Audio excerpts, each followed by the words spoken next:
evening and welcome to Spaced Out Radio tonight. My name is Dave Scott. Thank you so much for taking the time to join us as we close out the first week of December with R Keith Andrews and the ET Connection. Yes, all aboard the Woo train as our conductor into the night. R Keith Andrews is here. I'm excited. I know you are as well. Get your questions ready because Keith is ready to take them on. Before we bring the man, the myth, and the legend that we call R Keith Andrews in, let's say hello to everyone in our chat room so far tonight. We got Race Fan in the gold medal position. Look at that. Gold right there. Smithy, thank you so much for kicking off the super chat tonight. It's a wonderful way to support what we do on this show on a nightly basis. So thank you so much, Smithy. All right. Elliot D takes home the bronze medal with a yes. Yes. All right. Simon Wales, I'm Dave Scott. Not you. I am Dave Scott. Michael Morris, how are you? Good to see you. Michael Morris, by the way, will be signing autographs after the show. Line up to the left of the studio. To the left, there's gorgeous Cosmic Floor, ready for some R. Keith Andrews, Eddie Haskell, Nicola, John Doe. Good to have you guys here, man. Thank you for coming on in. Hi, Double Tim. How you doing, buddy? Nice to see you. All right, let's scroll on down. And, we have John Swan here. There he is, everyone. John Swan will be signing autographs after the show as well. Line up to the right of the studio, to the right. Raven is Ryan. Nice to have you here. Luscious Jules, good to see you. And there is the awesome cat chaser. Gorgeous Patty B. How you doing? She even took a nap for this show. Absolutely. She's raring to go. She's got her jersey on. She's ready to hit the field. Hello, stunning Nikki from Seattle. How are you? The lovely and talented Lucy Bell. There she is, everyone, right there. All right. Moving on, we have Grand Paul Holland in Australia. Stunning Steph Dickey. Alexander, there we go. Did I get chips? Yes, I did get chips earlier on Thomas Fessler's show. I love that. Love it when he plays the Chips theme song. And who else do we have here? Let's take a little look-see-poo here. And we have Susan Goff's Time Traveling Asians. Hello, how are you? Welcome to the planet. All right, moving on. We got Richard Elmore, Zed Hut, because I am Canadian, Zed Hut. All right, $5,900. Hey, Nightmare, thank you so much for that awesome super chat. Really do appreciate that. Love your logo, by the way. That is actually really, really cool. All right, Millennium, how you doing, man? There you are. Spooky Morales and his trumpeter here. All right, there's Sensational Sherry. Thank you for coming on in. Baba200, welcome to our channel. Well, you got a cool logo, too. Very nice. Don't forget to hit that subscribe button if you haven't already. Sensational Sherry, there she is. And look at that cute little grandson, 6 weeks old. Beautiful little boy there. Peppa H, it's woo time. You're damn right it is. Lee Poping, how you doing? The gorgeous Julie Rios has arrived. Everybody tune in to me. Tune in, because here we go. Mr. Cowley, dun, dun, dun. Welcome back to the show. Oh, Mr. Cowley loves his spaced out radio. There we go. Uncle Dale and his power stash are here. Remember, if you are in Austin, Texas, and you find Uncle Dale, remember to rub his power stash for good luck right up until Christmas Day. All right, Russell Gill, Vash the Impaler, how you doing? Good to see you both. Sunsaver, good morning to you, I believe. And, there's our Keith Andrews right there. Greetings, one and all. There he is. Sweet Donna C. has arrived. Now we can officially start the show. And let's see here. Who else we got? Oh, the stunning, gorgeous, and Purpose and Grace right there. Davy Jones Locker, Wes H. How you doing? Cheryl Ann Fulmer, welcome to Spaced Out Radio's chat room. Welcome. Thank you for joining us. Don't forget to hit that subscribe button. Oh, we're running out of time. Lazarus, how you doing, buddy? And the gorgeous Helena J. Too much information. How are you? Big Willie and his beard right there. 2 separate entities, 2 separate zip codes. Peter Shamali, how are you, buddy? Nice to have you here. And where are we here? Ann B, nice to see you. Kathleen Hughes, welcome to the chat room. Thank you for joining us. We're going to chat some aliens tonight. Yes, sirree. Vera Ray, welcome to our chat room. Thank you for joining us. And who else do we have here? The gorgeous, thin Lizzie Borden. There she is. And we are like 16 seconds away. Project Blue Book, Jay Breezy, Rachel Wench, welcome from Wales. Greg Moyes, nice to see you. I'm running out of time. I need you to do me a favor. Here we go. Horns up. Let's rock.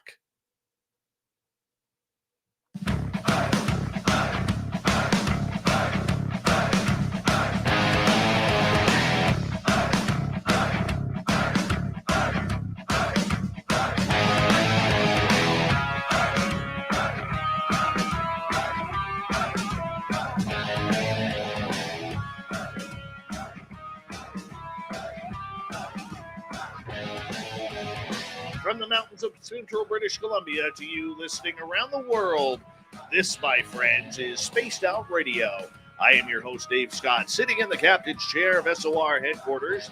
We welcome you to tonight's show on our terrestrial affiliates around North America, digitally on TalkStream Live, Revolution Radio, and KPNL. All of our archives are free. Go to youtube.com/Spaced Out Radio.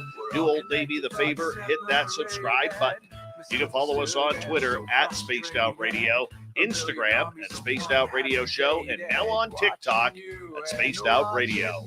Our website, spacedoutradio.com. We have a plethora of features for you, including rocking out to Bumblefoot, reading Shirky Poo's Newswire, checking out our swag as well. Tonight's show is brought to you by Chive Charities. Help make the world 10% happier by visiting Chive Charities today. You can find them on our website. The man, the myth, and the alien legend, R Keith Andrews, is back for the ET Connection, as Keith comes in once a month near the beginning to talk about all things extraterrestrial. A lifelong ET contactee himself, Keith now uses his time to help counsel those who are wanting to learn more about their own experiences they are having with UFOs and extraterrestrials. You can find him online at Inner Voice Enterprises, R Keith Andrews on YouTube. My man, R Keith, how you doing, buddy? Not bad at all. How's yourself? I am doing fantastic. Another great night with you on the show. Our last appearance of 2021 already, my friend. Yeah, it's been a whirlwind. I am absolutely amazed at the speed that this chat room is, and I'm only looking at the one on YouTube. That room is coming up online. Well, you know what, my friend? I will say this. It's been an exciting year, a weird year, a lot of UFO talk this year. What's your favorite alien or UFO memory from doing this show this past 12 months? That is an excellent question. I do really enjoy like the ones where the questions are coming in so fast that they're running high, that we're running behind, if you will. Those are the ones that I have the most fun with. But could I pin down one show? Unfortunately, no, I really can't. Well, you know what? You have built quite a cult following and following you on this show. You really have. And you know what? I think it's great because, a few years ago when we were doing this, we've been doing this for like 5.5 years now with you. When we just we're going on 6, I think, in March. Yeah, in March. It'll be 6 years. And not bad considering the show just turned 7 earlier this week. And I look at it, man, and you and I have we've battled the skeptics, we've battled the non-believers, we've helped the believers and those who are having, all sorts of weird, strange experiences that the majority of humans on this planet will never experience. And I'll tell you, man, I think we've helped some people. Oh, I even get comments in my own lines that they found me on Spaced Out. And it has literally stabilized their life. Oh, good. I had one the other day that was absolutely priceless. He found me on Spaced Out and contacted me because he'd had an interesting run-in that he had borne witness to and couldn't explain. Well, what he described was an earth elemental, like literally a being made out of earth. Oh, really? What's that? Explain that. Well, all elements, there are entities that are comprised of the elements. Your fire elementals, air elementals, water elementals, and earth elementals. These are composite entities that are literally made up of those specific elements. Now, they don't show up very often on Earth, right? I mean, they're here all the time, but you don't usually see them in big form.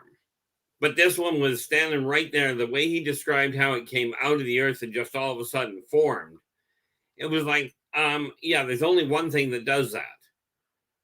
And of course, I talked to him for a bit, and he's like, well, how come nobody else recognizes these? I said, I can't tell you. I don't have an answer for you on that one. Looking back on 2021, what's your most memorable experience for yourself? That would had to been, I ended up going outside in 2021. Let me think here. I know it was a Thursday night because it was gaming night. And I all of a sudden stopped and I walked out onto my balcony and took a look at the sky. And my little guy come out to me on the balcony, and he goes, "What's up, Dad?" I says, "We got company." And he never missed a heartbeat. He just looks at me and goes, "You're being taken tonight, aren't you, Dad?" I mean, and he just nonchalant, this is what's going to happen. You know it's happening way too often when a kid gets that relaxed about it. How often do you think you're being taken? At least once a week, sometimes twice. But I can always tell, like, I don't always recognize it right off the bat. But the following day, I have a massive potassium or calcium crash that's just insane. For me, and I haven't been taken as much as you have, but I always know the next day because it felt like I'd never slept a wink. Number one, and number two, my body feels like it is going through the worst hangover it has ever gone through. Every joint of my body is sore. Every muscle in my body is sore and aching, and it is painful, man. Painful.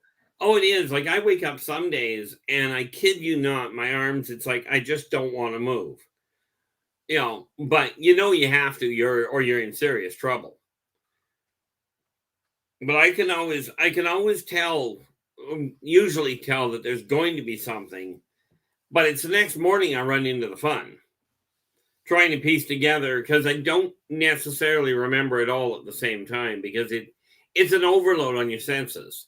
And anybody that's been taken knows what I'm referring to there.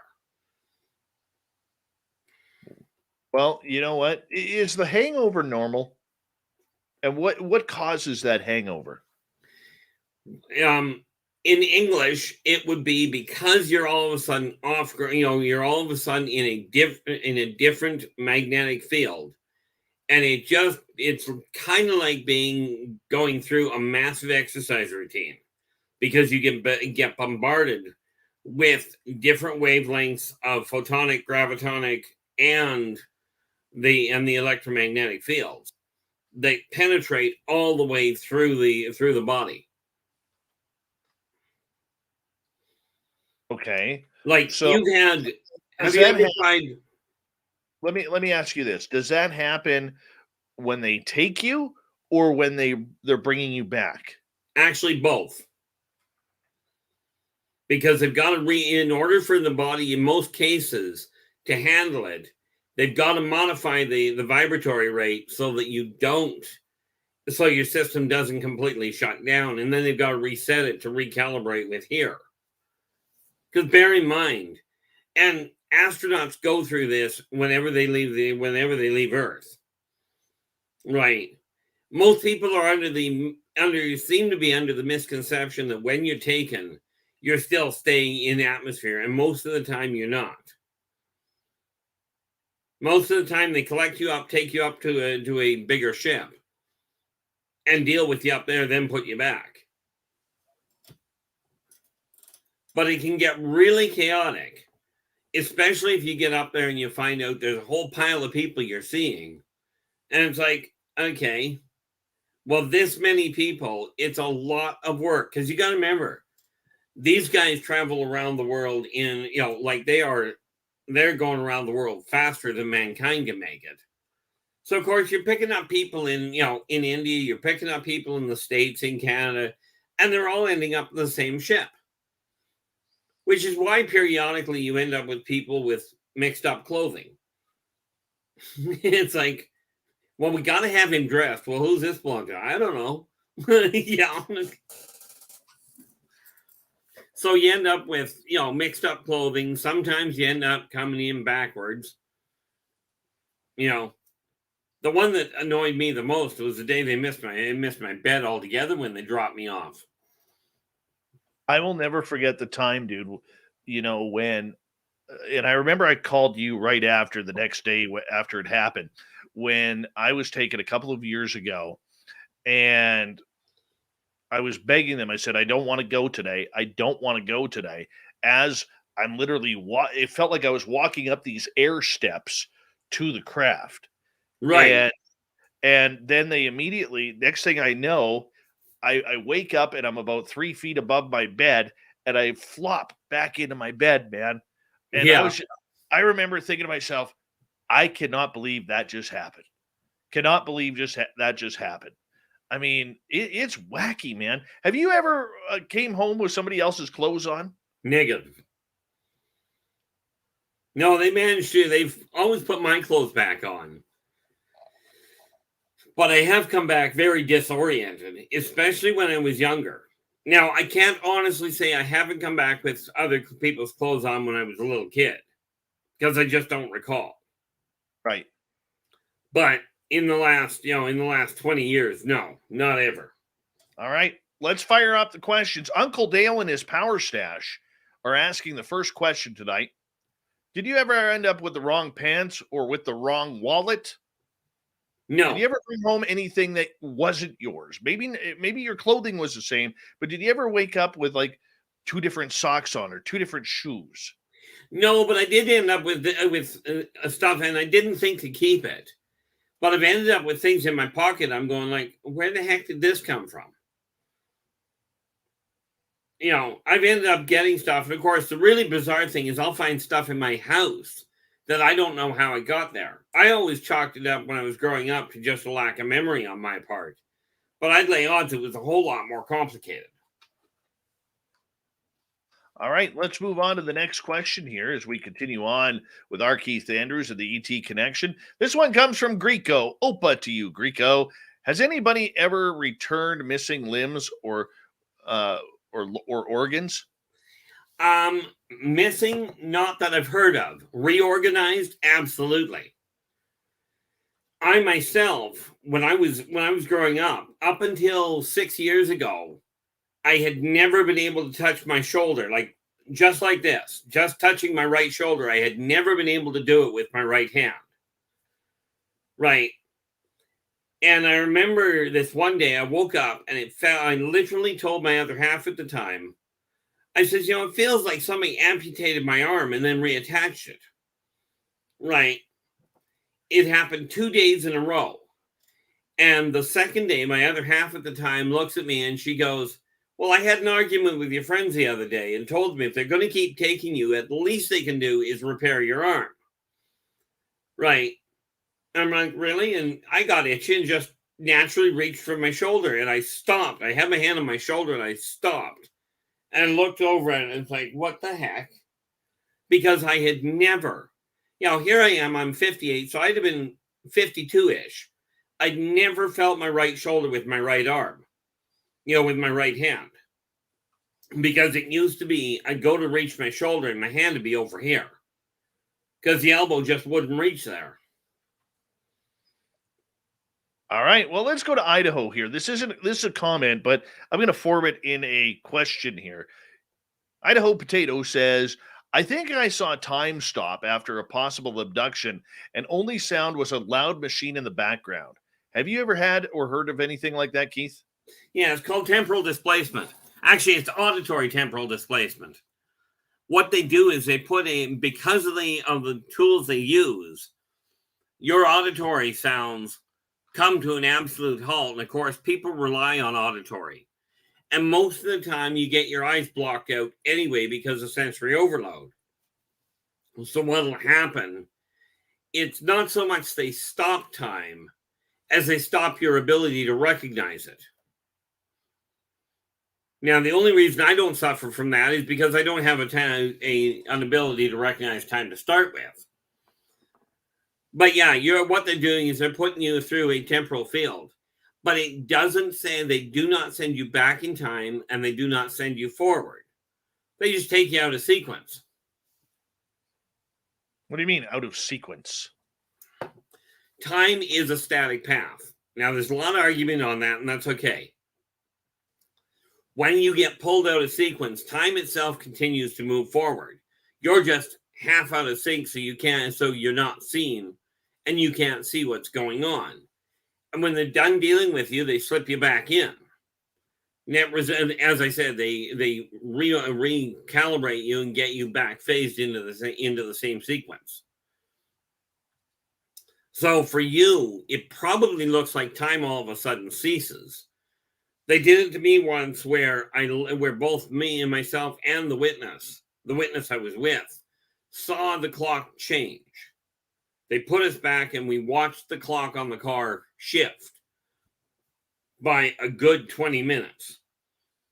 And as the other passenger had said, I wouldn't have believed that was possible if I hadn't actually physically seen it myself. All right. Patty is asking, Keith, will you please write a book about your past lives? Oddly enough, I'm actually in the process of documenting them on this planet. I've got 18 that I think I've started documenting. And a lot of, when I'm writing the Elder Balking Chronicles, a lot of the stuff I picked up, I'm starting to add into that as well. Now, obviously, the ones that are coming out right now, since they're written in the future, not going to work a lot. The other ones are written in the past. All right. Kepsa is asking, did you ever see a toilet or a kitchen on any craft? Well, yeah, but you don't want to know what was in the kitchen. Oh, yes, we do, Keith. Oh, yes, we do. I did see the kitchen. Well, I've seen the entire setup in the Srazazian generation ships, as well as on the Maldakian ones and the consortium's flagship. And they're nicely laid out. As far as washrooms go, they vary as much as humans do. But I mean, let's face it. Even though they're alien, they still have natural bodily necessities. What do they use for toilet paper? Quite literally, it's molecular modification. Essentially, you're looking at the best way I can put it is, how our what do you call the air dryers for your hands? Yeah. They use something along the same line that actually molecularly remodulates the entire system, cleans it up right away, not a problem. In most cases. There are some that don't, and you don't want to go on those ships. Okay. Greco, be Greek, of course. Have you ever returned with a craving for euros? No. But then again, I don't have a craving for the money I've got in the first place. Euros is food, Keith. Oh, sorry. I was thinking money.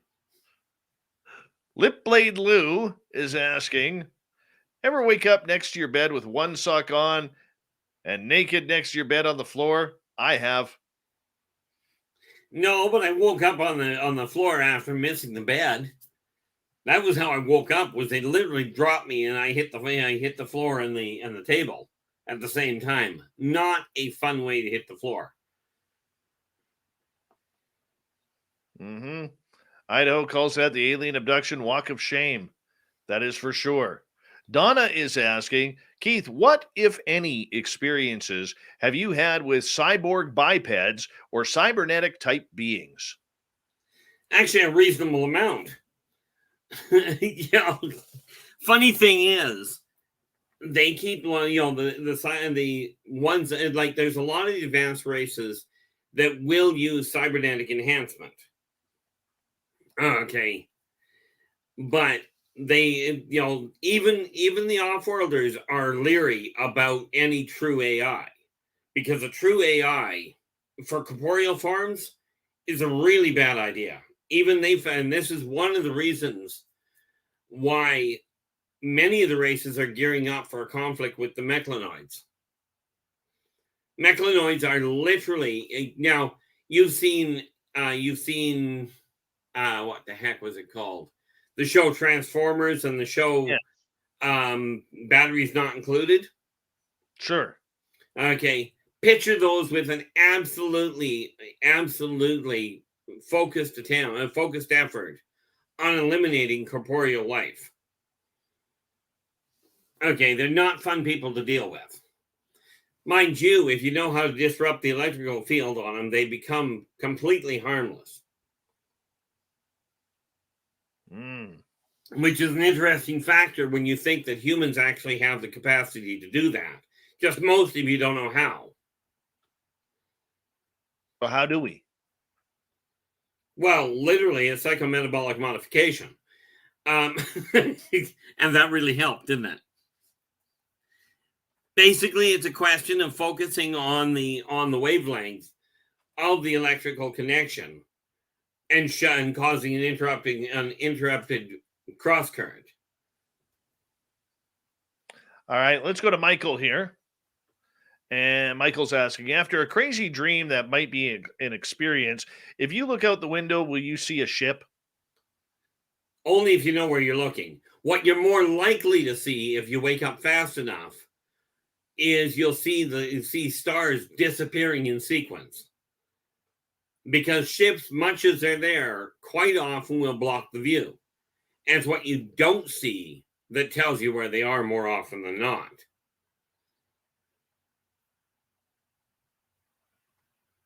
So basically what you're saying is look for what's there and then not there. And then back again. Think of it this way. If you put a whole pile of little lights, of little LED lights on the table, or anything for that matter, line up salt shakers, right? And then take an object and move it across in front of your eyes and watch what disappears. And it'll disappear in sequence. And then at a certain point, it'll start reappearing at the same speed. Because what you've got is something that is blocking your optical reception.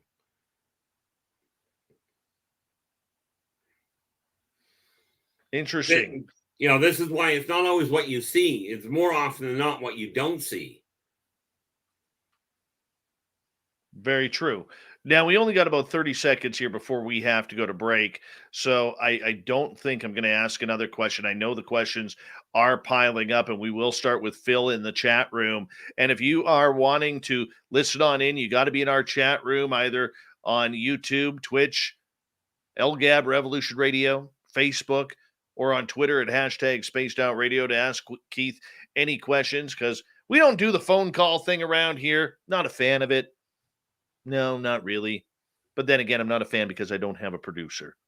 It's just me, myself, and I doing everything here. If I had a producer, then probably we might take a phone call.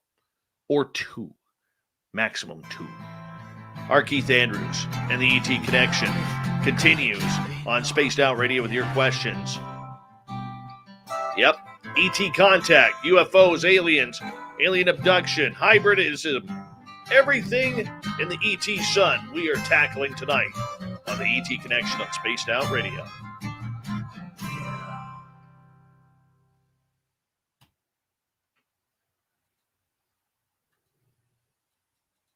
Hey, space travelers. Right, this Keith, is John what's Resig, founder of the Chive and Chive charities. We are clear, buddy. Okay.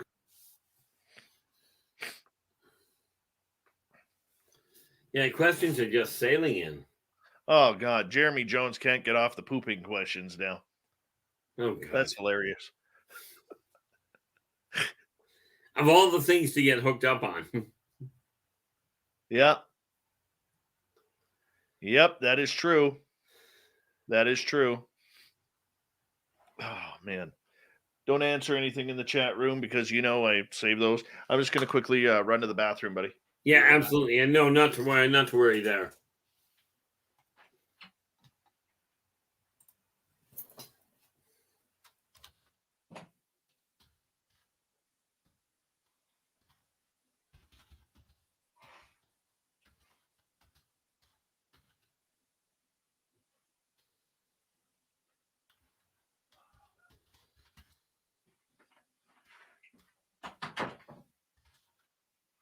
All right, we're back. Just had to blow my nose there.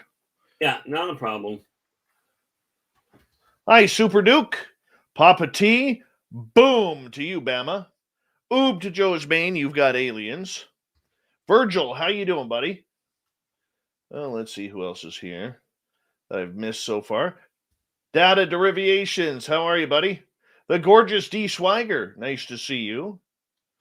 Who else do I have here? Mennonite Abe, nice to see you.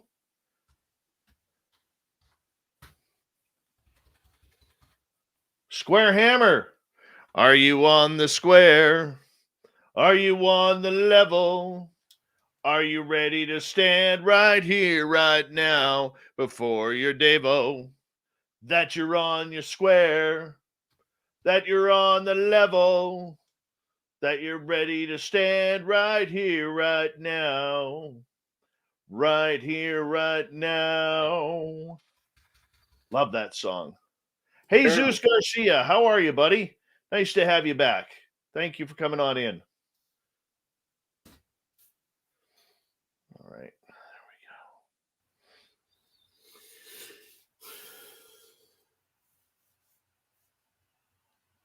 we go. Hey, Bob Berkins, how you doing?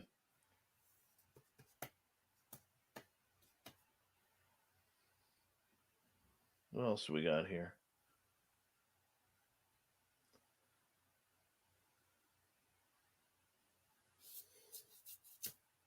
Rono how are you?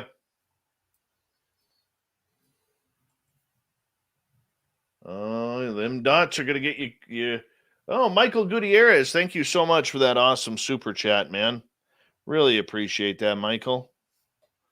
And thank you to Greco, Nightmare, and Smithy for the super chats.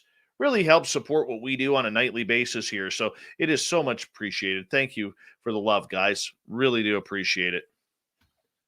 National Memorial, good to see you. Can't believe you guys didn't even compliment me on my nice, beautiful singing there. Yeah, but on the plus side, they also didn't insult you for it. True. Yeah. Very true.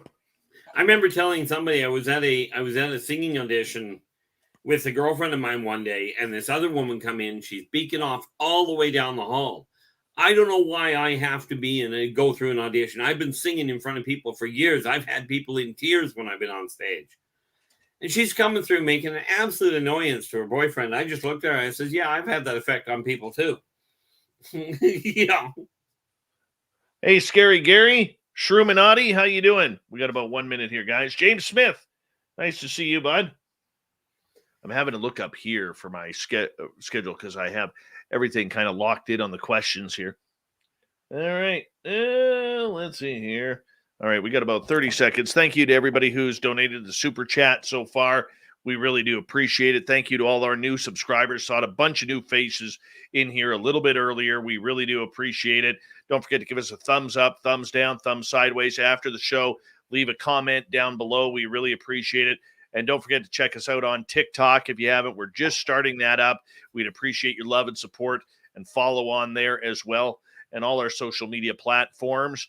And what else can I say? Thank you to all veterans who are tuning on into this show. We absolutely love you. You always have a safe home right here in our Spaced Out Radio chat room. We're going to get going with the second half hour right now.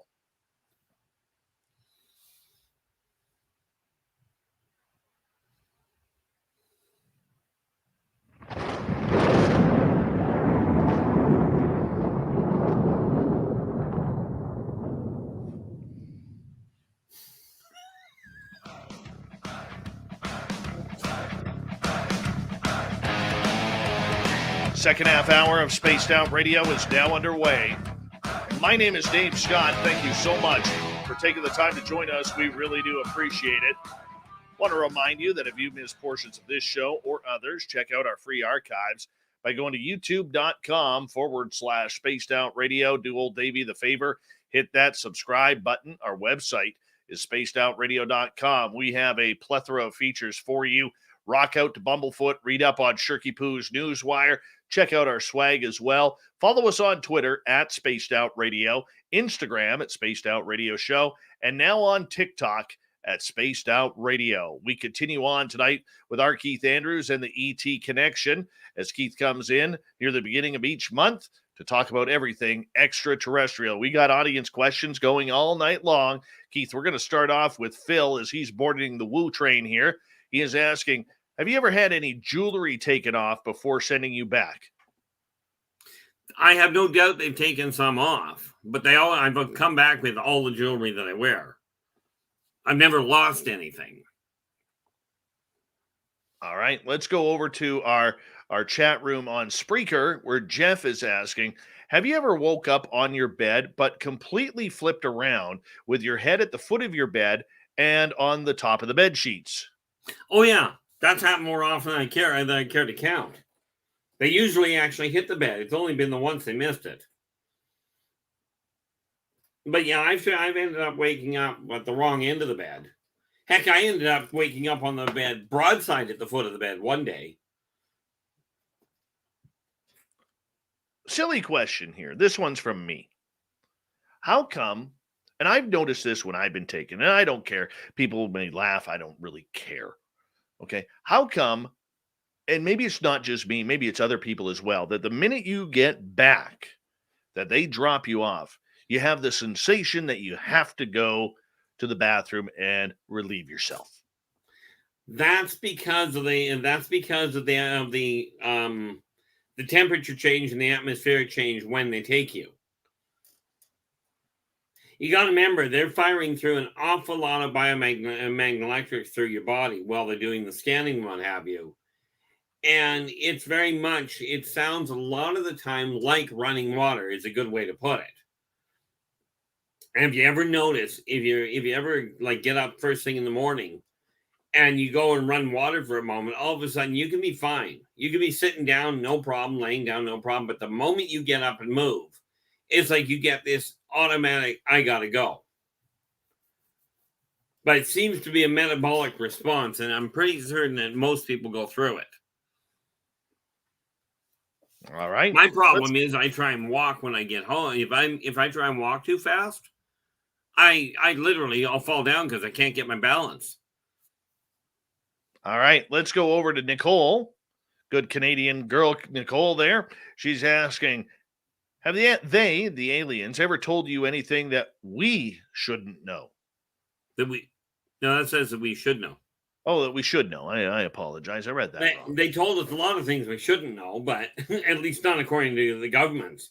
But no, the one thing that they would love people to get through their mind and through their heads is, number one, lumping reptilians as one group is just categorically wrong. And none of them are interested in wiping out Earth. They are not gearing up for, regardless of what human media says, the off-worlders are not gearing up for an alien invasion. And as their one military attaché put it, if they were gearing up for a military invasion, they certainly wouldn't be telling humans. Because they've got this brilliant idea. But no, the reality is they're not here to take over. They're also not here to solve mankind's problem. Okay, they are here to protect Earth from everything else, sometimes including mankind. Hence why nuclear testing is acceptable, but all-out nuclear war is completely off limits. All right. Purpose and Grace is asking, do aliens eat breakfast foods for dinner? Horrible question. Horrible, Purpose and Grace. Problem is, most of them don't actually qualify breakfast, lunch, and dinner. But there's something you got to remember. I know Dave doesn't like this part. Breakfast itself, by human definition, literally is the first meal of the day, regardless of what the food is. Be nice. Anyways,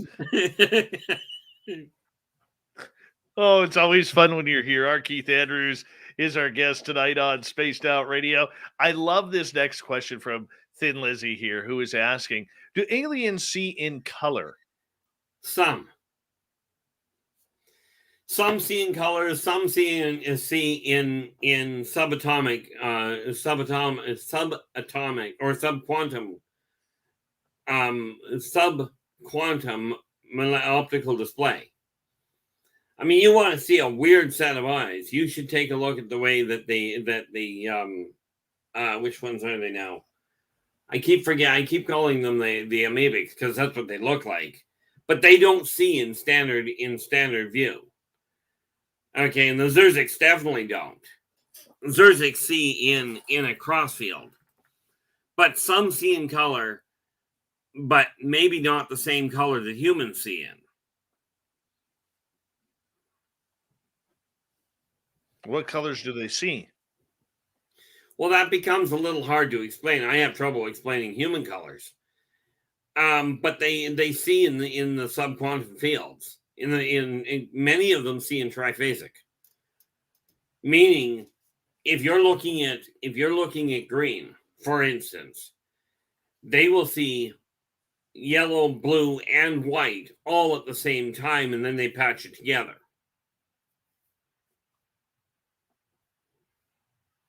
All eyes don't work like Terran corporeals.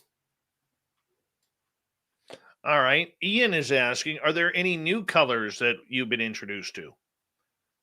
Heck, to be honest with you, cayenne, which is a Terran-based color, was a new color for me 10 years ago. I was colorblind until 10 years ago. So I really don't know which ones are new to Terran or which ones are just standard here. All right. Greco is asking, is there any recent news on the Anunnaki, their return, society? Are they still alive, etc.? Well, number one, are they returning? They are returning in pass-by, if you will. Are they still alive? Absolutely. Okay, but are they planning on coming back here and landing on Earth and going, we're here and we want to make a statement? No. They are going to be coming by. Well, they've sort of started to scan already, but they're not planning on making a physical appearance. Primarily because, quite frankly, as they pointed out, it would throw human society into absolute unmitigated chaos. You know, it's one thing to have an alien that is similar in configuration to a human, or for that matter, not, that is roughly human sized. It's another to have somebody show up that is 15 feet tall in broad daylight. It's going to cause some startling side effects. And the idea that the consortium works under is they do not intend to intentionally alter the path that mankind is evolving on. Mankind has an evolutionary path here, but the reason you've got so much more activity right now is because we are at that breaking point. You know, where society says we're either going to start working together or we're going to decimate the human society right back to the Stone Age again. Right, and they don't want to alter it, they just want to see what mankind does with it. All right, Michael Morris is asking, where can I get a coffee mug like yours, Keith? Tim Hortons, you used to be able to. I don't think they sell them anymore. That's up here in Canada.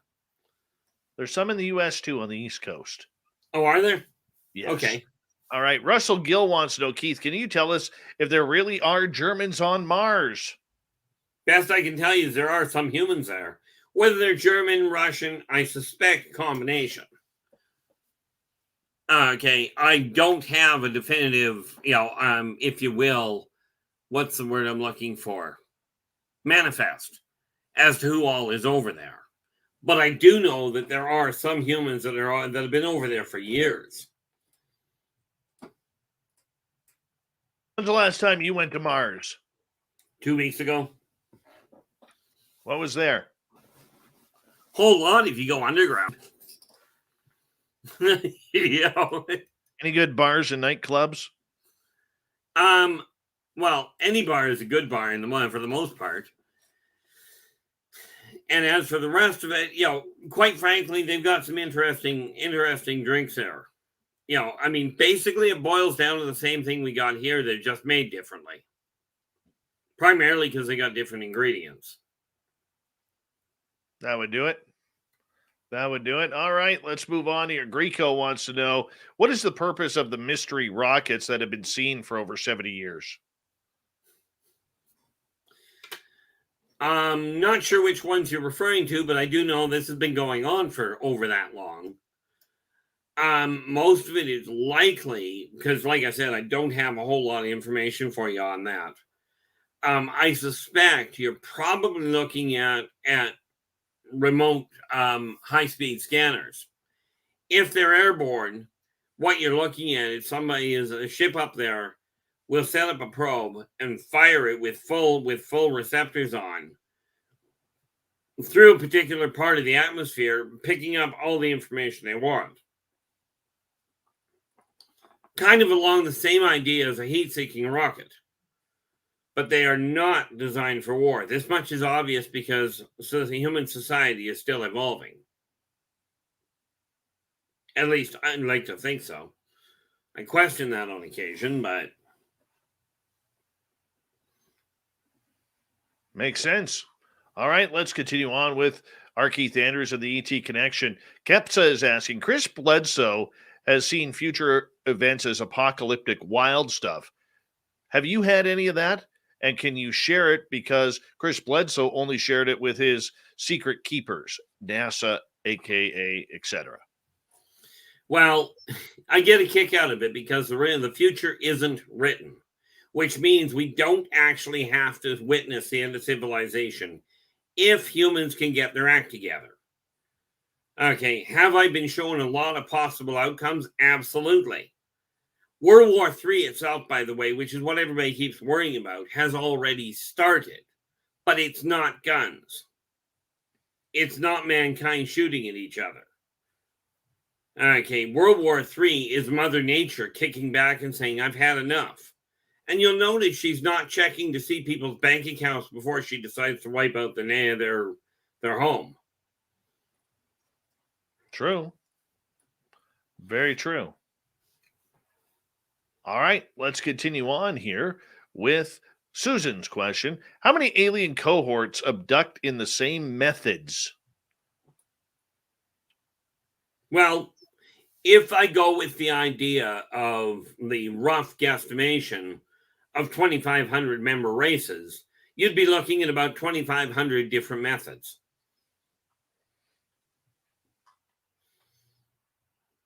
Each race has their own protocols.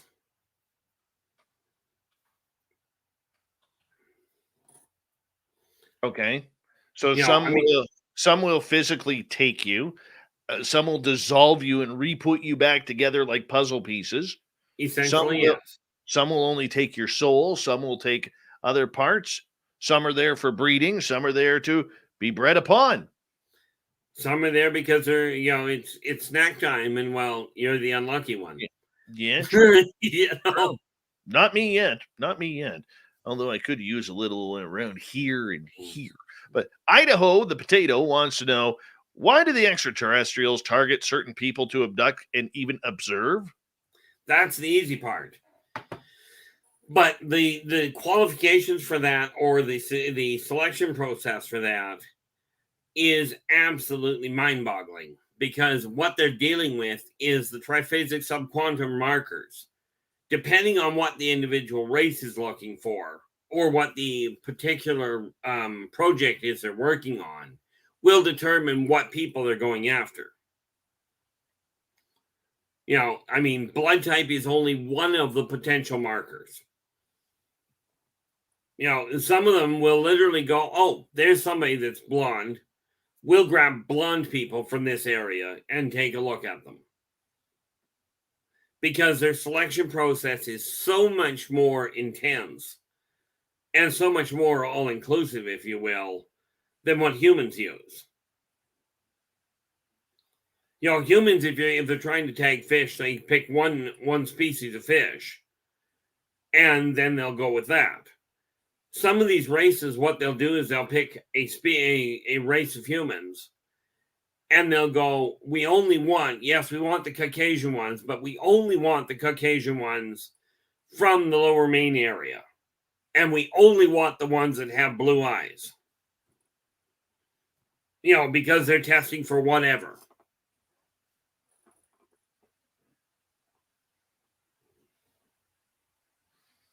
All right, let's move on. Data is asking, R Keith, I've noticed over a few years that some in the phenomenological fields of study seem to have a blocked higher nasal passage and or sniff a lot. Is this some kind of implant or other? Well, you want to run that by me one more time? Okay, basically they have troubles with their noses. Is it, and we're pretty sure it's not some sort of illicit drug, that maybe it has something to do with an implant or something shoved up their nose. And that would be more often than not the case. The thing you got to remember is that sometimes what they'll do is they go to put an implant in, or they'll use the same procedure to put the implant in, but it's only for temporary inclusion, and then remove it before they put you back. Net result, you'll have the same feeling of something stuck there, and then all of a sudden, then you can't find any marker for it. Okay. Maybe they just played hockey and got in a few fights. I know a guy like that. Yeah. All right. Nikki wants to know, Keith, why are the ETs, when they take us, using items like a lancet to puncture our fingers or toes to test our blood? Test blood for what? And why would they bleed us? Well, there's a number of possibilities for all of that, but the issue of taking the blood with a lancet or something to that effect is actually quite simple. You see, blood itself, if you take it with a needle and pull it out without it getting exposed air, has one configuration. But on the triphasic subquantum level, the moment the blood hits the atmosphere, it changes metabolic configuration. And if their test is something to the effect of what's going to happen to these people on a long trip, then they're going to want to know this sort of impact. They also will use a lancet to test the healing rate.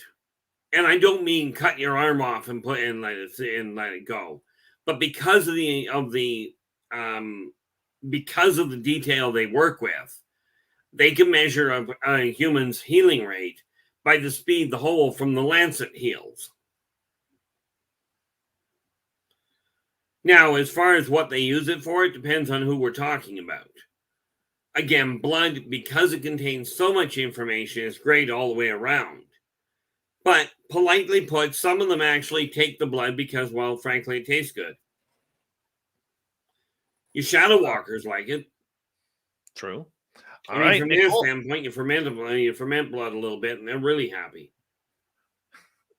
Nicole wants to know, what are the cigar-shaped ships for, and what race of aliens do they belong to?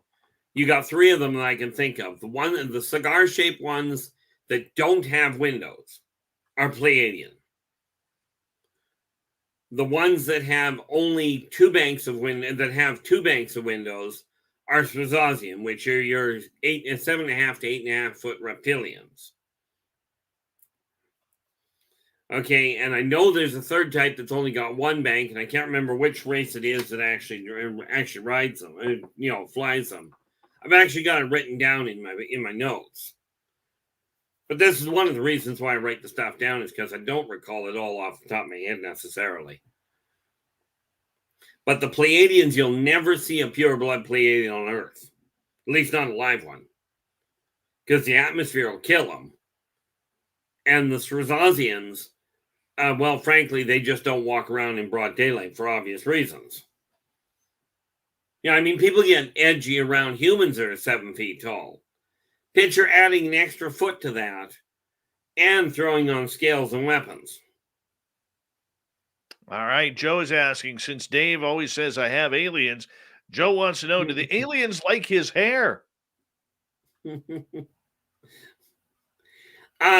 They don't have any problem with it. I mean, the reality is it depends on the race. I mean, if you take a look at the ancient race, the dwarvish race, they are really fond of beards. Hair is a whole different ball game, but many of the races, they're just, okay, humans have hair, some of them, not all of them, and then they go through this thing, well, why don't all of them have it? All right, brand new listener Ghost is asking, you've been fully conscious on board of a craft, Keith? Yep. Even been fully conscious on board their homeworld. It didn't start out that way. As a matter of fact, the first while, I would know about, like, I get the feeling and what have you, but the cognitive recovery, recollection was not something that started until much later in life. But yeah, most of the time I've been on there. I've been on the main what you would call the bridge. I've been in their what you would call the mess hall on many of the ships. How does I want to ask you this? I think I've asked you this before. I may not have, so I apologize if I have. Well, that's okay. There's a good bet that the people listening haven't heard it. Okay, so here it is we got about a minute to go. How come, Keith, when you see these craft, a lot of people claim they see these 3-4 foot orbs by their bedroom window when they get taken. And yet when they go into that orb and they have recall of going into that orb, all of a sudden when they go inside, it's like this giant football stadium sized ship. How does that happen? Triphasic metabolic remodulation. Sorry. English, please. Well, technically that was, but when they take you inside that orb is a gateway into another field that is dimensionally modified. Okay. Because of the fact they can control the distancing between molecules, they can spread that out a whole lot wider. They drop it slightly out of sync so that it can pass through other physical objects. And now all of a sudden that little orb can take on a whole lot bigger room, like a whole lot more room. Really? Okay, if you say so, I'm going to believe you on that one. Keith, I'm going to get you to hold on right there. We got a bunch of questions piling up here in the chat room tonight. R Keith Andrews and the ET Connection continues on Spaced Out Radio. And, of course, we are going to continue with audience questions all night long because that's what we love to do when Keith is around, is take time to get answers for you while we are hanging on out together on the Woo Train, taking a track to the dark side of the moon. R Keith Andrews, our conductor of the ET Connection. We will be back on Spaced Out Radio when we return, so stay tuned. We've got a great show, lots of action coming up in hour 2 next.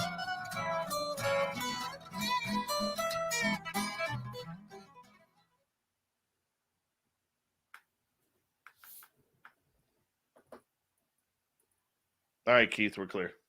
Okay, I'm going to go chase my monkey now. I'll be right back. Go right ahead. All right, Big Willie, your question is up next. I'm going to say a quick hello because I'm literally about 20 minutes behind in the chat room right now. All right, who else is here? Let's see here. That's right, Nikki. Pissing like a racehorse afterwards, definitely. Let's see. Who else do we have? Baconator Henry. That is a great name. Welcome to our chat room, man. Thank you so much for joining us. Max Ritchie, how you doing, buddy? Michael Smith, good to see you. Smithy again. And let's see, John Music, thank you so much for that chat room. I will get to your question, or that super chat, pardon me. I will get to your question when we come back from the break, okay? So I'm not forgetting any questions so far. I am just literally going through all the people in the chat room who have joined us here. So please bear with me. We've already asked the breakfast for dinner question, man. You only need to type questions in once. I will get to it. And let's see here. What the hell was that? That was my door closing. Oh, that scared the shit out of me. Well, at least you don't have to go to the washroom. Hello, Sammy Spiritual Journey. How are you? Welcome to the channel. Who else do we have here? What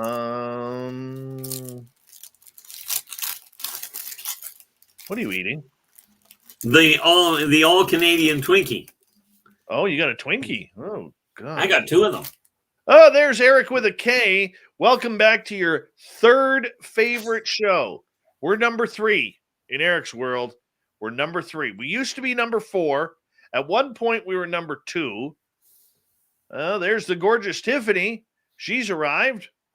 Surf Chair, buddy, thank you so much for that $2 super chat, bud. Really appreciate that. Thank you so much. All right. Let's see who else has arrived here. So we continue on. Oh, there's gorgeous Gloria. Chrismo, good to see you. Oh, Michael Smith, thank you again for another wonderful super chat. Thank you, guys. I will read everybody out here in a few seconds here. See here. Do you got a lot of ice down there right now, Keith? No, none. Oh, God. We got it's horrible around here right now. I hate the ice. That's why I'm here. Yeah. It's funny. Lucy Bell, thank you so much for that super chat. Really appreciate that. Thank you. I'm just trying to get caught up. I'm just a few minutes behind here. Who is this? Krusty D Pathmaker. Welcome to our channel. Really appreciate that. Don't forget to hit subscribe. Alex Kuhn, how you doing, buddy? Wesley Cornelius, good to see you. Wesley Yukon Cornelius. Yukon Cornelius. Somebody is a Rankin and Bass fan. Let's see here. Marvindale Lincolns, how are you?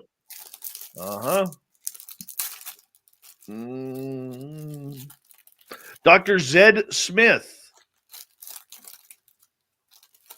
Not sure what your comment means, but there you go. The gorgeous and talented Xochitl Paez has returned. Hi, Lunar Tina. How are you? Nice to see you. Let's see here.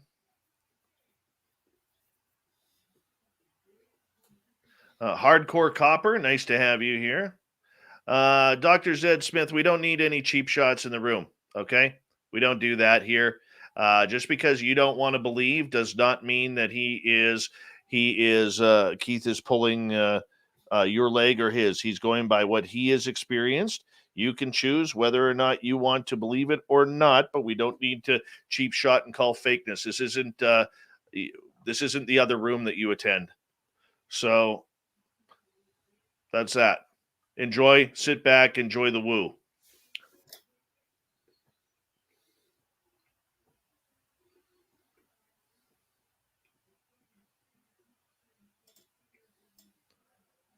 Tits McGee filling in for Veronica Corningstone tonight. Welcome back. And that's caught up. Okay. Surf Jer again, thank you for the super chat. I will post them on there. Big thank you to Surf Jer, Lucy, Smithy ×2, Surf Jer again, John, Phil, Michael, Greco, and Nightmare for the super chats. We really do appreciate the love and support. I'm going to burn through a bunch of these questions here, so bear with me. If your question hasn't been asked as of yet, just sit back, relax. I will get to it. For sure I will. I can guarantee it. I just got to go I'm like living in the past right now. I'm like 20 minutes behind. 20 minutes behind.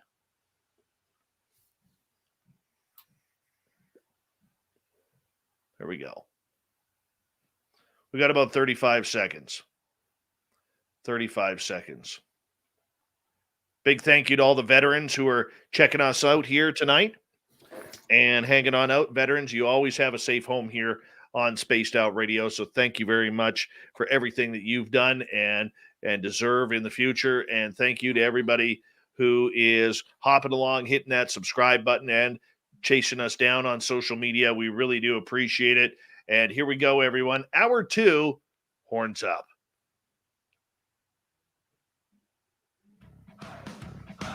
You're listening to Spaced Out Radio with Dave Scott.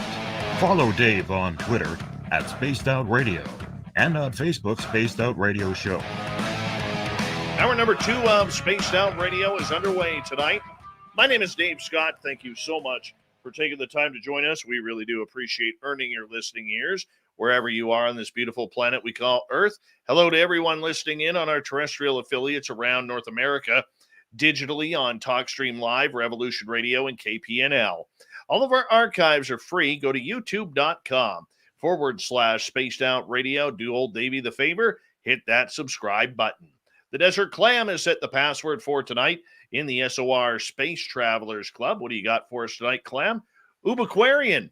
Ubiquarian is your password. Use it wisely, Space Travelers, as the Clam sets the password each and every night right here on Spaced Out Radio. Our website is spacedoutradio.com. We have a plethora of features for you. Rock out to Bumblefoot, read Shirky Poo's Newswire. Check out our swag as well. Follow us on Twitter at Spaced Out Radio, Instagram at Spaced Out Radio Show, and on TikTok now at Spaced Out Radio. We continue on tonight with R Keith Andrews and the ET Connection. Check it on out. If you have experiences, Keith now helps counsel people with their own experiences. He's a lifelong experiencer. He's been doing this for almost 6 years with us, and we still love it. We're still entertained as the captain of the Woo train comes on in. Conductor, welcome back. Keith, that's you. Oh, okay. Don't mind me. I'm off my own little world, apparently. That's okay. Let's start off with Big Willie here because we got a bunch of questions to burn through here.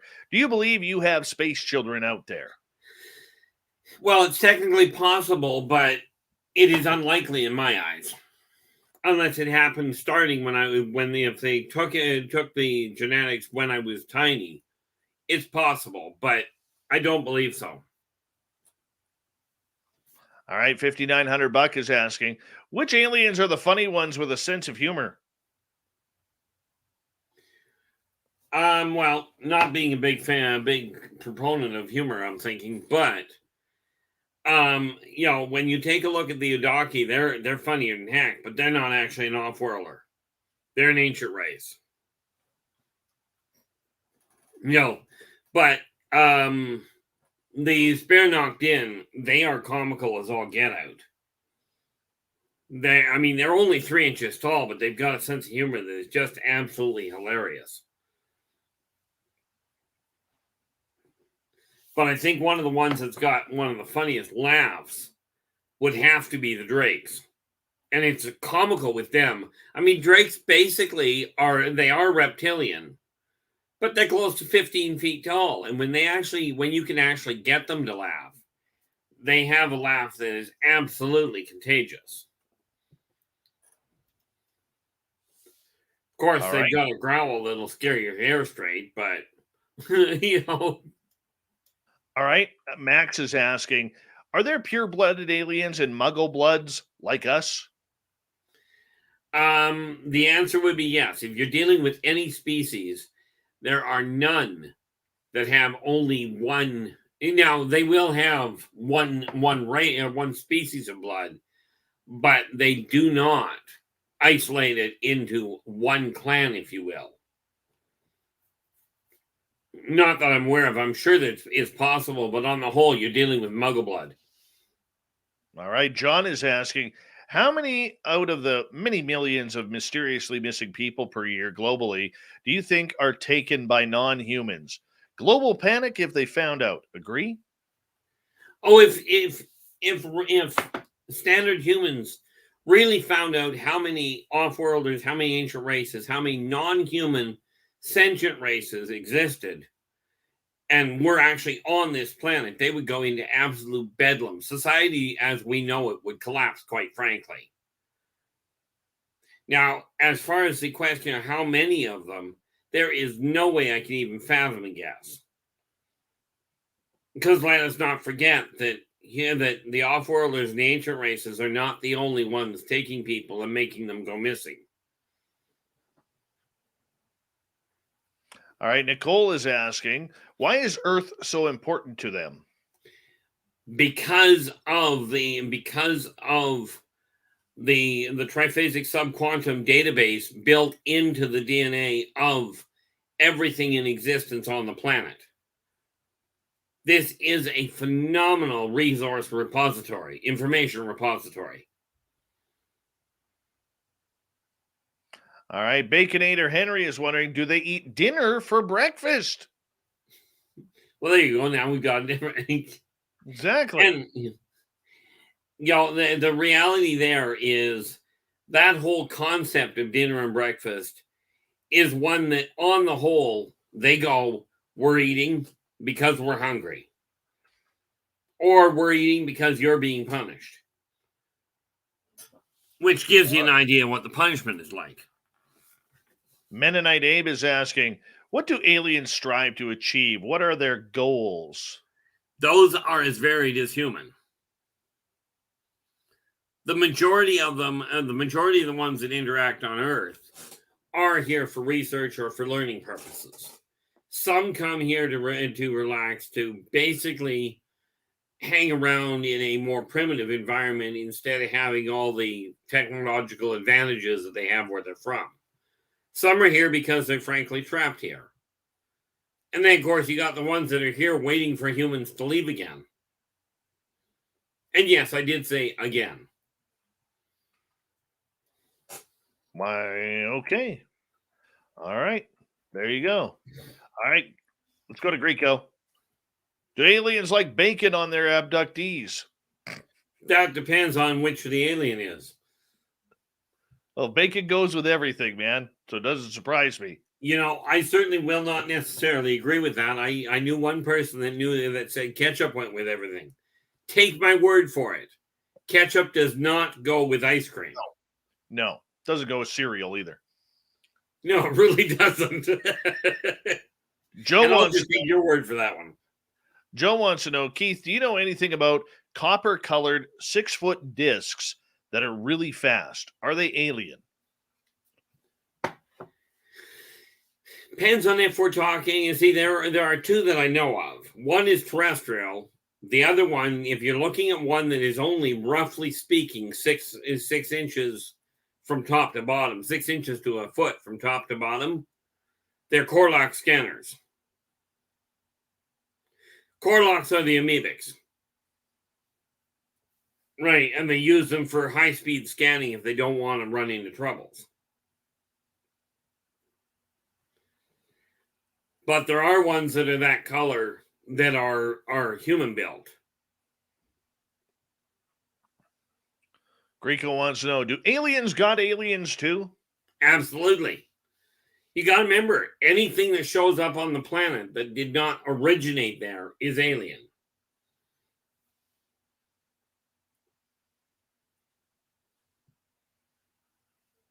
So they are abducting other aliens. Absolutely. See, if you take a look at the Greys, the Zeta Reticulans, they will abduct everybody because they're meshing races between each other. They aren't just working with humans. If they're trying to get, for instance, if they want the Mobians to interact with the Teklik, they will abduct one of each, several of each really, and work out a modification to make a hybrid Mobian Teklik for exactly the same reason.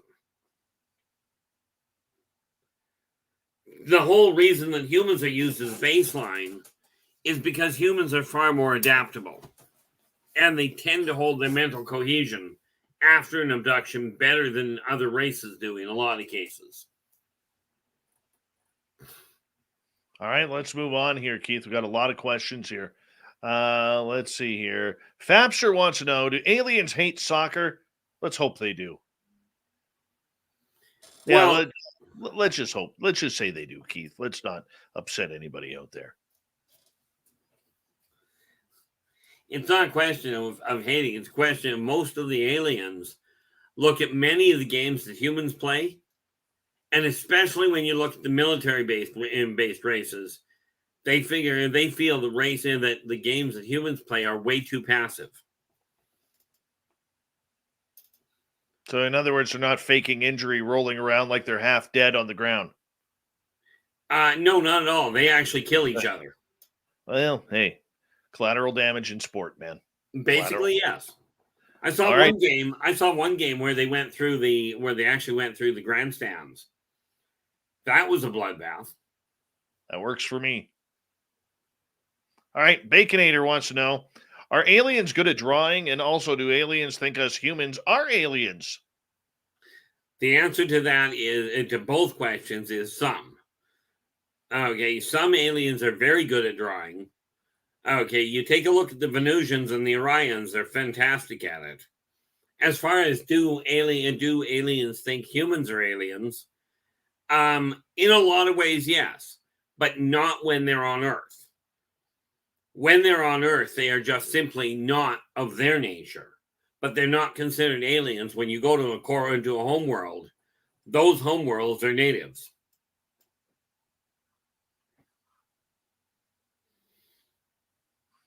All right. Nikki wants to know, why do ETs bleed us? Well, yeah, we looked at that question earlier, but the reason for it, sometimes it is simply to get the genetic information. Sometimes I know of two races that will bleed people and collect blood because they eat it. They won't bleed people dry for that purpose. Well, the one race won't bleed you dry. The other one, they'll bleed you dry and then eat you, so there's no problem. But I don't think that's qualified as bleeding. All right, let's go to Eric. Eric with a K. We are his third favorite show. We're in the bronze medal. We've been promoted from fourth. We're up to number 3. He is asking, why should the government tell us the whole truth, and why do we need to know about ETs? Well, in all fairness, I'm a firm believer, quite frankly, that telling humans the whole truth would shatter the backbone of society. Now, why do you need to know the truth? That's human curiosity at its finest. The trick is that most humans, if you tell them the truth, they won't believe it. They'll chalk it up to, it's some sort of a cover-up, or they're making it up, or it's a Hollywood thing. Right. Oddly enough, the comment, I forget what show it was, but I remember Jack Nicholson is the guy that said it, where he went, you can't handle the truth. And on the whole, people can talk about, they can take it, they deal with it great, but on the whole, they really don't. Michael wants to know, if we had World War III and launched nukes, would the aliens show themselves? Number one, World War III has already started. Number two, you never get the nukes on a global base off the ground. And no, they wouldn't show themselves. They'd simply shut the nukes down. Because a global nuclear war will damage the planet. And they won't tolerate it. That's what they're here to stop, is to make sure humans don't get carried away. Right. Okay. Let's continue on here with questions with R Keith Andrews and the ET connection. Let's go to Chris Mo in Austria. Do ETs have comedy? Can they laugh? Or are they just here for work? The answer is yes, they've got comedy. Yes, they can laugh. And no, they're definitely not just here for work. Nikki would like to know, why do ETs poke a human's fingers and toes to test our blood? What are they testing that for? That depends entirely on the ET. But the reason they do it is they'll be checking. It's easier we'll try one thought at a time. Because of the delicacy of what they use for scanners, they can check healing rates of the dermal covering by poking the skin. They can actually watch the speed that the fingers heal without actually causing major damage.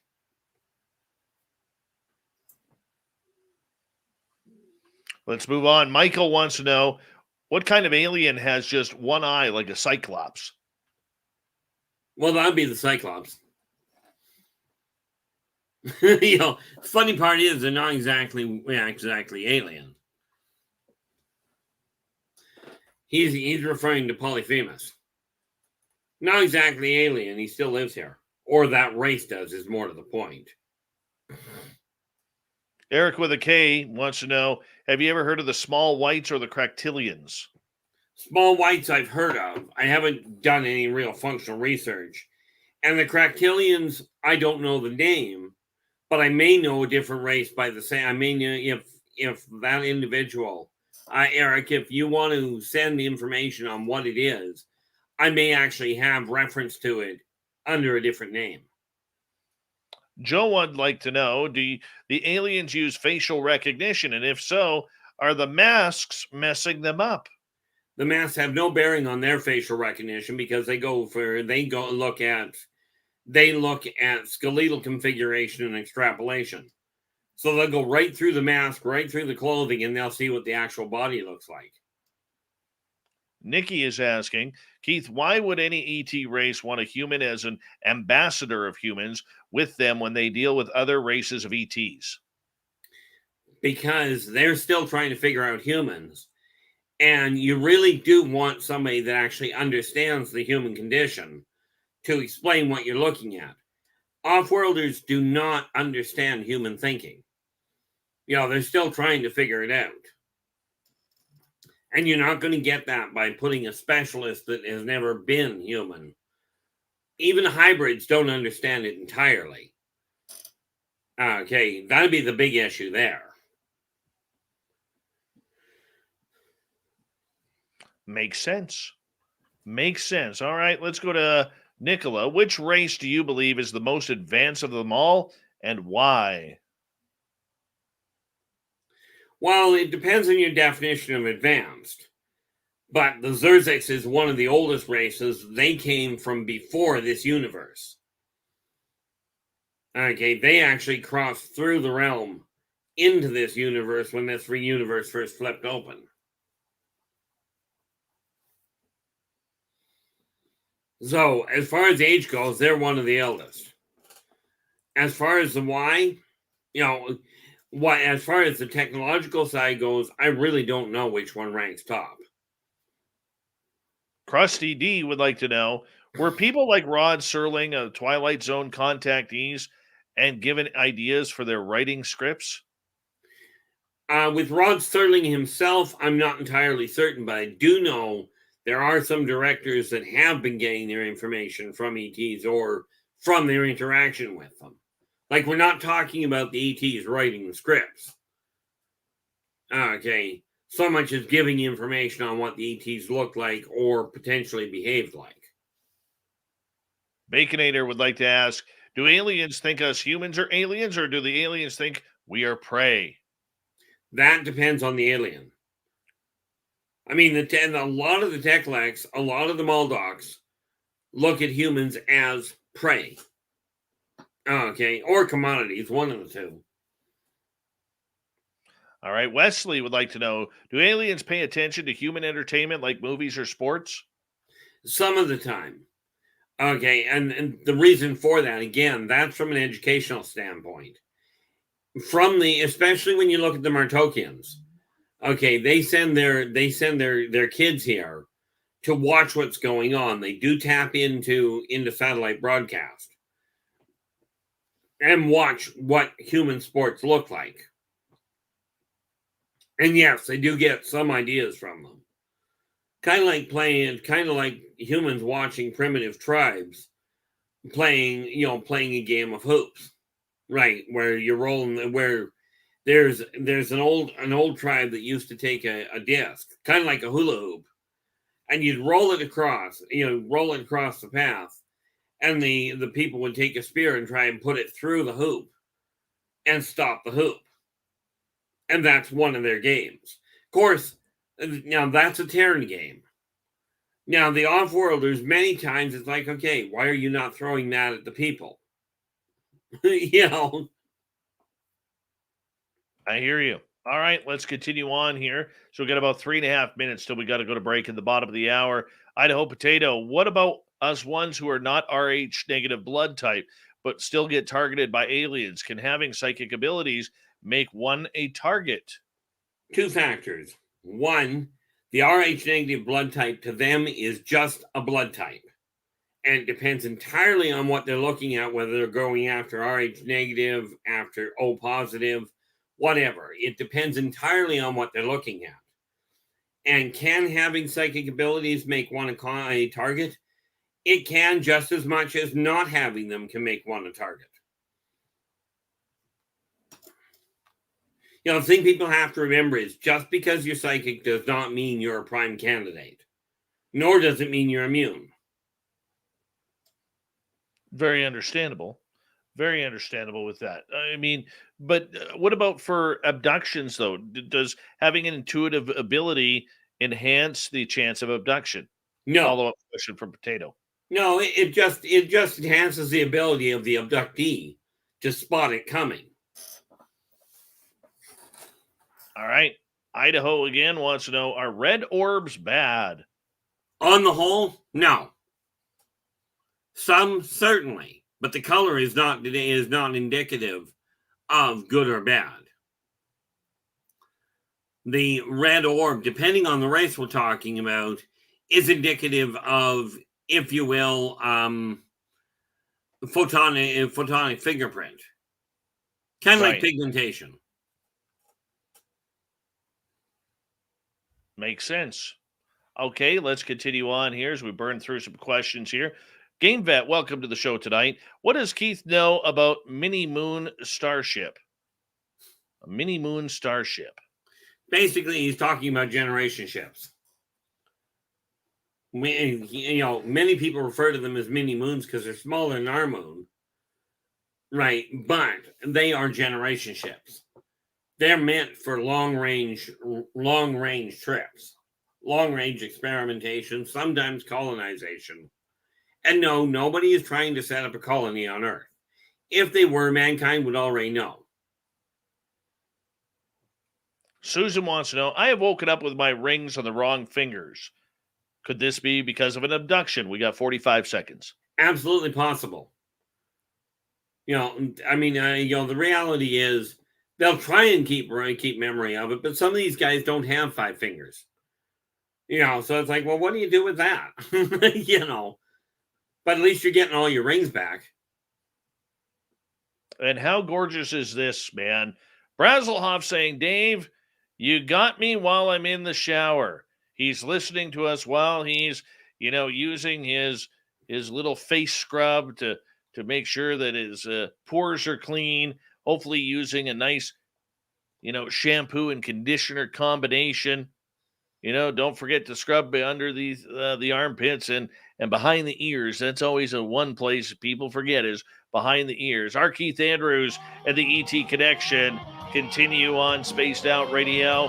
When we return, your questions. It's a fun night of enjoying the woo side of entertainment.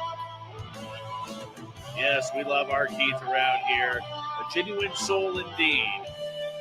The woo train continues to roll right after this on Spaced Out Radio.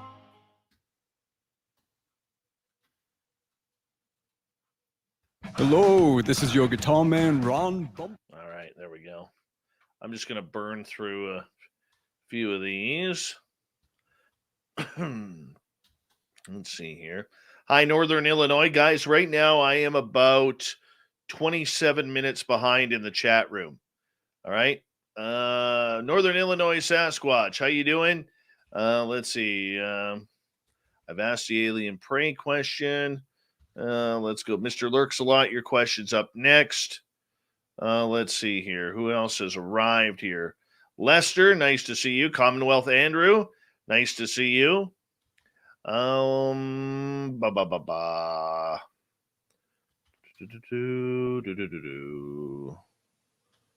Oh, let's see who else is here.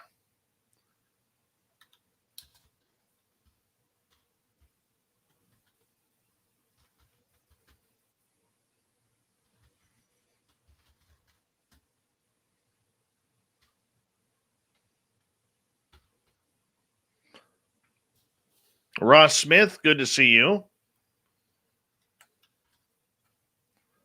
Oh, let's see here. Who else has return here?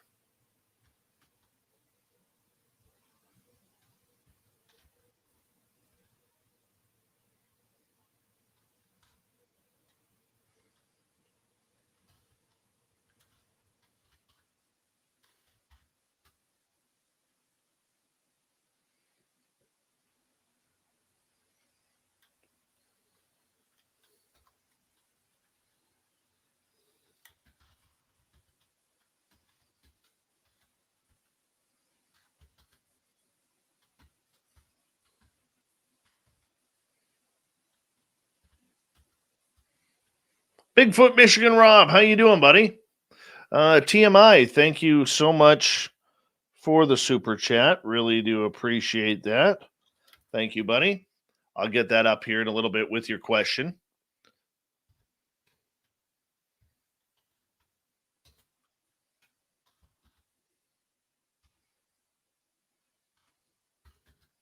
Chad Smith, thank you for the super chat. Really do appreciate that, Chadster. Hey, when did you get your Chad Smith shirt? Because I was going to get you one. I noticed you had it on your show on Sunny's show today. Simon Wales, I'm Dave Scott.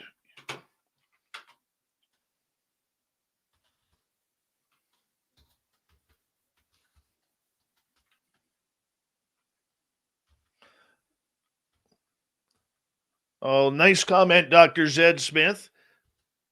Has to fit your narrative, SOR. You have displayed just in the last hour how naive, racist, and block. How is it? Where have I been racist, you moron? That is a horrible comment to make. Okay? Saying you're racist? Yeah. Just give me a second here, Keith. Yeah. No. First off, Dr. Zed Smith, this is my chat room. All right? My chat room. You don't call me horrible things like that. All right? Absolutely not. You can leave as far as I'm concerned. Okay? All you do, we don't troll our guests here. We have respect for our guests. Number one. Number two, you've never stood in Keith's shoes or any other experiencer's shoes here. You don't have to believe Keith. Okay? I don't have to believe Keith, even though I have. All right? Enjoy the chat room for what it's worth, man. It's a fun show that we do once a month to bring some enjoyment to this topic. Okay? If you don't like it, you don't have to be here.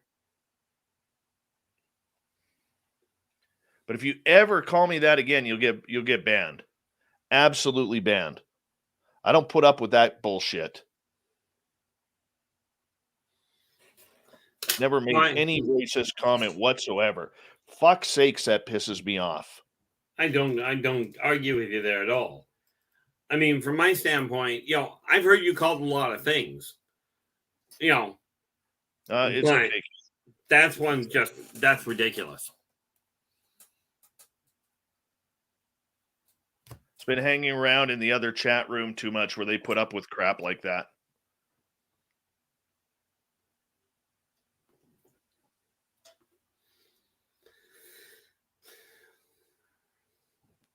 Amazing. It's funny, I got told I was racist one day, but the person that told me explained why they said it. Okay, Keith, we're coming back here. Yeah.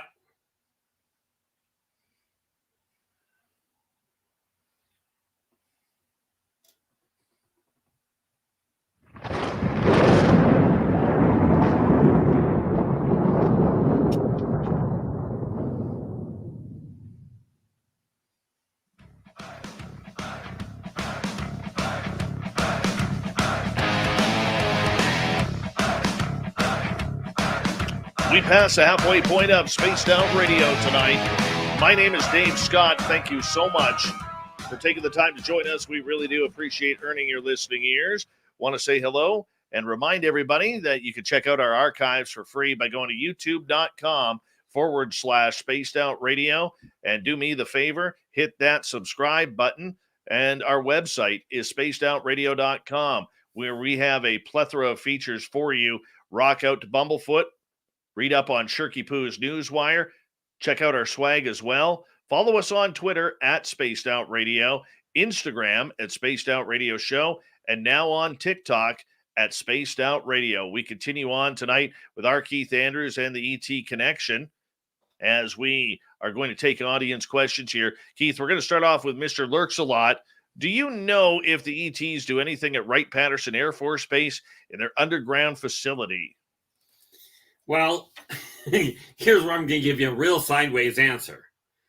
Do I know? The answer is yes. Am I going to say anything about it? The answer is no.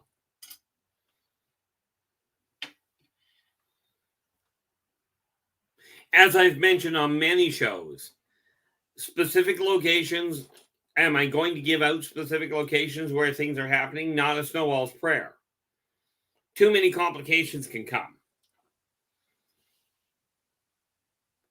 Yeah, I mean, heck, when the CIA came out to talk to me, I wouldn't tell them. Well, I know that.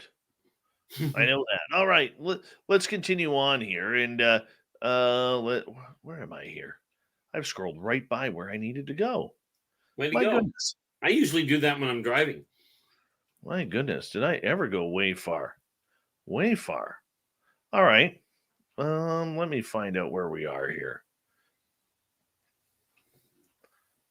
Well, let me ask you this while I'm trying to get my place back in the chat room here. How much of a connection are there between certain races and governments of this world? Like, is it like 30, 40, 50 different races are in touch, or is it one or two? It's just a few of them are in constant contact.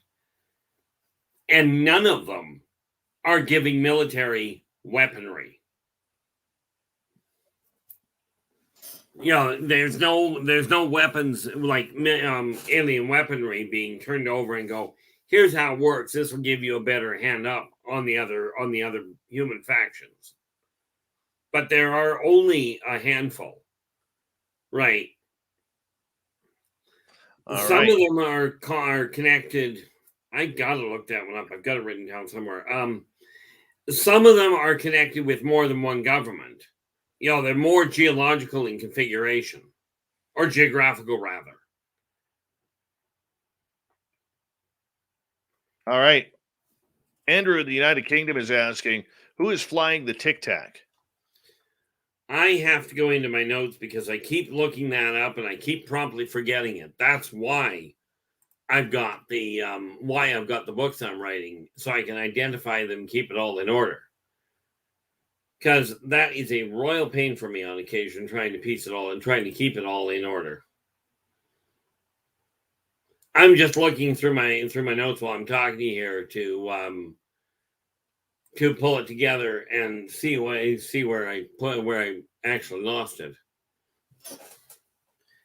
But fortunately, computers are wonderful from that standpoint.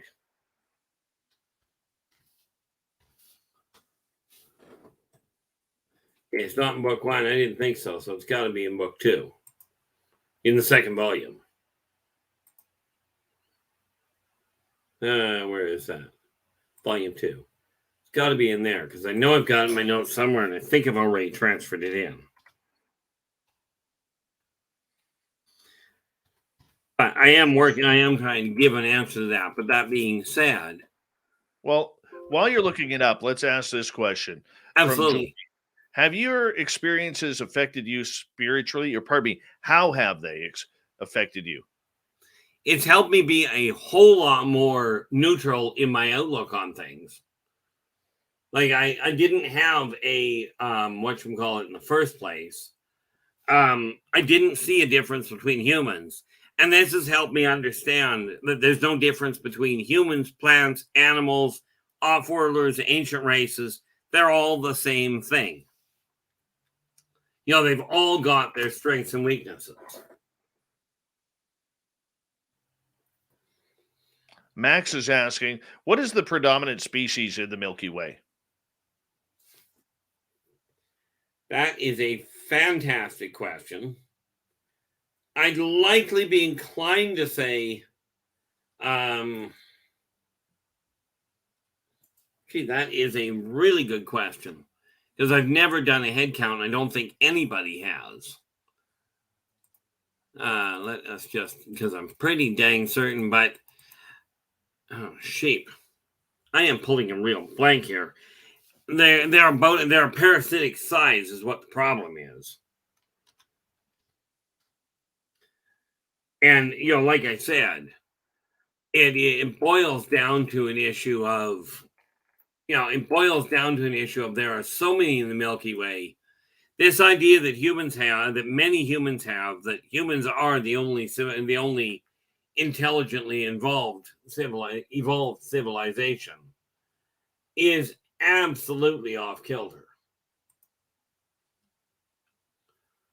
Brazelhoff wants to know, is the hybrid program complete, and is it being done by one group or multiple?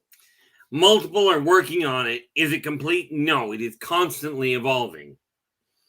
But it's the Greys or the Zeta Reticulans that have essentially perfected it. They're still evolving it because the races are still evolving.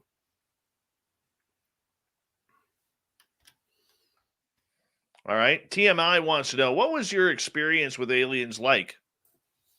Boy, there's a complicated one. The answer to the first question, the most numerous of the alien races, would be the Archon.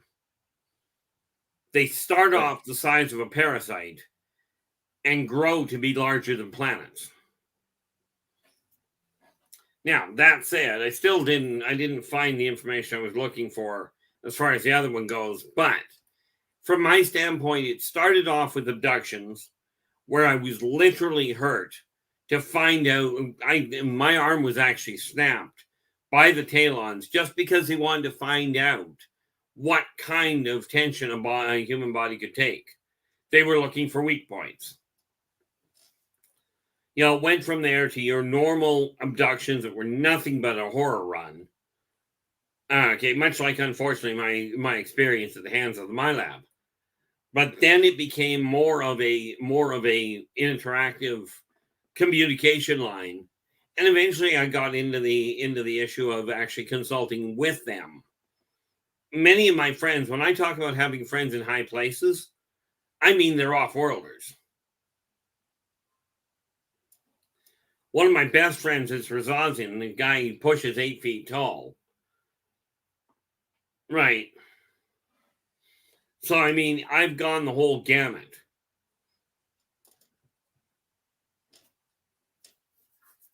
Right. Okay. Let's continue on here with questions from our audience. And let's go to Lester. Do any species clone themselves? Humans? Sorry. There are some that do, yes. And some of them do it for metabolic reasons. But I think what he may be aiming at, is whether or not, as rumor has it, that the Greys are all a bunch of clones and they're wearing out and what have you. No. They have the same kind of, mind you, much more advanced technologies, tendencies, and they don't necessarily have the social hang-ups. That's the reality behind it. But do they? Yes, absolutely. All right, let's move on here. Greco would like to know, can you tell us about any weird obsessions that aliens have like humans do, whether it's hoarding, chocolate, beer, thrill seekers, etc.? Well, if you take a look at the ancient race, what you would know as dwarves, it is understated how much they like their fermented foods. Humans understate it way too far. I swear these guys prefer a high alcohol blood level. So I like boozing it up a little bit. No, they like not boozing it up very little. I swear 3/4 of the time these guys are just plain drunk. Eric with a K wants to know, are humans making hybrids secretly with ET DNA? In my opinion, high probability. I do not have proof of it one way or the other. Kepsa wants to know, have you tried to record taking you being taken with a camera, or you sleeping or something? Absolutely not. The reason being, technology doesn't work very well for me at the best of times. I mean, I'm amazed the computer works for me. But no, I just don't bother. I mean, I short the poor things out on my own, never mind what they do to them. And by the way, that other question, just a sideline, I told you there was a third cigar shape. Yeah. Okay. The third cigar shape with the single bank is the Drakes that actually have it. That's just Cool. a side note to an earlier question. All right. Surf Jer wants to know, are there still 30-foot humans that still exist? Absolutely. Just not on the surface of Earth. Where'd they go? What people are calling inner Earth. TMI would like to know, what kind of alien is Chad Smith? Oh, Yeah, that one we're not going to touch. no, that one's just scary. You don't want to mess with the Chad's aliens. Don't want to mess with them. Fap wants to know, ever see Taco Bell, pizza, or any other human food up on a ship? Yeah, usually brought by humans that were taken while they were out shopping. But in answer to, is there some sort of a link there, as in, have any of the fast food joints managed to get on board?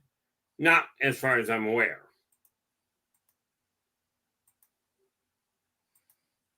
All right. Night Gazer, do the Greys have nipples? Well, that's an interesting question, but the answer is yes.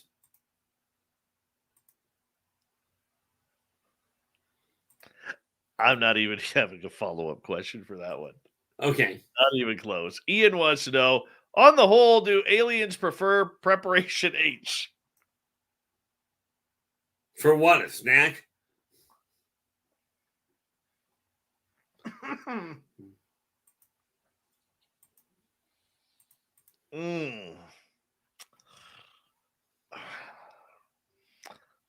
I just asked the questions, Keith. Yeah, I know. Lazarus would like to know, do aliens prefer foreplay or do they just dive right in? Depends on the alien and the individual.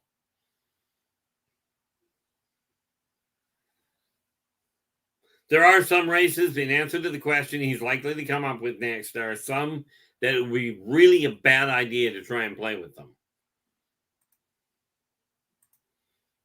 Although it would be a short-lived bad idea.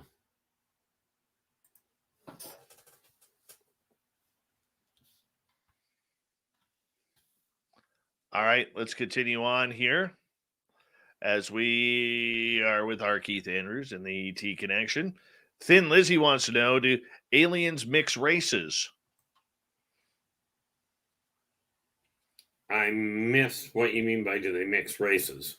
Well, like for instance, would a Caesarian make sweet love to procreate with a mantid being?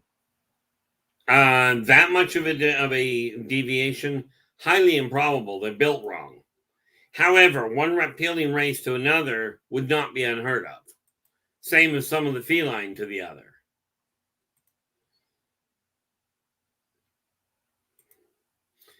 You know, but that being said, do they intermingle? Yeah, but not often for procreative capabilities, because most of them are not genetically compatible with each other. All right. See where else we go here. Let's go to Andrew. Do the aliens go to the cinema and watch films about being invaded by humans from Earth?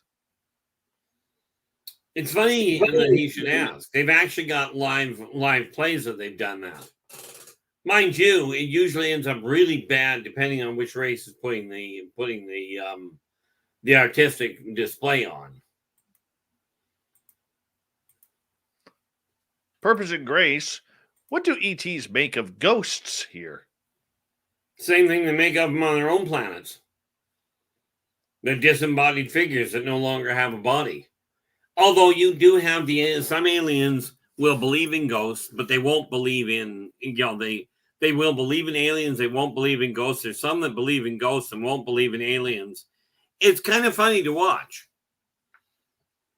But the really comical ones is when you watch the non-corporeal races that don't believe in corporeal ones.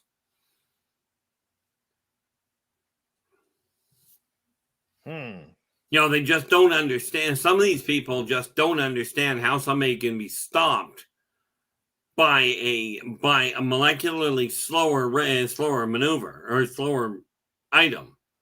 If the molecules are moving slower, you should be able to move between them.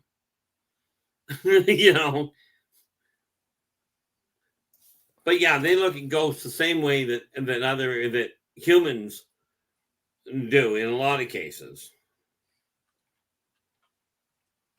TMI wants to know, do all races of aliens abduct? Absolutely not. Absolutely not. Some of these races, you got to ask how they would possibly abduct. You take a look at the Spare Knocked In. The guys are only 3 feet tall or 3 inches tall. And that's the tall ones.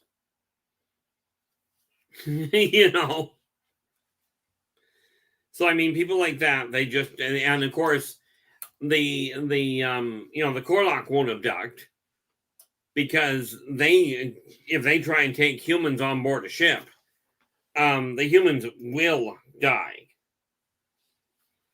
Okay. There is no way you're getting a human onto a Corlock ship.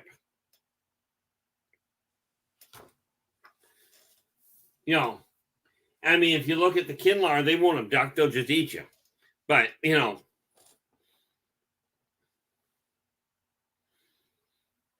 no, it's definitely a case of, no, not all alien races abduct. All right, let's continue on here as we got about 5.5 minutes before we have to go to break here at the bottom of the hour. All right, or top of the hour, pardon me. I always get that confused for some reason. All right, let's just go. Let's see here. As we scroll on, Keith, I want to ask you in regards to children because one of the things that I keep getting questions about from people, usually away from this show, is how do I protect my kids from this happening to them? Well, this is going to sound really callous. You don't protect them from it. You help them cope with it. Sadly, it boils down to this. Humans do not have the technological capacity, nor the if you will, some people call it psionic, some people call it metaphysic. They don't have the spiritual focus on the whole to stop it from happening. And yeah, I know that sounds like, so we can get abducted. There's nothing we can do about it. And sadly, the answer in a nutshell is, yeah, pretty much. But you can teach them how to cope with it. First rule of thumb is when they start talking about something that doesn't add up, do not categorically go, that's just your imagination. Document what you can so you can compare it over time. And you'll be able to see a pattern and then help them accept the fact that, okay, this is going on. But the fact you're coming back in one piece says you're not in danger.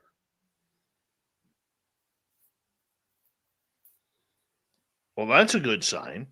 I can understand for people, like what signs do parents need to look for in order to see if their children are being taken or not?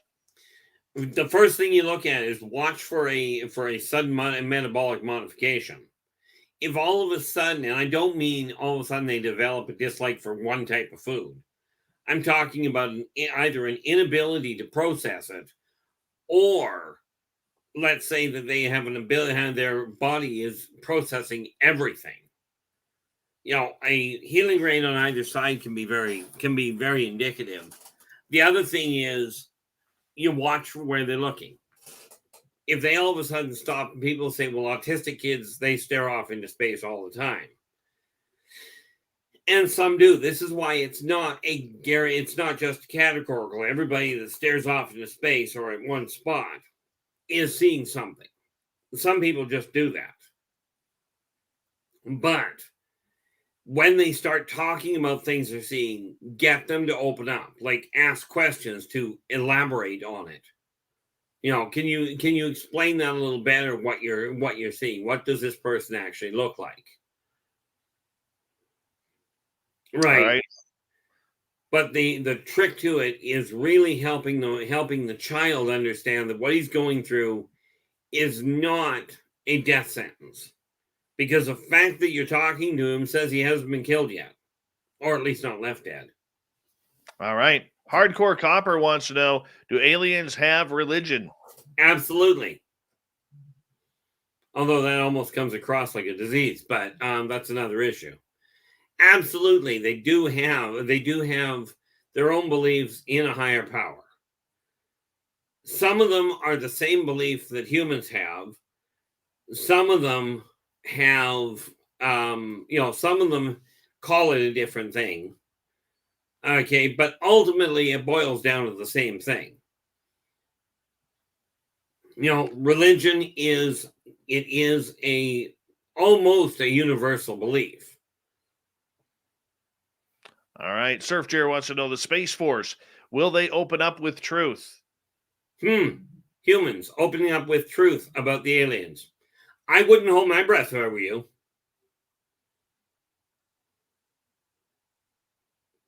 I mean, it would be nice, but I wouldn't hold my breath.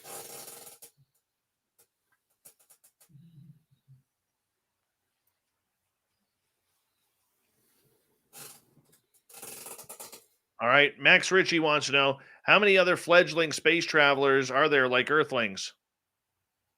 I have no way of giving you that answer. The numbers are, quite frankly, incalculable. It's just humans are not the only race that is on the edge of getting into outer space in force.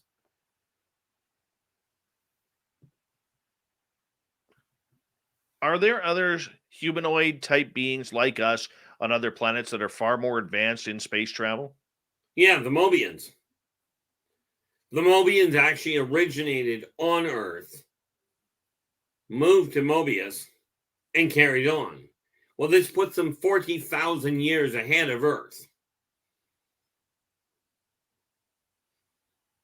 You know, that would be the most obvious one that's very human-like. You know, when you take a look at the Nords, they're very human-like. You know, there's a lot of races that fall into the category of very human-like that are more advanced than Earth is. And this is why when people talk about, you know, oh, if an alien invasion happens, we'll beat them back. R Keith Andrews of the ET Connection. We have him for another 30 minutes here on Spaced Out Radio. Really enjoying tonight's show. R Keith will light it up for another 30 minutes. And then we have the Unbiased UFO Report. Thomas Fessler filling in for a birthday boy, John Hudson, tonight. We'll be back. I'm going to go grab a coffee here. There you go. We're adding to the entertainment online. I'm just looking for something here.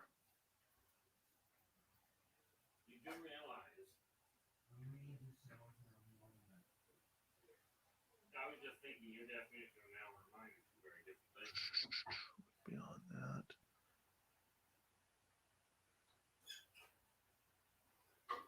Sorry, I'm just looking for something in the chat room here, guys.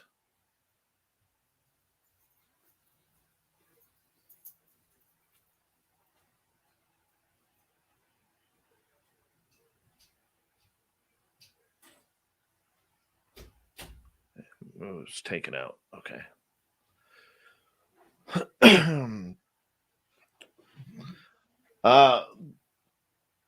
This is for my wrenches who are here, who are hopping in and out or are watching in their own little chat rooms. All right. I have a zero tolerance on any insult towards anything to do with race, sexuality, or anything along those lines. If I see that again, I shouldn't have to see it as a host. I could only go so far in the chat room. I rely on my wrenches in order to clear that shit up. Okay. Attacks on guests for no reason that are very rude, or any type of racial or sexual orientation type of comments. They're not allowed in this chat room. This is a chat room for everybody. Everybody is welcome here. Everybody is loved here. I don't care what color you are, what sex you are, what political party you're affiliated with, or what religion you are. Okay. And to anybody in our chat room who makes those types of comments, you're banned. It's that simple. I hate banning people. Okay. But I have a zero tolerance policy for bullshit like that. All right. Zero tolerance. Nobody here should have to put up with that. This is a safe place for everyone. I shouldn't have to continually have to mention that. So, yeah, I'm a little pissed off right now, and I apologize, okay, for being a little bit on edge right now. But I will not tolerate a guest getting driven into the ground, much like I care about Keith, and I will not have any racist or any type of comments like that made in our chat room ever. It's not cool. Not cool at all. And it's an immediate ban. Put it that way. It's an immediate ban. I hate banning people, but I'm done with that. I'm done with that bullshit.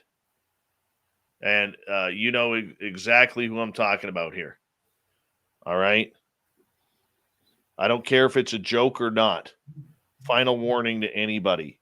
You do not pull that shit in my chat room.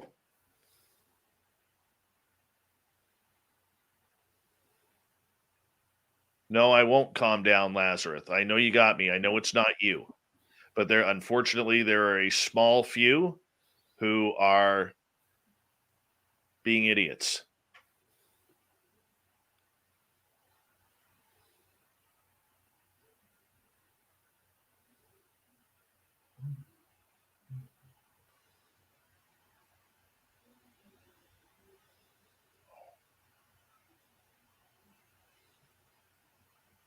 Thank you, G West, for the super chat.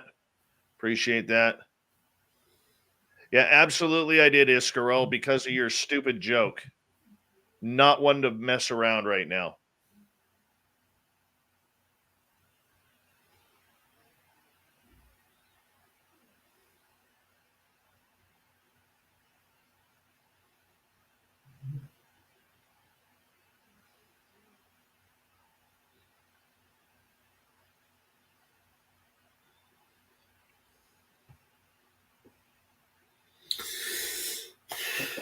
Just let me calm down a second here, Keith.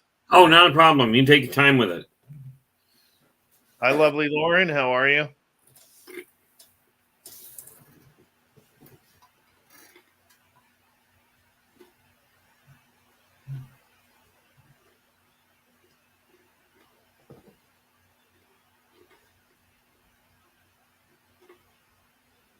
Little Marky Spender, what's going on? How you doing, buddy?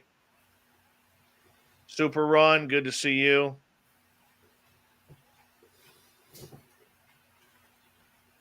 Larry Sobalski, nice to have you. Don D, good to see you back.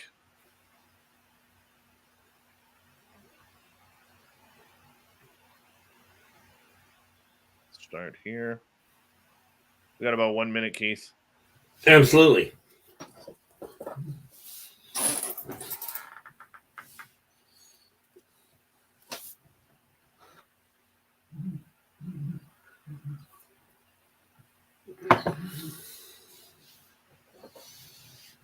Wham Bam Ham, thank you so much for the super chat, buddy.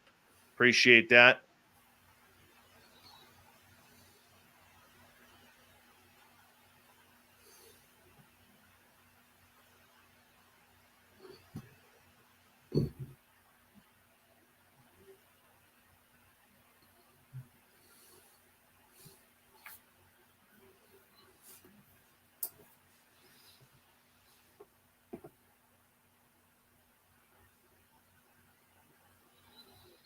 Here we go, Keith.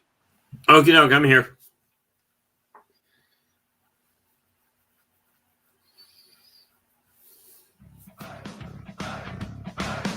Would you like to connect with us? Head to spacedoutradio.com for all your latest show info. Now, back to Dave Scott and SOR. Third and final hour of Spaced Out Radio is underway tonight. My name is Dave Scott. Thank you so much for taking the time to join us. We really do appreciate earning your listening ears. And we say hello to everyone listening in on our terrestrial affiliates around North America, digitally on TalkStream Live, Revolution Radio, and KPNL. All of our archives are free by going to youtube.com/Spaced Out Radio. Just do old Davey the favor, hit that subscribe button. The Desert Clam has set the password for tonight in the SOR Space Travelers Club. Ubiquarian.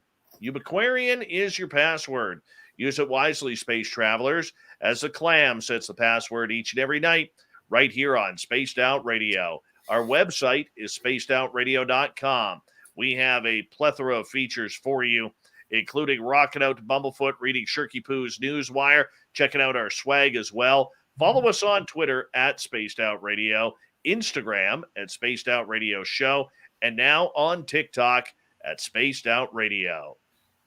For the final time tonight, R Keith Andrews, the ET Connection, continues on here on Spaced Out Radio. And, of course, we always have a great show with Keith as he comes on near the beginning of each month to talk all things extraterrestrial and supernatural. Keith, we're going to start off with Sonia's question here. Have you tried to bring back any alien plants or food? Absolutely not. And the reason for it is because, quite frankly, I kill Terran plants. There's no point in bringing another type of plant back here to kill. You're that bad with plants, eh? I can kill an air plant in 3 days. Oh, my goodness. I'm staying away from you. All right. Commonwealth Andrew was asking, is Father Christmas an alien? No. Father Christmas was very human. And he was a real person. And yeah, I know that sounds absolutely bizarre, but the chap literally was a real person. He just had a fantastic idea that caught on. All right, let's go to Sammy. So do aliens think of other aliens as aliens like humans see them as aliens? Actually, that made total sense. Just to be clear there, Sammy. The answer is yes. Understand that aliens coming to Earth do not see humans as aliens on Earth. But any race that goes to a different planet is alien to that planet. All right, perfect. You know, humans are the odd one that look at the things coming to them as being, as being a problem. But no, they absolutely see aliens as aliens. All right, let's rock and roll here to a next one. Max is wondering, do any races answer to or worship a higher power? Answer to, there are many. Worship, most of the ones that understand the higher power, like they have the same problem. Some will worship what they call their higher power or their God. Some will answer to them. Some of them disregard them. They go, okay, you're a God. Well, go away. Right. I mean, you get the whole 9 yards. Any way that any variation on the way humans look at what they call God or Allah or whatever name they want to put on it, off-worlders and ancient races have the same tendency. I don't know of one race that does not believe in a higher power. Joe wants to know, who are the first aliens to discover Earth? That would have to be, well, the spirits were the first ones to do it, but the Zerziks would have been the next in line, I suspect, would be the best way to put it. Or vice versa. No, it'd be the Zerziks were the first to see. The spirits were the ones that started building Earth. The Zerziks were the first ones to discover the fact it was being built. And like I mentioned earlier, the Zerziks come from before this universe. Okay. Let's go to another question here, my friend. And Wham Bam Ham is wondering, are we actually in danger of an alien invasion anytime soon, like next 10 years or so? Not even in the next 100,000 years. Mankind is not in danger of being invaded. See, the way an invasion would work, and I've seen this done before, they fire off a triphasic EMP pulse that wipes out every form of electronic and every form of electronic component. It disrupts the configuration, so you can't even build the electronics to replace them. They'll do that from the far side of Mars. Then they'll move into the far side of the moon's orbit, and they'll start picking off the trash that we've got in orbit around our own place and use that for impact damage. Mankind wouldn't even know the war started before it was over. But fortunately, the off-worlders are not interested in taking over Earth. That's actually completely forbidden. All right, let's go to Lester. Are there aliens that look identical to humans? Mobians. You'd never tell them apart. You could put them under a Terran microscope and you wouldn't see a difference. Hardcore wants to know, how have aliens been able to survive for so long? They had an earlier start than humans did.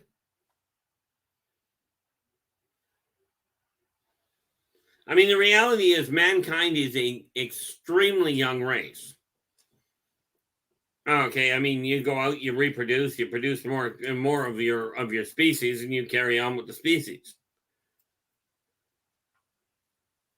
Scary Gary would like to know, do extraterrestrials believe in the chupacabra? Well, yeah, considering they had it. The chupacabra didn't start on Earth. And yeah, some of them absolutely do believe in them.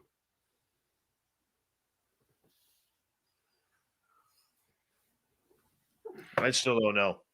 My jury's still out on the chupacabra. That's okay. Still out. All right, let's go to G West. Has any of the alien species stated what year they will make contact with Earth? Nope. That depends entirely on when mankind wakes up enough that it's no longer afraid of itself for whatever color it is or what part of what geographical location they're on. They will not be making that kind of contact from a mass standpoint. Like, they're already making contact. That's why we're having this conversation at all. But as far as the overall global contact goes, that's waiting for mankind to grow up a bit. And there's no way they can gauge when that's going to happen. All right, let's continue on here. This Spaced Out Radio is, let's get to Super Ron. Have you ever heard of pets being involved in abductions? That's a good question. It is, and it's one. I mean, this is neat because I've never seen that question before. But the answer is yes. Pets are taken. Bear in mind that pets are another species, and therefore, because they have close contact with humans, taking the pets is a way to get to understand humans from an observatory standpoint by talking to the pets. Right. Some pets are more adept at spotting them. Hence, you end up with cats and dogs go right squirrely when they're in the room.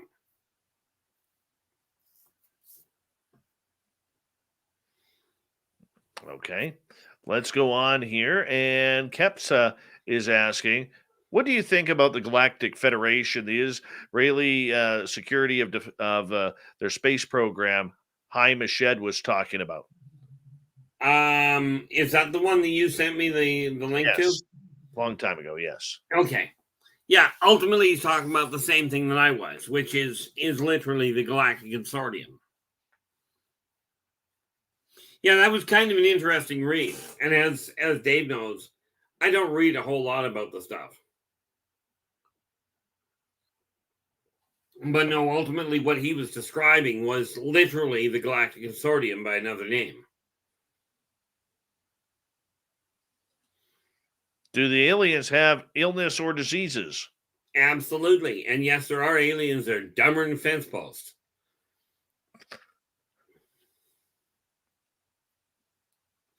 But yes, some of them do have genetic flaws. Now, the reality is, and this is brutal from human standpoints, in many of the races, especially their carnivorous ones, if a member becomes infected, it is not used for dinner. It is thrown in the fusion reactor.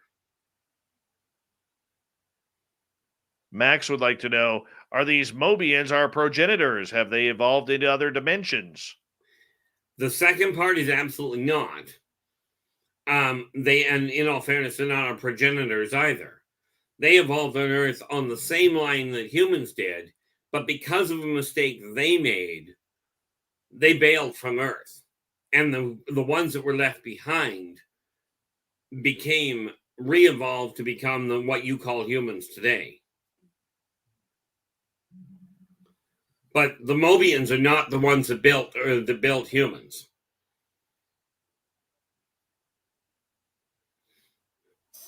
Vash the Impaler would like to know, do you think extraterrestrials have been here on or around Earth for even 1 billion years? Absolutely.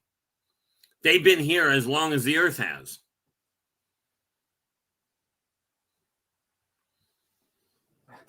Now, granted, there's very few of them that were here when the Earth was built. Most of those have died away.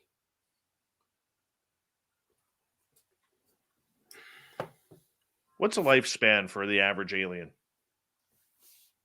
I have no way of giving you a balance on that. And see. the reason I don't is because the longest lifespan I know of is several billion years. And I'm referring to Terran years. And I know some that only live for literally, because of their environment or otherwise, they literally only live for a few days, Terran days. So, Right. I mean, what's the average? I have no way of calculating it.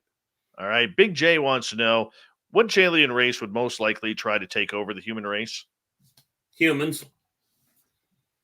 And I know that's not an alien race, but the reality is, if you took the actual consortium out of the equation, if you were to move them out of the area and have them disconnect from Earth altogether, you can bet the Mechlinoids or the Teklek would move in. The Moldocs would take over, right? But because the Moldocs would look at it as hunting ground and slavery, right? The Tekleks would simply strip the place to its core, including the human race. And the Mechlinoids would transform the whole dang thing. Because they'd start by wiping out the races on the surface of the planet, then they'd kill off the planet. Bear in mind that Earth itself is another race.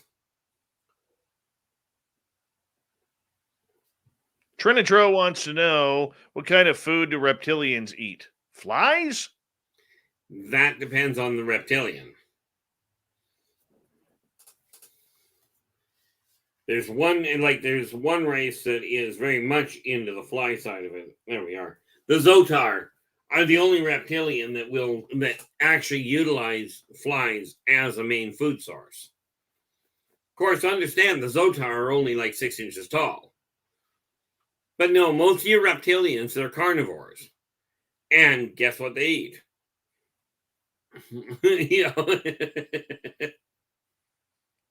Obi Flett would like to know, are owls connected to the phenomena?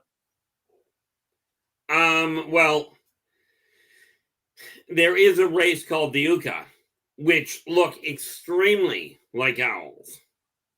And so, but owls themselves are a Terran bird. I don't recall what their basic heritage was, but they're an avian from Earth.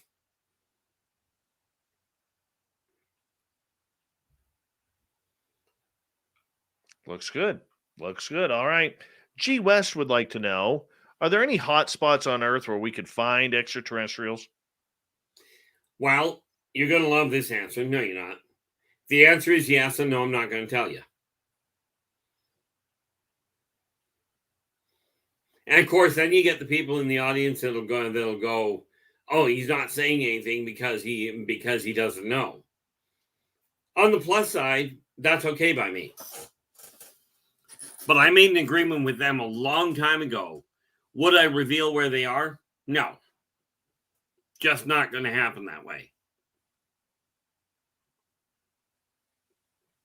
But there are absolutely places that are more prevalent to it, not the least of which is, in your remote areas where, because I'm presuming he or she is referring to places where they settle in, where they regularly land, this sort of thing. There are definitely hot spots where they do that. All right. Lazarus would like to know, what are your thoughts on Hollow Earth and Hollow Moon? Hollow Moon itself, not so much. Hollow Earth is very real. There are things in the moon, but the moon itself is not hollow. Okay, but Earth itself has an entire setup underneath, under the crust. It's got a whole other ball game down there. And no, invading what people refer to as hollow Earth or inner Earth is just a suicide run. Mankind would not be happy with it. David Lopez. $1 they wouldn't be happy with it either. True. David Lopez would like to know what aliens are considered hostile. The ones that are shooting at you are really not nice people. But realistically, Maldocs on the whole are a nasty race. The Teklex on the whole, the massive majority of them are not polite. Your shadow walkers, humans would absolutely see as hostile. Right. The Kinlar are just a violent race all the way around. I mean, they kill each other to get the glory of the kill. So they're definitely a hostile race.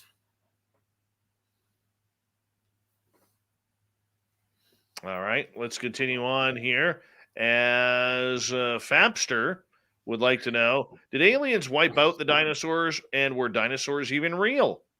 Well, that's a long conversation, but if you take a look at World Weekly News from back in the 80s, the Martians stole the dinosaurs. But the reality is the dinosaurs died out by natural causes and evolved into what we now know as modern birds. Were the dinosaurs ever real? Absolutely. Some of them still are. Hardcore would like to know, are there any alien races that are jealous of humans? Many of them. And subsequently, they are also afraid of humans. See, humans have the innate ability of handling what humans refer to as zero-point energy, but what the off-worlders see as reality modification. Humans can alter matter by thought. Only most humans have devolved to the point they don't think, much less manipulate matter well.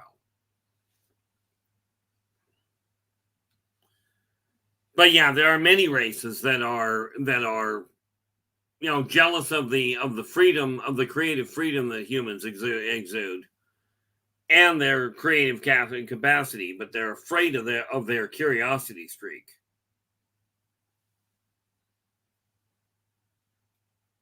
Steve Franchise, does Dave Scott have a reptilian lineage? That one I won't even touch. Why? Why? He wants to know. He probably does. And there's a lot of things that people will ask me that they can ask me until the end of time. I still ain't going to go there. You want to say something about your heritage? That's your issue, not mine. You've spilled it before. Actually, no, I haven't. I'm giving you the same answer. I know.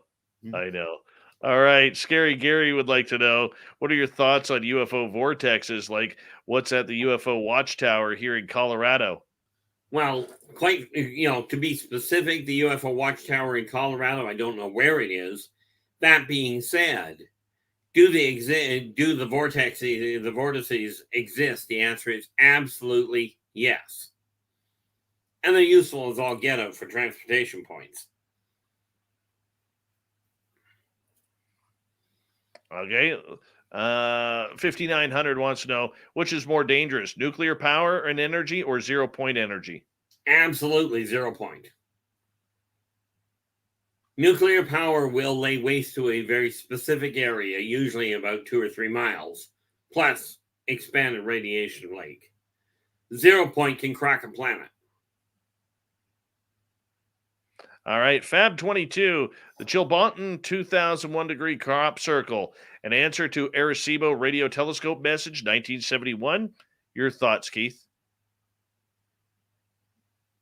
I'm familiar with the Chilbanton crop circle. This falls under that, and much less the Arecibo radio telescope. Yeah. So unfortunately, my thoughts are pretty blank. I remember in 71 they sent out a radio message, but not knowing what the crop circle itself was specifically, I cannot give you an answer. All right. We only got about 2 minutes left here, and let's see here. Let's go. Where are we going here?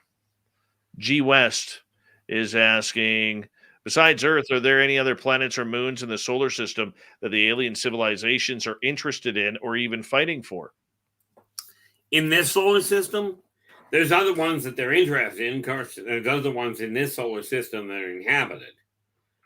But are any of them in a full-blown battle for any one of the occupied planets? No.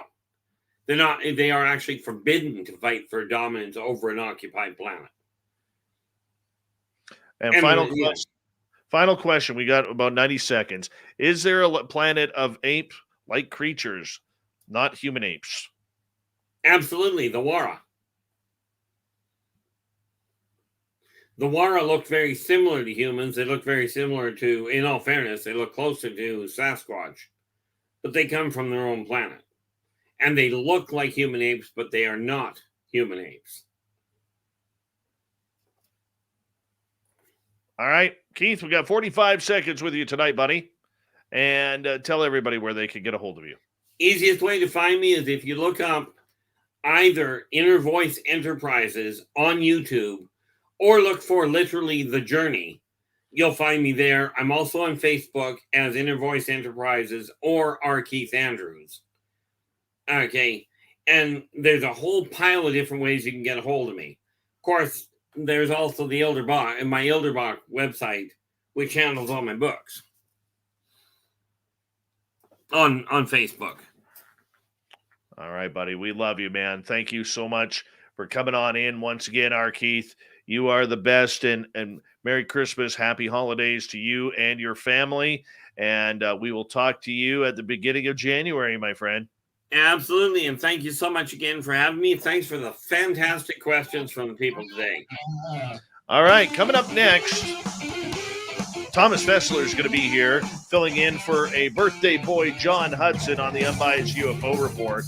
We will continue right after this on Spaced Out Radio.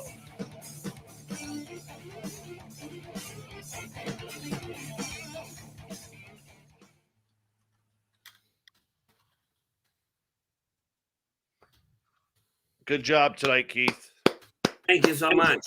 You know, I've seen very few times when you've gotten that agitated about somebody. I understand why, don't get me wrong. No, you cannot come into my chat room and, hey, Thomas, how are you? You cannot come into my chat room and make bad jokes like that or throw accusations that are simply not. That's someone from Goof On. What do you expect? Yeah. Zachary Smith is one from Goof On, and if he's been going ahead and sowing the seeds of discontentment, you're going to be seeing some different people coming across. That's why I have it, my channel, and actually increase my subscribership. If people want to chat, they have to be a subscriber, and then they'll double think about coming in and doing it, and it just makes everything so much easier. Yeah. No, I understand that. We're going to be talking about that in our team meeting on Sunday. Yeah. That's just, you know, I'm very protective of Keith.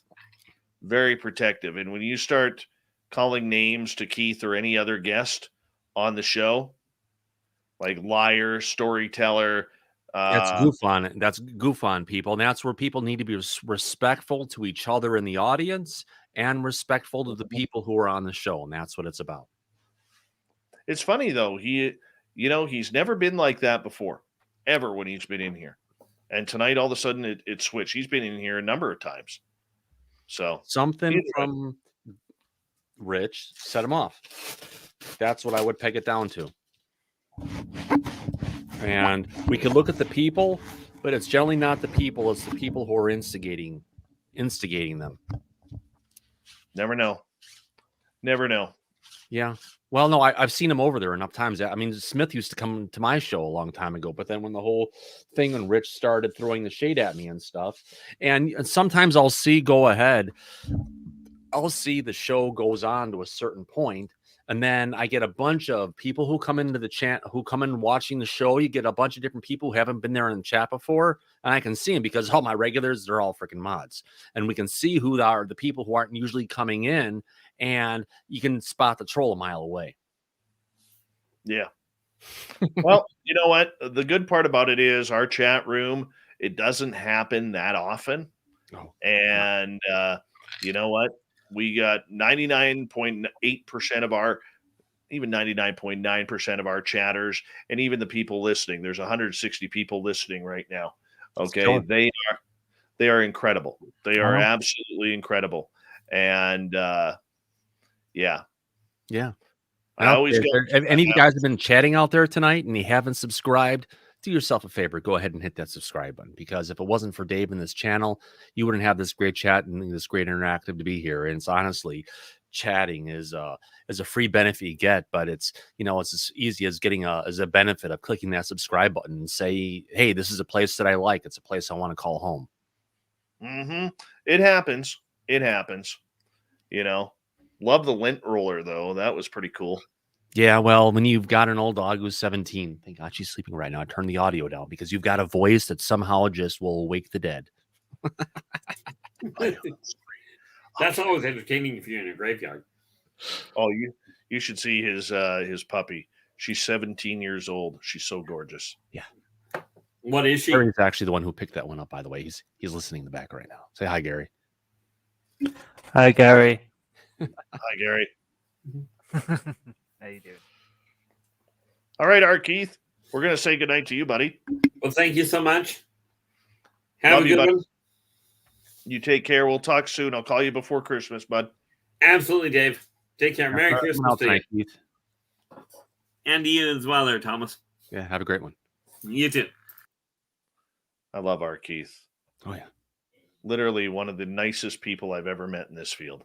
Mm-hmm. Someone who's passionate about the information that he has, and he likes sharing it, and he's excited about it and everything. And if some people out there want to be doubters or people that just want to go ahead and be negative about it, what's the old saying from was it from Bambi? If you don't have something nice to say, don't say nothing. Well, some people can't help it. Hey, it's gorgeous Lavira. How are you? And Applesauce, welcome back. Anonymous Rex, good to see you, buddy. And the lovely and talented Jennifer Lane has returned, except she's changed it. Chris Holm, how you doing, bud? Thank you so much for the super chat, and everybody who has helped out with the super chat tonight. I really do appreciate that. And I apologize, guys, for getting a little angry, but there are certain things that will set me off. And, anybody getting picked on in our chat rooms, it sets me off like that. So I apologize for kind of getting a little out of hand there and going all hockey player there. But I'll talk about it later after the show. Here we go, everyone.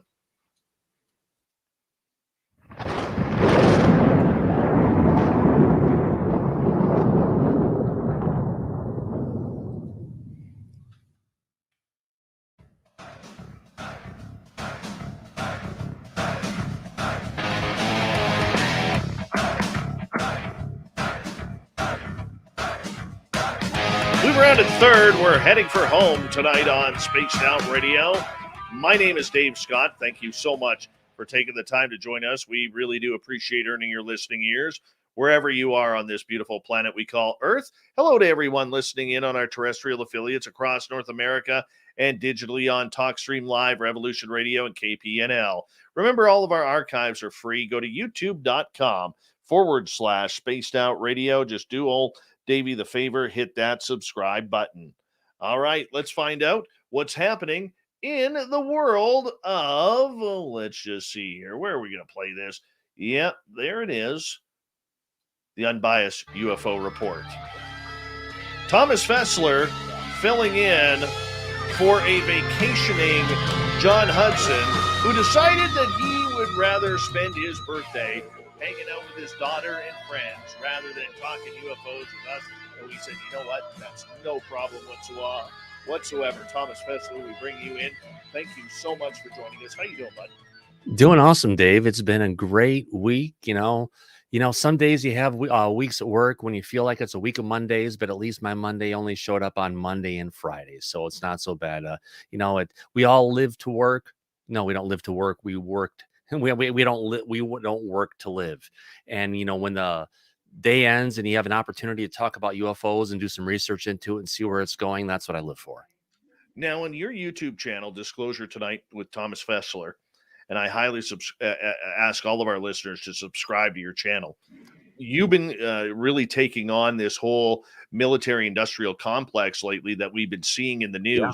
I'm really surprised that the mainstream media, Thomas, hasn't picked this up as of yet. They're starting to. We've seen articles from The Hill, Politico, even TMZ starting to pick this up. Yeah. But where's CNN? Where's Fox? Where's the New York Times? Where's the LA Times? Where are the big papers when this is a major story, my friend? Well, everyone's been quiet since December 26th. It's like there was this big rush up of all this information coming up to disclosure, right? And then all of a sudden, after disclosure hit, it's like although they've had the highest ratings they've ever had, all of a sudden they clamped down. Someone from Congress spoke up here, but then when we had Tim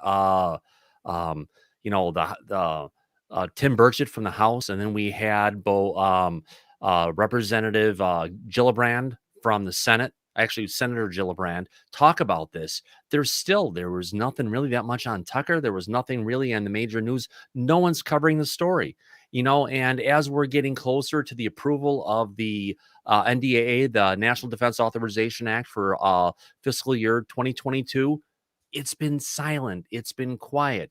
And not until after we had the Pentagon come out and basically say, we're not, it was Doug, what do you call it, Speaker Kirby from the Pentagon was out there, or John Kirby, I believe, going out there and saying that, hey, we're going to keep the information, we're going to keep it flowing, but we're not going to give you regular updates, and we're not going to read you into it. But still, a lot of the any of the news that did cover it, they try to put a positive spin on it, which it's like sheep leading the sheep. Yeah, and that's what I noticed. But I mean, we've been saying it for about a week and a half now. When the AOI MSG first came out, okay, that basically this is the military industrial complex biting back at elected officials. Yeah, biting back, and yet silence. It's only a certain few in this community that have been really picking it up. And there's some great writers and journalists out there for Politico, The Hill, who have grabbed it as well. And even TMZ, which is more of a smut type channel. Okay. I mean, they're even noticing how it's that obvious. They're the only ones who are willing to track down the House representative on the Hill when he's walking down the stairs. He does that every single day, if not a couple times a day. And no one is out there. That's the part that blows my mind is we have these people who are willing to talk, willing to give comment on it. But it was like the comment they had on TMZ was great. Not only did he mention the the military industrial complex, he called out the religious industrial complex, that basically saying you've got these people who are in these corporations that are not just that are outside of the Pentagon, who are using religious intent and such for controlling the narrative because they're afraid of what the truth can bring. All right, but two of the people who have been attacked recently are Chris Mellon and Luis Elizondo basically being told to shut up Yeah. by this uh, by this military industrialized group. They both spoke out though. Like you brought up the Hill. The Hill had a piece that ran 2 days ago where you had both Elizondo and Mellon speaking out, talking about, well, not necessarily naming them in a military industrial complex, but this need for to keep disclosure, to keep the information clamped down, what they've been doing for the last 75 years, and they want to continue it for another 75 years. Okay, so what is the purpose of the military, in your opinion, trying to cover this up? Well, think about all the stuff they've potentially done. You know, we've had it go all the way back to Roswell 70 plus years ago. How many people have they told that you're lying, that you didn't see what you saw, that you well actually saw something else? How many people that they have committed to, you know, psychiatric facilities or people who had medical issues resulting out of it? They made it up something else versus treating the people for what they had. In addition to that, you've got look at what potentially happened going back to Eisenhower and the the meetings between potentially the ETs and the humans. I mean, but we got to say, when's the last time we actually heard about someone in the government talking about the military industrial complex? That goes all the way back to Eisenhower. Oh, I fully agree with you on that. But for Elizondo and Mellon, they have been outspoken about this, especially over the last year or so. All right. And Yeah. this is something that has, I've often wondered, and I've even talked to people behind the scenes about this. Like, how are they getting away with a lot of what they're saying? I mean, here they are both getting paid by the government as contractors or whatever they're advising on, advisors. And yet here they are speaking out against a lot of what the military represents. I mean, this has to cause a lot of tension. It has to. I mean, if you look at what they tried to erase Elizondo, like they erased David Adair and they erased Lazar. They wanted to make those guys act like they didn't they didn't exist, and they've done the same thing to him. But now this is in recent history, so at least they're speaking out. They're talking to the Hill. They're trying to bring out the situation. But the thing is, the best thing about it is we're getting people who are in the elected office trying to go ahead. They're listening to it. They're getting momentum, and most importantly, they have people who are on the inside who are protecting them. Because if they didn't have that level of protection, I would even say Representative Tim Burchett would potentially be at risk for the information he's saying today compared to, who knows what could happen to him if he didn't have the people in there backing up from what he's saying. I mean, they used to say this is political suicide, but even you've got Northrop Grumman coming out on, major pieces coming from their website, going ahead and basically acknowledging everything that's going on with ufology from the report up to where we're at now, with the little tagline, "Hey, look for careers at Northrop Grumman," basically saying, "We get it. Come on, work for us." And Oh, that's the industrial complex right there. Well, I get that, and I can appreciate that all too well. But I mean, with these politicians, as we are starting to see more and more, it started with Mark Warner, then it moved to Marco Rubio. Then we found out that the Senate Intelligence Committee had been read in on the UFOs, which now includes the Vice President of the United States, who is on the intelligence community there, Kamala Harris. Okay, now we're seeing Senator Gillibrand, Tim Burchett, who also participated earlier this year in September's Big Phone Home 2, put on by the Unidentified Celebrity Review YouTube channel. He was there. I mean, these are people now who are taking this subject very seriously, not just as a threat narrative. Okay, they want to know what the military knows. He's flat out said he doesn't trust the military. He doesn't trust the Pentagon. He's not confident with giving them any money because he feels that they're not going to tell us anything because that's what they've been doing. I mean, if you read what he's, read the words that he said and you listen to what he said, this is one of the few guys who actually, if you listen to it, he sounds like who's someone from UFO Twitter who's really up to speed on it. Either that, or he's had someone good along the lines of Elizondo and Mellon reading him in on the information that all of us are too familiar with.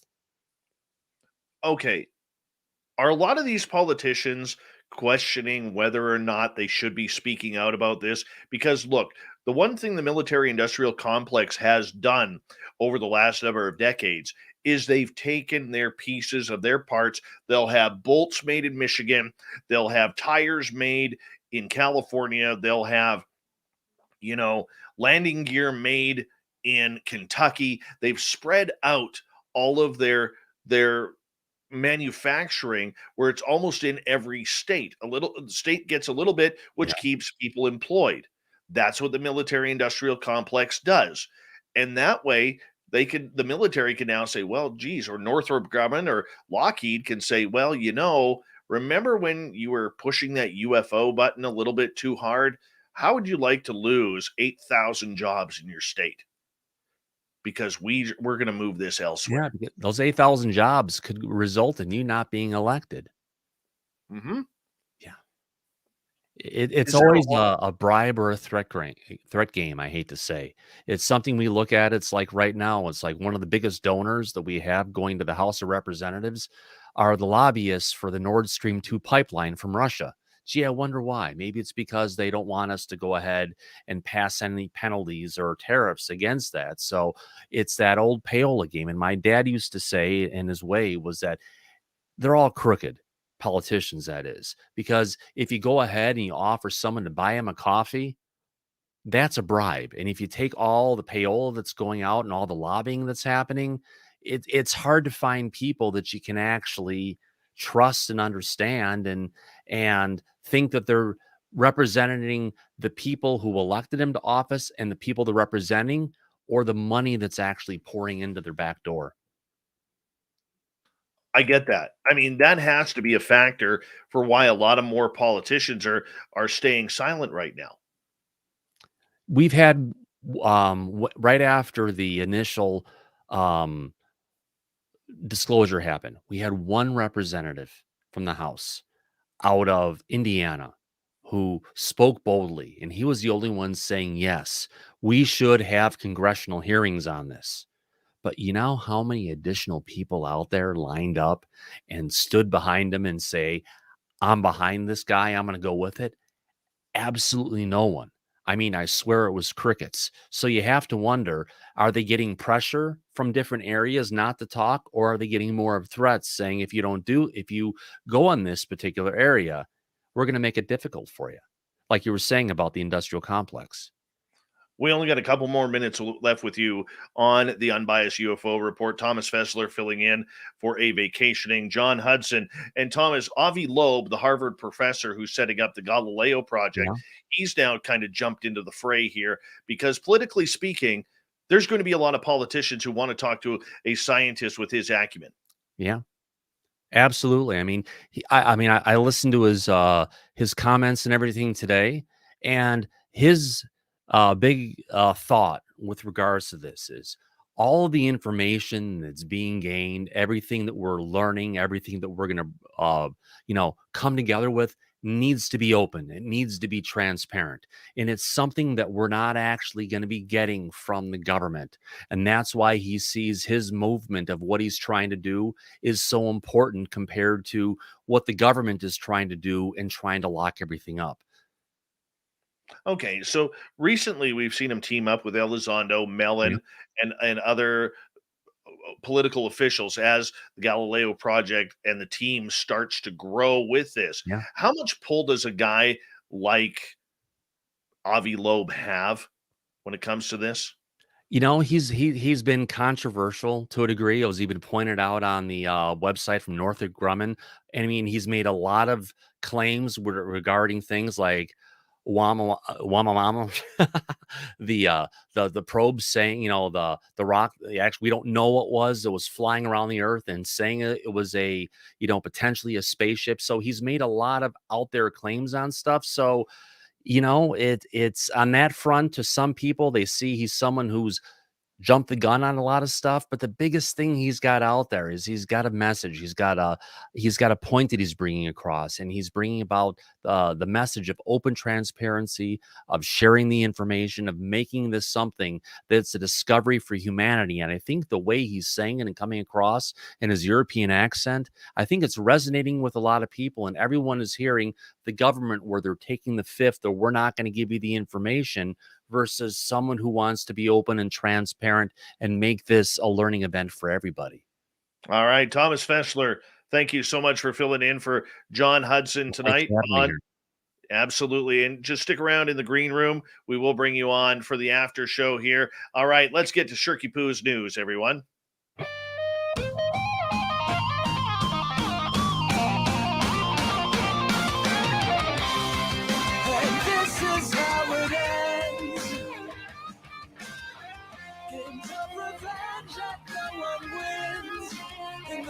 All right, let's get to Shirky Poo's news.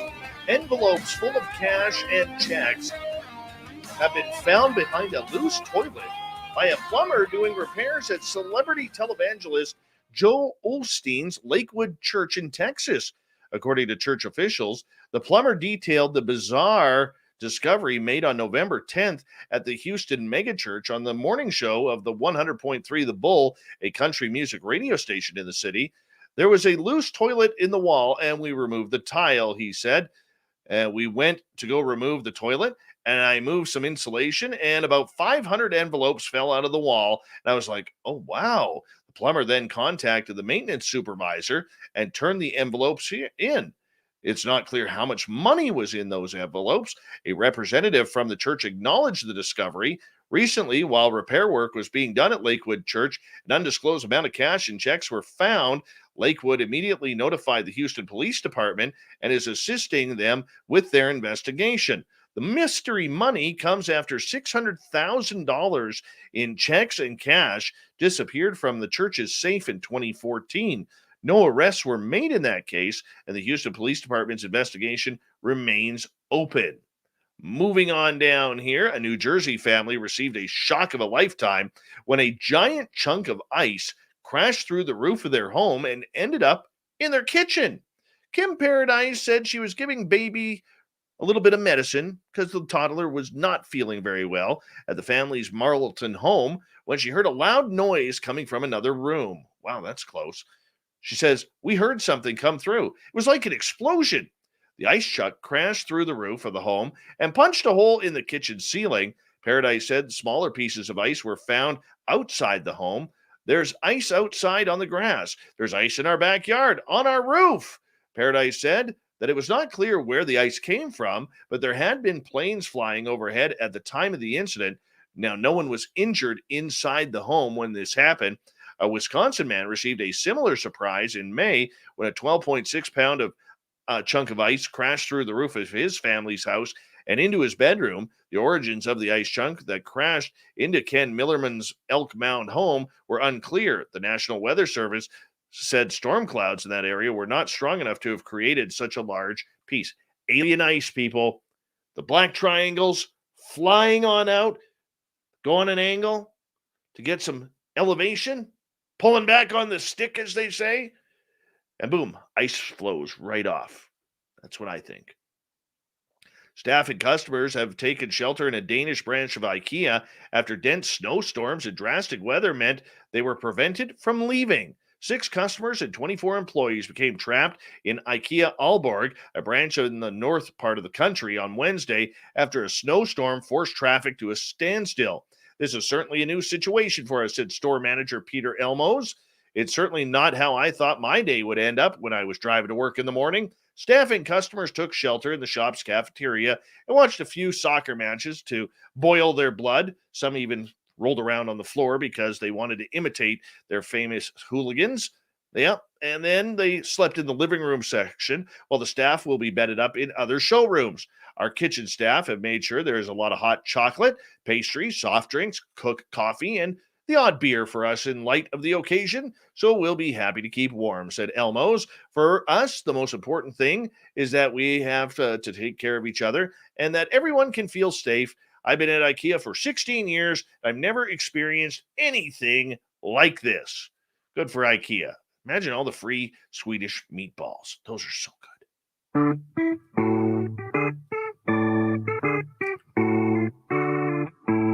Let's get to the thought of the day, shall we? What would you like to learn from extraterrestrials?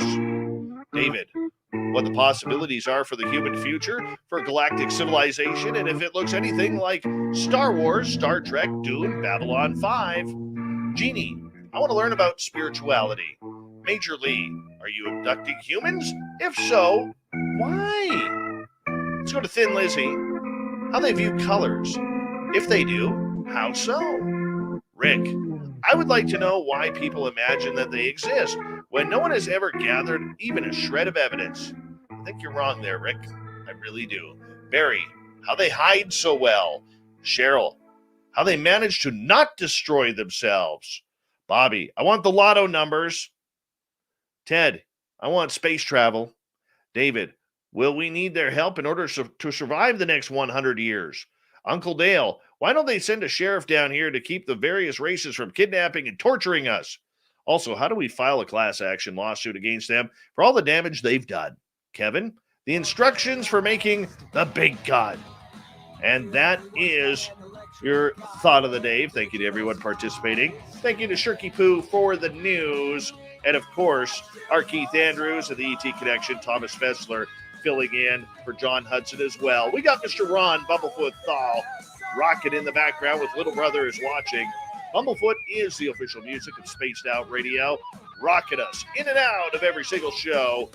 Get your horns up for the guitar god himself. Special thanks to everybody listening in at home, at work, in your cars, wherever you may be.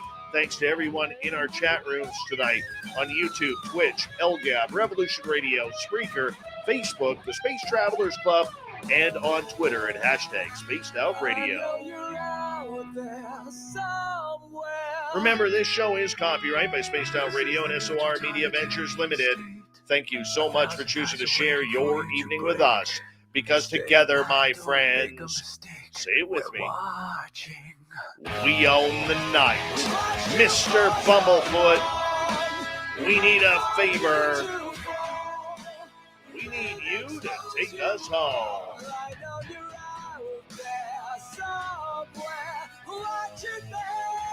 Yes, the Woo train has docked for the night. But soon, my friends, we shall ride again. Your seats are always available. Your tickets never expire. And if you want to bring a friend, we've got room for them too. Good night.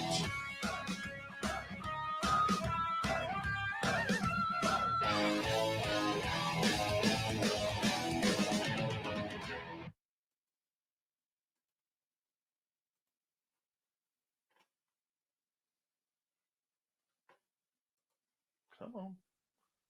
Come on. There we go. Give me 2 seconds here, Tom. My goodness, another upgrade. Hey, buddy.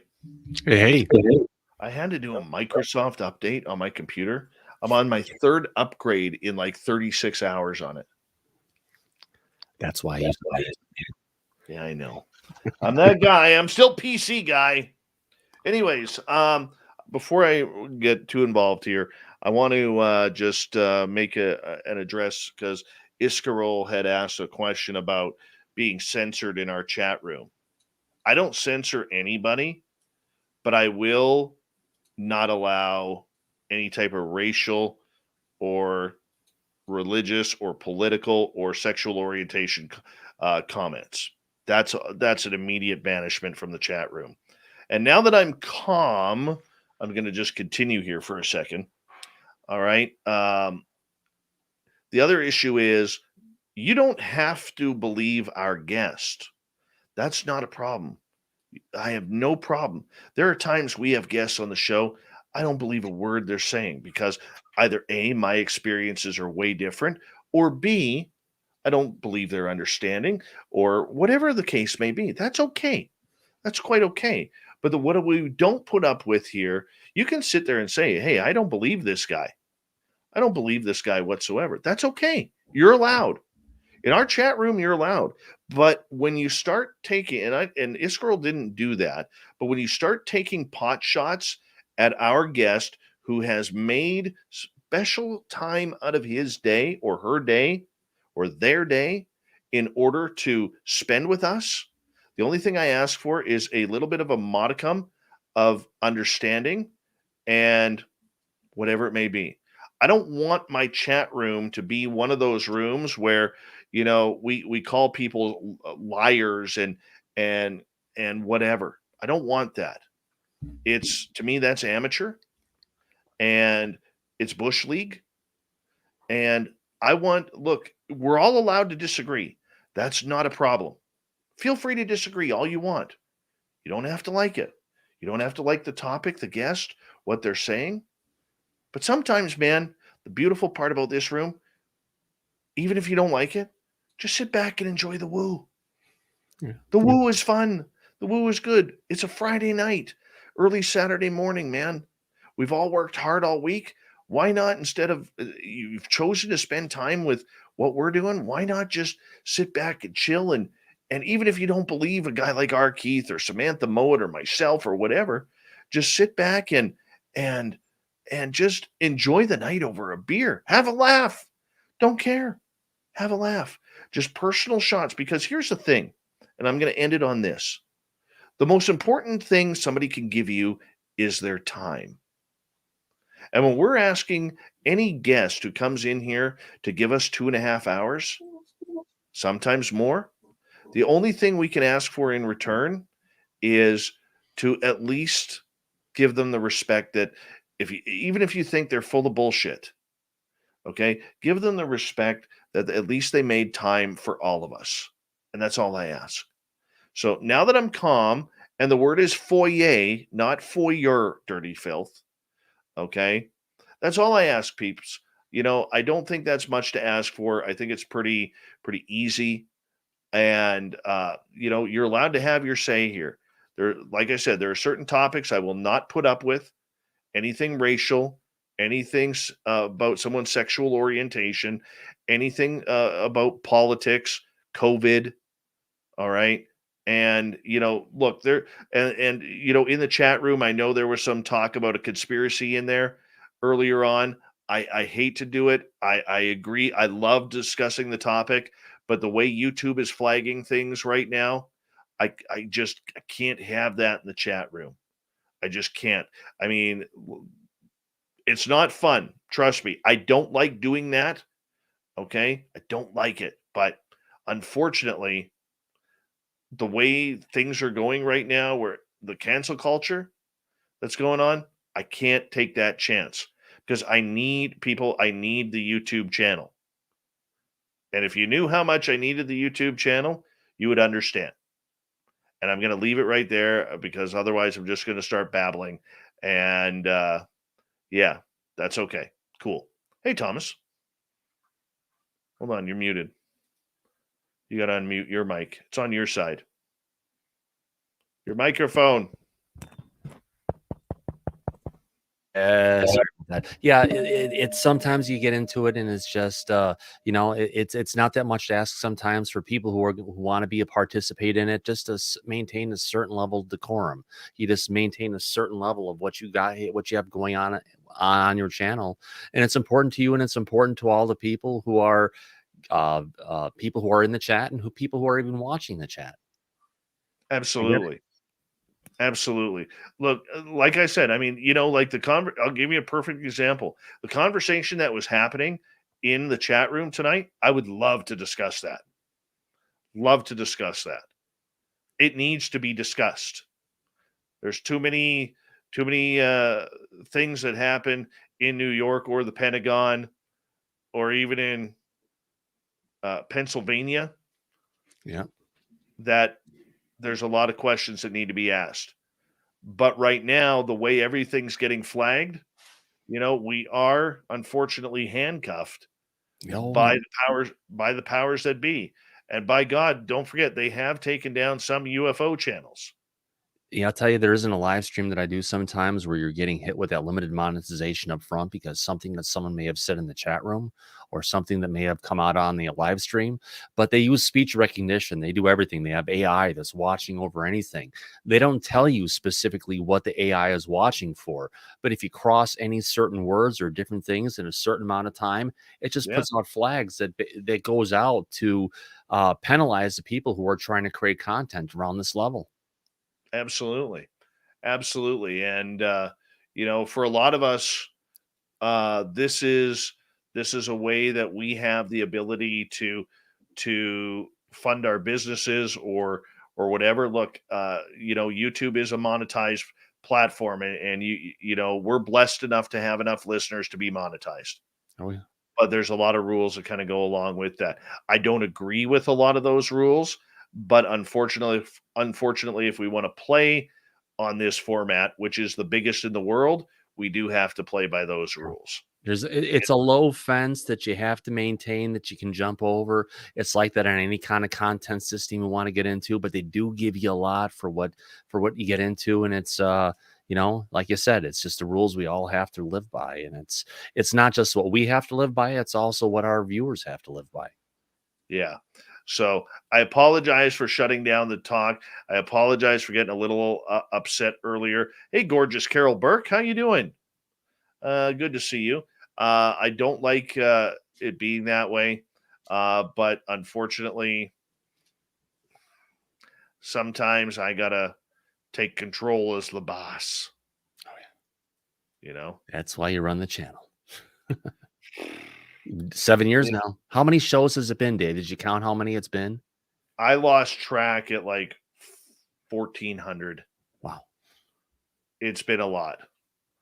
It's been a lot of shows, man. No, I can find out. I just probably have to go to your videos and just tell it to download everything, and I can get you a total count. Well, you know what? It's not just that though, but it's our Blog Talk Radio days before that too. Yeah. Yeah. I've never brought those over. That was Blog Talk Radio. What an ugly experience that was. Yeah, we learn. Yeah. I'll tell you, it got to the point where every 6 weeks my show would be hacked. Really? Blog Talk had a big problem with hackers, and they never admitted it. And every time you complain, I remember I complained. It happened to me like 3 times in 1 week. And I complained to their office because you could actually get somebody on the phone there. They're one of the rare media companies that you could actually talk to someone. And they'd be like, "Oh, well, this is the first that we're ever hearing about this." I said, "How could this be the first if I've reported this 3 times this week?" Like, dude, like they would break in through the phone lines. And yeah, it was crazy. Insecure to the max. They didn't have a clue back then. It was horrible. Almost as good as what we have today for our rail system. We actually had to pass federal law to require the rail systems to actually go ahead and do a security audit of everything and deliver a report, self-governed report on it. And they were actually lobbying the heck out of it to try and keep that out from actually happening. Because you think about it, all their switches, all their, if you want to call it traffic controls that they have, all the different warning signs that go up and down across the United States and Canada. It's probably one of the biggest insecure networks we have out there, but they just don't want people to know where it's at. And the funny part about that is Bill Gates actually owns a bunch of railroads. That doesn't surprise me. He owns 50% of, it's either Canadian Pacific Railway or Canadian National Railway. I think it's Canadian Pacific. Yeah. He owns 50%. He's big into the railway. And big into farmland as well. Yeah, absolutely. All right. So what are we talking about tonight? Audience, if you have any questions, feel free to ask away. Oh, excuse me. We always have questions from our audience here in the after hours. Yeah. How was your show tonight? Pretty good. It's like there was an article I ran into today from, who was it? Northrop Grumman. basically confirming the information that was in the UFO report, going ahead and talking about it, and putting a positive spin on it, going ahead and actually talking about the people who observed it from the pilots, their knowledge and how expert they are at it, and also the technology that was used to observe it and what they were getting out of it and how those readings were important. Where we hear a lot of people trying to go ahead and tear it down, we actually have something Ted Rowe from NARCAP talked about earlier, is that little door of the UAP report. Although it wasn't enough to give us a lot of information, it opened the door for aeronautics, for astronautics, for even, we're talking about the industrial military complex, to start talking about this and actually being able to address it in an intelligent manner, not just laughing it off and in this uncomfortable manner. So that was the subject of our show tonight. I don't think anyone else has picked up on it, but I found that article and I was just like, wow, this is actually coming up on Northrop's website. So we went through the whole piece and it was a great conversation on our panel. By the way, your panel there with Rob and Tim, and I apologize, the other guy's name Greg. I always, Greg. Yeah. They're smooth, man. Yeah. Where'd you find them? Some of them found me. I found them. And just different people I've run into. A lot of them on UFO Twitter. The only reason I'm on Twitter is specifically just for UFOs, consciousness, things along those lines, nothing else. And it just and of course promoting my the channel that I've got going. But overall, it's like I've I met Rob through Twitter because he's an ancientologist, someone who's just really passionate about what he's got going on with ancient history and how it ties into UFOs. What's an ancientologist? Someone who focuses on the alternative timelines for ancient history, where we have an advanced civilizations that are in the past, and we're looking at all the historical facts that we have in the geological record and not just glossing over them and making up timelines that just don't make sense for what we're seeing. Or if you want to call it using the prescribed nomenclature, that you'd have more of an historism kind of approach where we had the Iron Age, the Bronze Age, and all these things, but we have these high technology pieces that go back there that just don't fit into anybody's model. And Rob really looks at it from the engineering technology perspective, looking back at stuff going down 5, 10,000, 20,000 plus years in time. Very cool. Very cool. I like your team, man. Thanks, I think it's solid, and Rob's a good veteran too. Oh God, yeah. He was in the Marines. He got some damage in there, and he's got some damage to his body afterwards. And sometimes he's around, sometimes he's not, just because his body's in such bad shape. But when we can have him around, man, that guy's a genius. Oh man, yeah. I was lucky to run into him. It's like we were going back and forth on Twitter on a bunch of stuff on ancient history, and then we got tied into, hey, my body's worse than yours. I've got this problem. He's got that problem. We're going back and forth, and he just freaking blew me away for what his problems were. But it was really great guy, really honest in what's going on, and one of the smartest people, if not the smartest person I know. Right on. Congratulations, man. Thanks. Yeah. Having good people like that on your team are hard to find. Yeah. Man. And it's representing a bunch of different people from different areas of belief. Oh, yeah. Rob from more of a scientific, who's someone who's been researching anti-gravity and ancient history for a long time. You've got Tim, who's had some experiences in his life and some connections to an alternative consciousness that's blown his all perception out of this. He's about the same age as me. And you've got Greg, who's from the East Coast, a bit younger, who's seeing this and has different beliefs and coming into it. And but between all of us, and as well as Gary, our producer in the back, we represent a bunch of different people with different perspectives and how you see it. And that's the last thing you want to do, is having a bunch of yes men around. It's nice to be able to have someone who's in the center, someone who's off on one side in their true feeling, and someone who's on the other side, so the audience can kind of resonate and figure out where they want to be versus us telling them where they need to be. Well, you know what? I appreciated the other night when you invited me on and I was with you for about 25 minutes. Yeah. And Rob had made, I think it was Rob or Greg had made a comment about the media.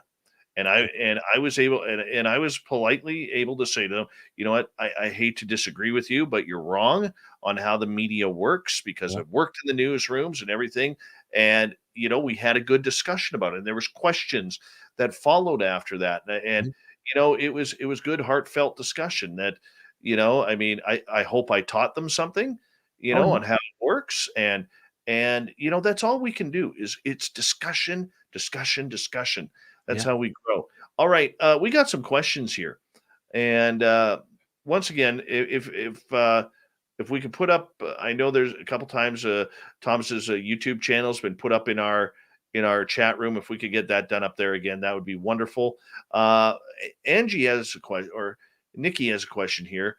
Your favorite 2 or 3 stories from Stanton Friedman? My favorite one of all time would be off the air, off microphone, when I froze when I was interviewing him for the first time. And I'd only ever froze for interviewing Wayne Gretzky before. And I stopped the tape and I said, holy shit, I cannot believe I'm interviewing Stanton effing Friedman, right to him. And he started laughing. And then he kind of said, well, Dave, in his gruff voice, I put my pants on one leg at a time, just like you. And it totally killed the mood. Like totally brought me right down. My tension was gone. And I'm like, you're right. He's human. He is human. But my second one was probably the way he handled himself in the debate with Jeremy Corbell, where Corbell was being pretty ruthless to Stanton about Stanton's knowledge and questions. And Stanton just showed how pro he was. And I believe you can look that up on YouTube. How about for you, Thomas? Do you have a couple of Stanton Friedman stories? One of the ones I know from Stanton that I can kind of relate to the most is why he was on an interview with CNN and he was out in the middle of the desert.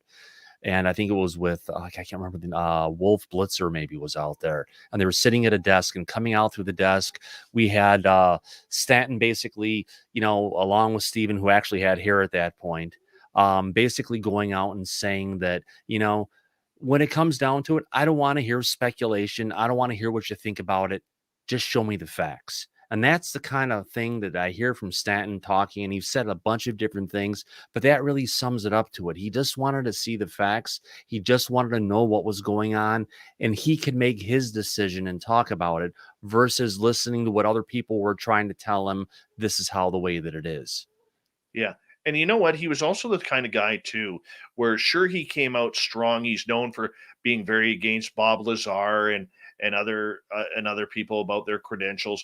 But you know what? He also pushed Roswell very hard. And not only Roswell, but he also confirmed in his research that there were 2 crashes on the Roswell day. There was the one at Corona, which is the Roswell incident, but there was one in San Augustine as well on that same day. And he believed that these 2 craft, I think it came down to there was a thunderstorm in the area, plus that was the New Mexico at that time was the highest secured state in the United States, because that's where they were testing a bunch of nuclear weapons. And they didn't want the Russian satellites over, so they had a bunch of radar going over the state. And Stanton believed that combined with the radar and the weather that day, it screwed with these UFOs, and they may have collided in midair, one crashing in San Augustine, the other one crashing at Corona. Right. I heard the same thing relative to maybe a little bit different. What I had heard was there was a new type of higher powered Doppler radar that had never been used before, that had used, the kind of where they're actually using microwave transmitters to go out and do the imaging. And these new devices is what kind of interfered with the UFOs at that time, because they weren't planning for it. They didn't realize it, because if you have to think about a lot of UFOs, they talk about radiation damage, microwave radiation coming off of these things.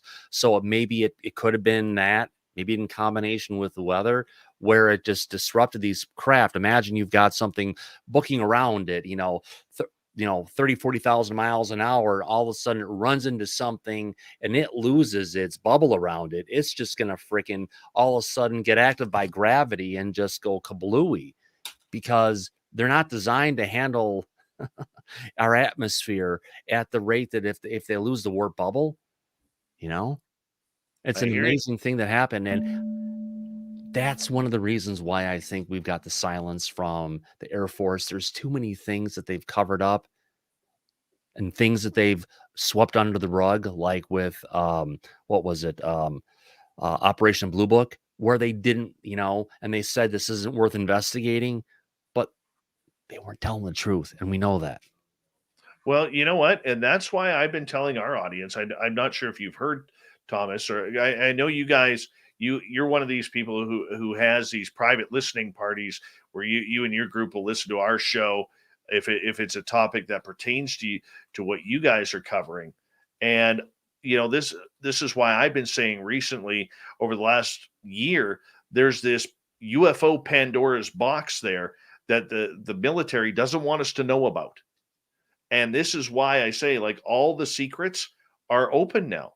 And all the questions that we have, whether it's Eisenhower meeting with aliens, I mean, in 54, I mean, as hokey as that story may sound, we no longer can write it off. We can't.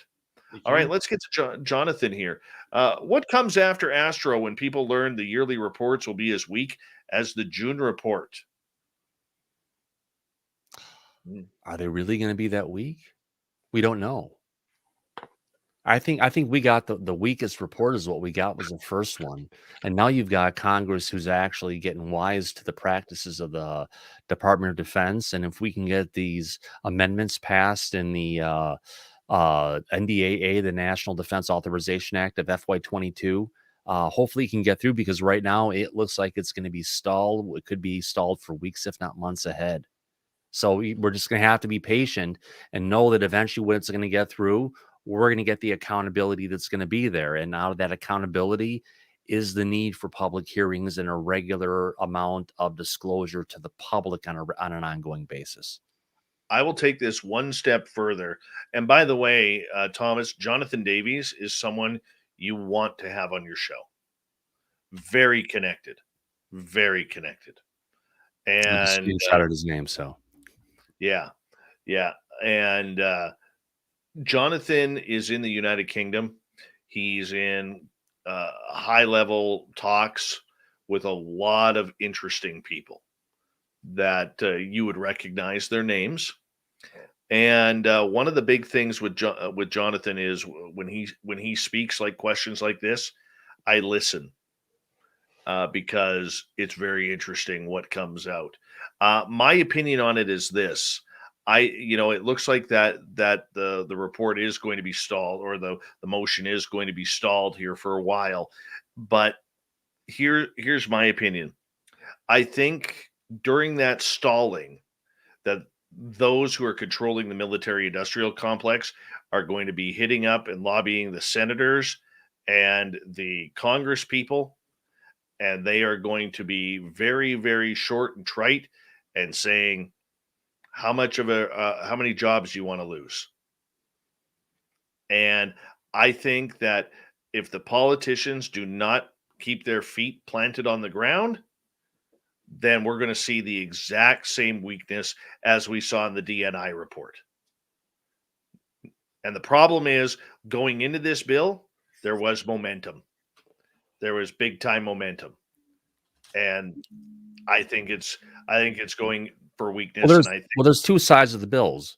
We've got Tim on one side and we got Gillibrand on the other. And between both sides of it, there's going to have to be a reconciliation where they're going to have to bring both of them together to go ahead and have a final version of it. And hopefully we can see both of these come together without getting trimmed out. I mean, right now, Marco Rubio threw it out today because he said we're not going to go ahead and do it unless we have something in there to go ahead and put in restrictions for the Xinjiang, province of China, where all the Uyghurs, there's 1 million people who are in concentration prisons at this point.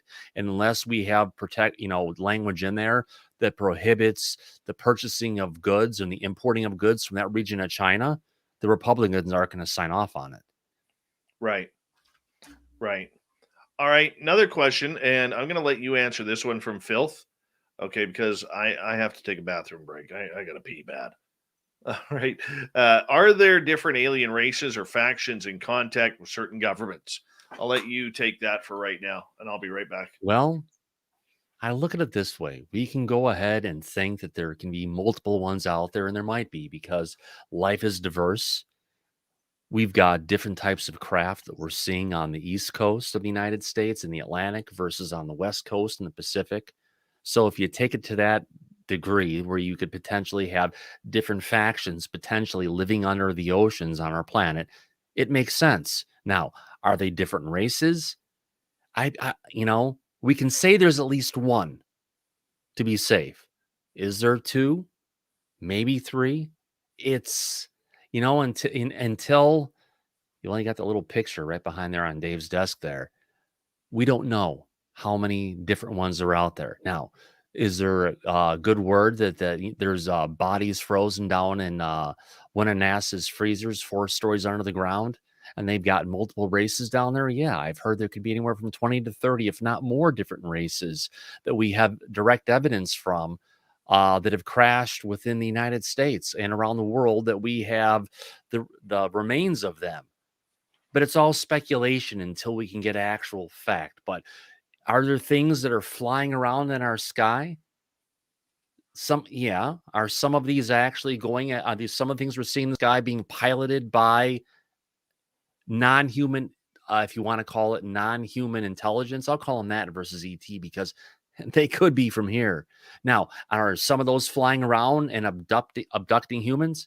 Oh, heck yeah. It's been going on. It's been documented for a while. So we know there's at least one.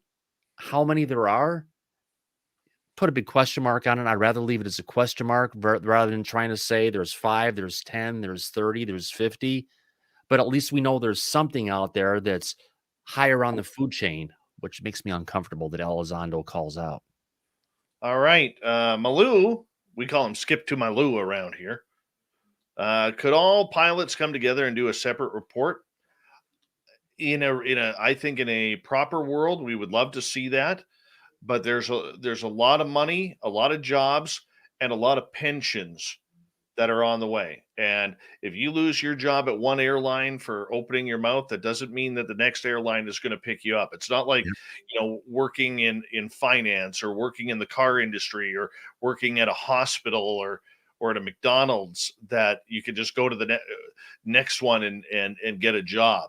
I mean, that's a pretty tight-knit community, and it's a small community for as large as these airlines are. And I don't think a lot of them want to take a chance. Yeah, I hear you. That's why there's organizations like the national, what do you call it? NARCAP, the National Aviation Reporting Center for Anomalous Phenomena, where they've had over 3,000 reports, going back over 100 years, coming from pilots. So there are independent reporting agencies out there that have been taking in the information. But even right now, the FAA, we can't rely on them, because the only reports they're gonna allow are reports where it came from a pilot, and it's also been verified by someone on the tower, which it's hard sometimes getting the, if you want to call it, the imaging that's coming from the onboard radar to even be received or even be viewable by the people in the tower. So there's restrictions that are in play. Yeah. Dave? I want to give a shout out to gorgeous Teresa, who is here. One of my longtime listeners. I think she's been with us 6 years. 6.5 years out of our 7. We love you, Teresa. Can't wait to hang out again. And Papa T is asking, this is my buddy Terrence. Hello, Terrence. What are your guys' take on Canada ignoring UFO reports, and does it expose international security levels by doing so? Terrence, this is what I know. I know that Trudeau, Prime Minister Trudeau, has been read in. I know that Harjit Sajjan, the Minister of Defense at the time, had been read in. We're still waiting to see what Trudeau's new cabinet is going to look like. That is going to be very interesting to see. I do know that they were read in at the end of 2019 by the former ambassador to the United States, David McNaughton, after he had a talk with somebody in the Pentagon regarding the UFO phenomena. I'll tell you who I blame on the Canadian side. I blame the politicians for not talking about it, especially the Conservative Party, which is in the official opposition, for not bringing up these topics, even though from what I'm hearing behind the scenes, this is a topic of discussion that politicians are discussing. They just have not brought it to the floor yet. But number two, I am also hearing that that there may be a policy for a lot of these countries to shut up, whether it's us, Australia, Canada, Australia, New Zealand, and even Great Britain, at the hands of the Five Eyes nations that don't want this story getting out. So that is controlled mainly by the United States. And I think that's what's happening. But more so, the real slap in the face is when you see the Canadian media covering this story from an American standpoint, and not a single member of the media here in Canada has asked a Canadian politician their opinion on it. Even when Washington Bureau journalists from CBC and CTV have interviewed in separate occasions Lou Elizondo and Chris Mellon regarding the phenomena, and not once either it was either laid down on the editing floor, or they didn't ask the questions. But not once has a reporter questioned, outside of Daniel Otis with Vice. All right, not once has a reporter actually asked a question of a politician about UFOs. So the media has a huge role to play in that as well. All right, let's go to data. Thomas, is Rob a linguist or has interest? A linguist? In which respect? I mean, Rob is someone just who has a lot of interest in it and does a ton of research on this, not necessarily a linguist with regards to like language and such. All right. Applesauce. If the internet was knocked out, how would democracy recover? I'd love to see it. I would love to see it. I really would. Oh, yeah. That'd be a good thing. Do you ever leave your phone at home sometimes and you realize it's gone? Yeah. Oh, it's some of the best peaceful times you'll ever have. The one thing I love about being out in the forest around here is there's a lot of no service areas. And it's really cool because it forces you to be one with nature. Yeah. I worry about the younger generations because they don't know. Yeah. You know, we need to get them started on psilocybin early. It creates a connection to consciousness, to love, to nature. Beyond it, it's the best natural, if you want to call it, antidepressant that's out there. It's almost like it's the mystery molecule that we have that should be part of our diet that we all forgot about. You know, if there's studies out there that show, especially for young women between the 12 or 13 years old and like 22, 25, that since the internet came up, like social media came up, that suicide rates and depression rates are way higher than they've ever been before. Yeah. Too much Instagram. It causes depression. Yeah. Ghost is asking, why is my right pinky knuckle bigger than my left one? I would suggest that if you were playing hockey, that maybe you're right-handed and were punching with your right hand. That's my thing there. Or if you ever look at some people's faces, you'll notice there's like a left side of the face and a right side of the face. Sometimes you're literally like two people, two things kind of put together, and sometimes things don't exactly match the way they could, but at least they're close enough. I don't know. With that hairdo, I think you're a more mature Astro Boy cartoon. Yeah, kind of. It works. I know. All right, let's go to another question here. Let me see if I can find one here. I'm way behind in the chat room. I'm like 16 minutes behind right now.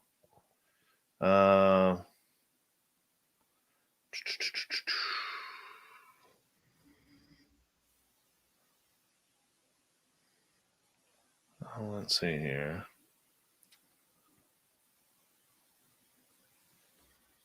Well, Idaho says, I have had certain strange experience that left radiation burn marks on my grass lawn. That's kind of interesting. I'd like to know more about that. Yeah. Did he get him scanned where there was a radiation residue, or is it just some burn marks on the yard? No idea. Yeah. Lazarus said, Thomas is awesome, man. Good recommendation, Dave. You're welcome. Yeah. I love being able to steer our audience to quality people and quality Same shows. here. That's why when the show's ending, I always say, everybody go check out Spaced Out Radio. It's a good place. And a lot of times I'll jump over in the chat room over here. It's almost a mirror of all the guys moving across from my show to yours. But even last night I had, before we said, hey, you've been summoned, because Chad Smith was in my chat room. Big Willie was there. And a bunch of the other guys were all there saying, where's Dave? Where was I yesterday? I don't know. I summoned you, remember? Yeah. You know what? I was actually playing house husband yesterday. I did all the laundry yesterday. I did a bunch of tidying up. I had to get my audio fixed. That took like 4 hours. Yeah. But sounding amazing right now. Stephanie Jackson, the gorgeous Stephanie Jackson. I love how this show just goes. Yeah. Love it. Well, we love you too. We love you too. All right. Any other questions here? All right. Applesauce. Why don't we make our bed and clean our walk before we open borders, try and leave our planet to Mars? Because that's too easy. Hey, Rock Lobster, how you doing? Great name. Sensational Sherry, who just became a grandma. Look at that little boy there. 6 weeks old. Just became a grandma to that little youngster there. Why can or should, or what should be done to get the momentum back up like it was for UFOs? I know that's what we were talking about. We need to get people in the streets. We need to activate. We need to come together as a group. We need to get rid of this apathy that's there and thinking that things are just going to go ahead and come together by themselves. Take the bull by the horns, take our control, and actually have some stake in the game, if you want to call it. And we need to organize, end UAP transparency now. I mean, it's a long saying to say, but it's the truth of what we need to do. We need to actually, we need to have full transparency now. We need to end UAP secrecy. We need to demand UAP transparency. And if we're not going to do it as a people and have a voice behind it, the media isn't going to cover it. The government's going to keep on doing what they're doing. And if you make a noise, you make yourself heard, things can happen. But we have to organize and do something about it. It's either that or we organize and we get some mass samadhi meditations going around the planet and we contact the aliens and have them move it forward. It's either one way or the other, or maybe we move forward on both sides of it. Hold on, I'm going to see. Hey, Jonathan Davies, I'm sending you a link. If you want to come on in, you're more than welcome. Let me just, I'll pass it over to you. Please do. I've been up since early. Yeah. Thomas wants to leave. You can go if you want, bud. I'm having a fun time falling asleep online. All right. Let's see. Stephanie, Dave, how do you feel about the maple syrup shortage? I'm in Canada. We have reserves. It's maple trees all over here. Yeah, if Trudeau has to dip into it and open up the reserves, there's a problem. Maple syrup in snow is incredible. Never tried it. And Fireball with snow, fantastic. Yeah. Well, you haven't gotten much snow this year so far. A lot of rain. Yeah, you haven't. We've gotten a lot of rain, not as much as you guys, but yeah, atmospheric rivers 101. Nice and too warm. It's today it was cold. It topped out at -4 Celsius today. So I woke up, it was -11. Thank you. Excuse me. I passed it on to you. What do you both order at Taco Bell? Everything. Yeah. I'm usually a burrito supreme, beef burrito supreme kind of guy. I'd probably get a bunch of tacos because the burrito supreme is never going to be great from Taco Bell. I'm used to going to the traditional, authentic places where you get burritos the size of footballs. All right, Jonathan, what are you guys looking forward to coming out in the coming months?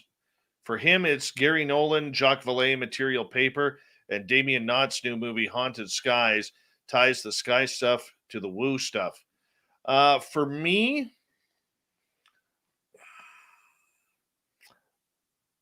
I can't say right now because I'm working on something. And if I get that phone call, I may get it. I'll say what I'm looking forward to. UAPX should be having the results of what they've been watching for the last year coming around relatively soon. And they have got some high-end technology that they've been going and doing some observations with. And from what I've heard, they've made some amazing finds so far. And I want Kevin Knuth and everybody else, Gary Voris and Kevin Day to, show me the money. That's what I'm looking forward to. What about you, John? I just said. I'm after that valet paper. God, they told us that was coming out. Hi, Thomas. First of all, nice to meet you, mate. They told us that was coming out in the summer. I mean, what happened to that? I don't know. I know it takes quite a while for these papers to get through the system, sort of thing, and they're probably taking their time to make sure they get it right. But I really want that. I want to know what's going on. We've been told before that paper is going to tell us that the materials couldn't have been manufactured at this time. Yeah, that we haven't got the ability to actually make the material in the way that it's been made. So it suggests either time travelers or is aliens. Yeah. But they're obviously not going to say that in the paper, but that's obviously the implication of what we're going to learn. So yeah. I'm really looking forward to that. And Haunted Skies. I mean, I chat with Damien Knott. He's a great friend. A big shout out to Damien because he's really ill at the moment because of his encounter he had with a giant orb he got too close to, and things are not great with his health. Really bad, actually, with his health. So shout out to him. But he's still very active. He's making this movie now. They're in the editing stage. They were hoping to actually bring it out before Christmas, but it's going to be in February now because they've got such good material. They want to get it right, and it's going to make a big splash in the community. I'm absolutely certain of that. Dave, you've already seen some of the pictures from the what's going to be in there, and even though those pictures didn't actually make the film, so that'll give you some idea of the level of what we got coming. This is going to be amazing. I'm hoping to get a screener on that and get Damien on my podcast so we can have a chat. Well, when he does yours, get him to come over and do ours. Yeah, sure, mate. Yeah, but I see a lot in the chat, and I don't say anything. That's all I'm saying. I will say this. I will say this, that Jonathan has a group on Facebook. I'm not going to say the name. That there are some very highly influential people in there. In some way, somehow, I was able to kiss John's ass enough to get into that room, and he allowed me into that room. And a lot of times, I just sit there reading it like this, because so do I. There's a lot of stuff going on in there. Lazarus is asking you, Thomas, what are your thoughts on Egyptian artifacts found in the Grand Canyon? There's some cool stuff that goes back to what the Smithsonian was potentially, brought in to look at a long time ago. It's been covered up ever since. It leaves a lot of question marks because there's even parts of the Grand Canyon that people are restricted out of and they can't go in there from the military. So you just have to wonder what's really going on in the Grand Canyon. But beyond the Grand Canyon, there was an amazing find. It was like 3 years ago or so that Dr. Carmen Bolter had went and observed in Turkey.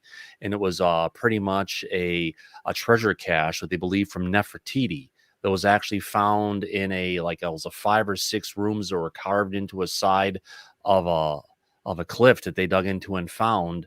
And when they did carbon dating on the stuff, it was dating back over 12,000 years, just showing kind of how old this, the original statues of Anubis and everything standing there, if you want to call it the gold pristine statues that were just arranged on the ground in like a treasure room kind of a setting around these sarcophagi and everything else. And it was a purely amazing sight. So there's a lot more to Egypt than we know about. It's a lot older than we know about or understand.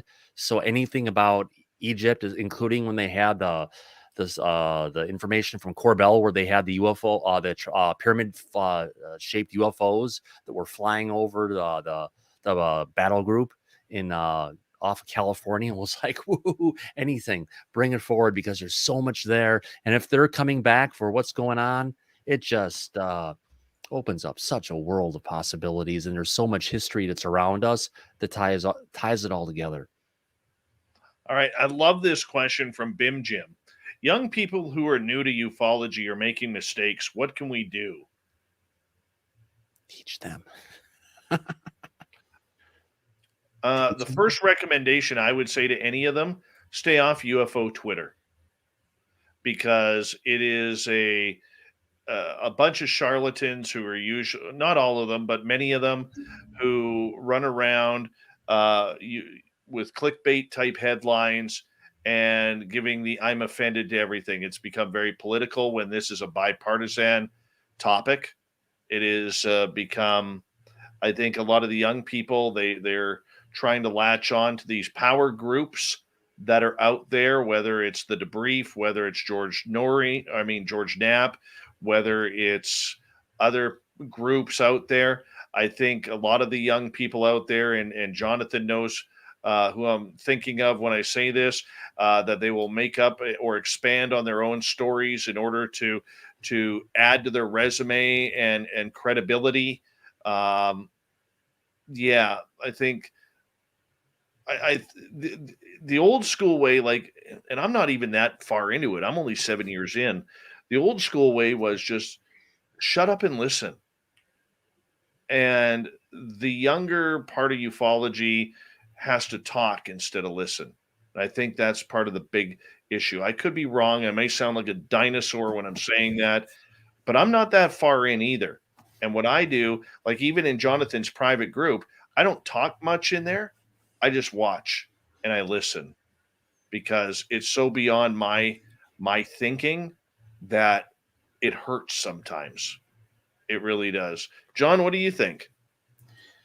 With regards to UFO Twitter, I mean, basically, I would advise any of the youngsters to go find the best people, and only follow the people that they follow. It's a real difficult one. I mean, it's a great source for news, as in real media news. That when it comes out there faster than anywhere else, so you get to see things first. That is a benefit.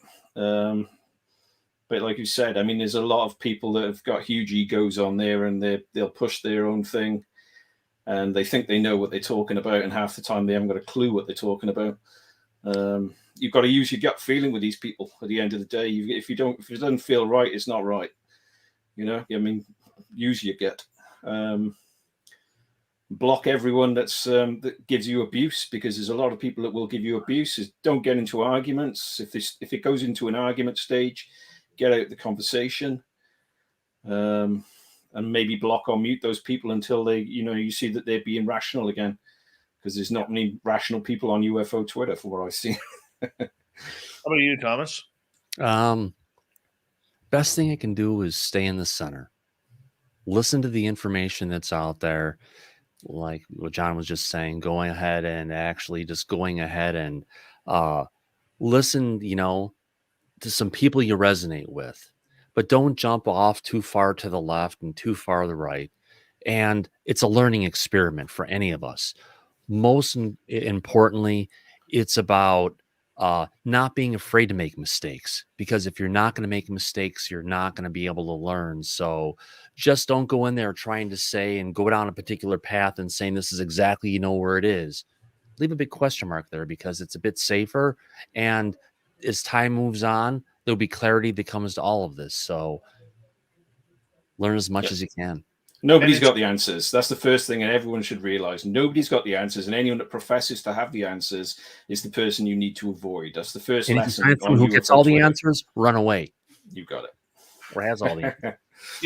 But the other thing too is don't be afraid to ask questions. Yeah. Right? I mean, questions are good. Like, hey, I have questions that I will personally take to Jonathan, and then I will take those questions and I'll say, ask Science Bob. And then I'll take them over to Samantha Mowat, and then maybe Nicole Sackich, and then I'll resonate the answer that's best. But the biggest piece of advice that I would say to anybody who is learning about this, read between the lines. So, for instance, when Lou Elizondo talks, it's amazing how clear he's speaking when you're reading between the lines. If you take him at verbatim, you'll never understand a word he's saying. You'll always say he's covering something up. But Lou is a professional manipulator. That's what his job is. All right. And that's not being insultive of him. That's what spooks do. You have to learn to read between the lines and let your intuition kind of decipher the answer. And 8, 9 times out of 10, you will be right. It's really simple. It's an inner voice. Listen to it. It can guide you well. Yeah. By the way, chat room, I am caught up now. Lazarus wants to know, Thomas, what are your thoughts on Bob Lazar? I mentioned this earlier. If they could go ahead and then make Elizondo's military contributions vanish and what he was doing within the Department of Defense, it's even easier for what they could have done to go ahead and cover up Bob Lazar. Was he in a heavily compartmentalized area? It was only seeing something part of it.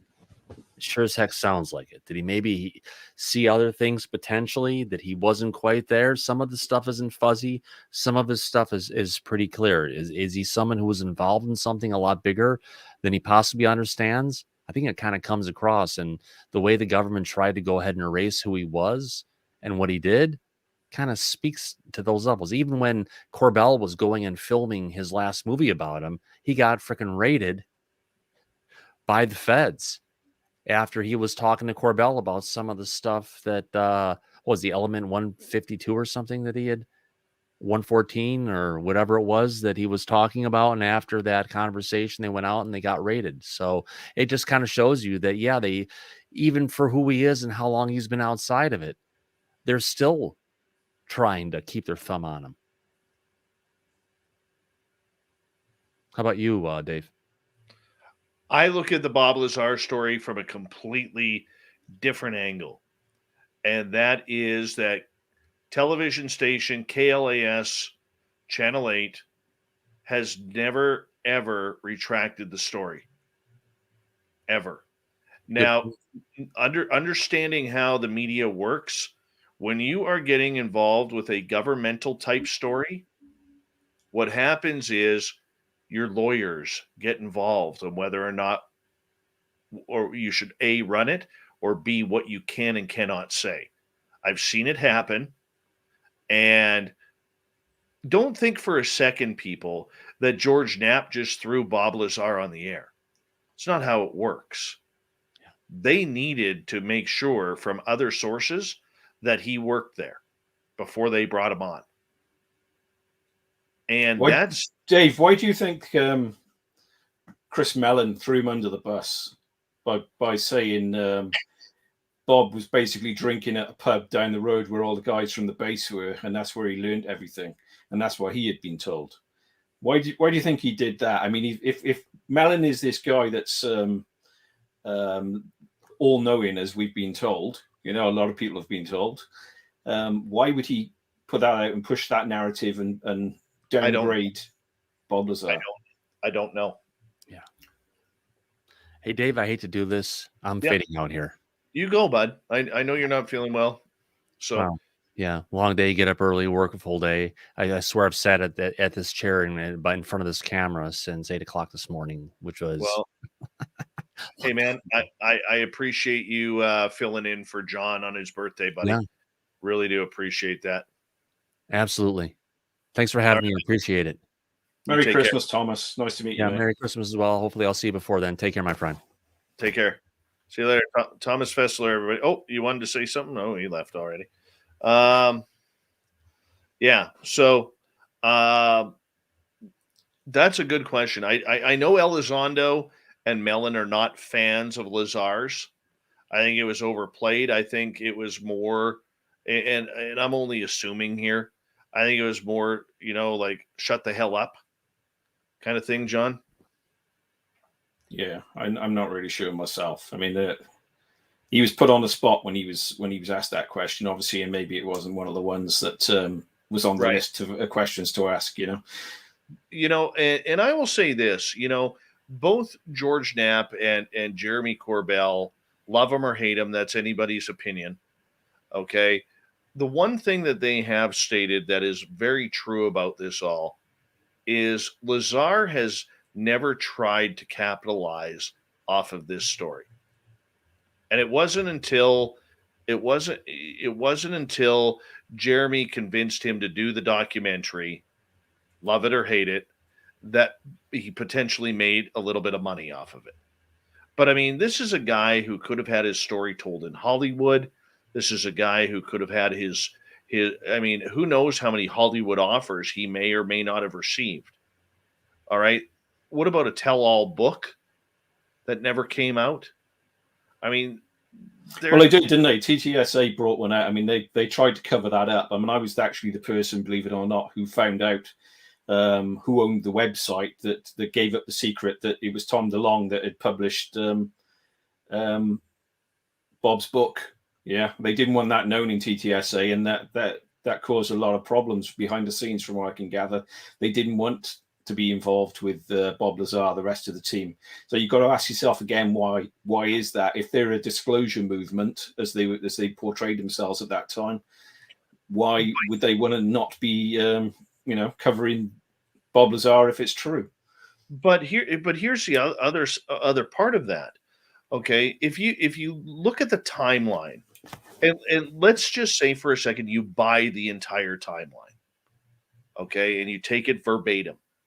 Okay, he's getting threatened. He's getting shot at the highways. The gun is pulled, or his car is broken into while he's at the gym.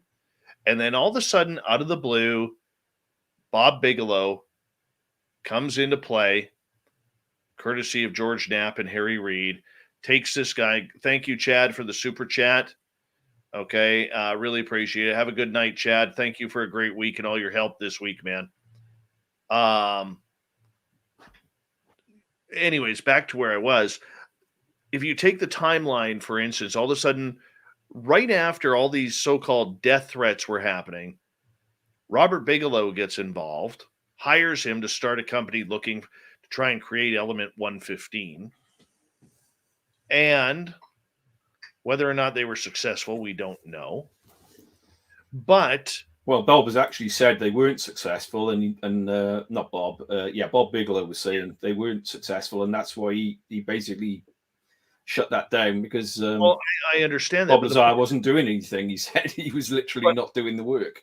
But the point that I'm getting at is immediately all the death threats stopped. True. Okay. So if he was getting shot at, if he was getting his phones tapped, okay, there's some conspiracy about his wife being murdered or suicidal or whatever it was. All right. There's a lot that goes along with that all of a sudden Lazar is no longer being targeted, which I find interesting that now he's a government contractor. If this guy was so shady about the whole Area 51 thing, how can he be a government contractor today? Yeah. It doesn't make sense. Yeah. Okay. There's a lot of things I've heard in that case that are pretty wild. I mean, you've got to take a lot of it with a pinch of salt. I was told at one point that Christopher Mellon's brother was murdered because he was working at Area 51 and he was involved in all that. And they found all the details in his telephone records that showed he was making lots of phone calls to the base. I don't know. I mean, he was also tied into Donald Trump. Mellon's brother was supposedly had a meeting with Donald Trump 2 weeks prior to his death. Mm-hmm. I mean, I did actually look at that, and he did die 2 weeks after a meeting that was held with Donald Trump, strangely enough. But what do you make of it? You know what I mean? You've got to take everything with a pinch of salt, and don't believe everything you read, and don't believe everything everyone tells you, because it's something new every week. You know, it's a difficult one. I want to ask you this while we got you here. I don't know how long you want to hang out for. Yeah, you go for it, mate. It's Saturday here, so no problems. Give my audience some juice. What are you hearing out there that you can release? Nothing.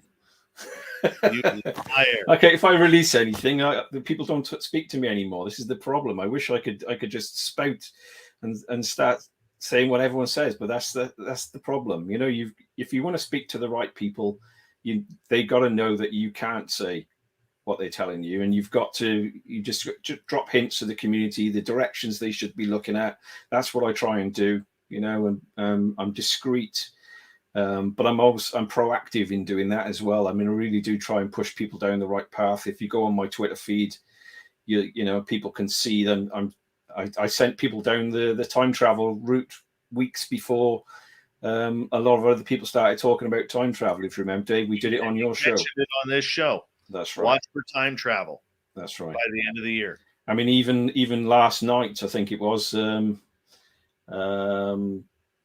Bledsoe was basically saying that Timothy Taylor they'd been looking at time travel and they were, you know, I can't remember the context of what he put out now, but it was basically that he had been doing something with time travel. Timothy Taylor, as in Tyler from American Cosmic, Diana Pasulka's book. You know what? That is one story. You know, even if you don't believe somebody like Andrew Bashago and the child chrononauts, that is one story I really want to believe. Like, I really want to believe that. I want to buy that one so bad. The time travel side, you mean? Yeah. Yes. The time travel. I'm convinced that it is. I mean, I'm convinced that it is time travel. I mean, one side of it, I'm convinced that it's dimensional beings that are basically messing with us, and we don't understand what they're doing, and I'm not sure they understand what they're doing with us either. Whether they're just having fun, or even is it us manifesting our own reality and they're taking advantage of that? I don't know. It's a strange one. But the time travel side of things, I think that is probably us from the future. I like the Dr. Michael Masters theory that we do evolve into the Greys, and it just makes more sense to me. You know, whatever this is, it seems to know us very, very well. Well, that suggests it's us. We know ourselves very, very well. Yeah. Who knows? I would like to believe that. I think, you know, the other interesting story that's been really quiet lately, and it was pointed out to me by Nicole Sackich, that Russell Brand, I mean, yeah, he's far out there, man. But on one of his podcasts a couple weeks ago, he actually brought up that Jeff Bezos and a number of other of high-end, very wealthy CEOs are actually trying to one of their next projects, and I don't know, maybe you've heard about it, John, is going to be about trying to extend the human life to 200-300 years, like in biblical times. And well, I hope they don't manage to do that, to be honest with you, Dave, because at the end of the day, we haven't got enough room for the people on this planet as it is. You know, we're not feeding the ones that are here now. I don't think it's a good idea to extend our lives even further. And to be honest, I don't fancy sticking around that much longer anyway. I mean, it's not exactly the nicest place on the planet. You know, nicest. I don't enjoy this existence as it stands. Things have got to change on this planet. You know, that's part of the reason we really want to know what's going on, so we can. Yeah. Is it worth even being here, Dave? I don't know. I do wonder sometimes. Well, I mean, you think about it. These multi-billionaires have made such a cushy life for themselves. Why would they want to leave?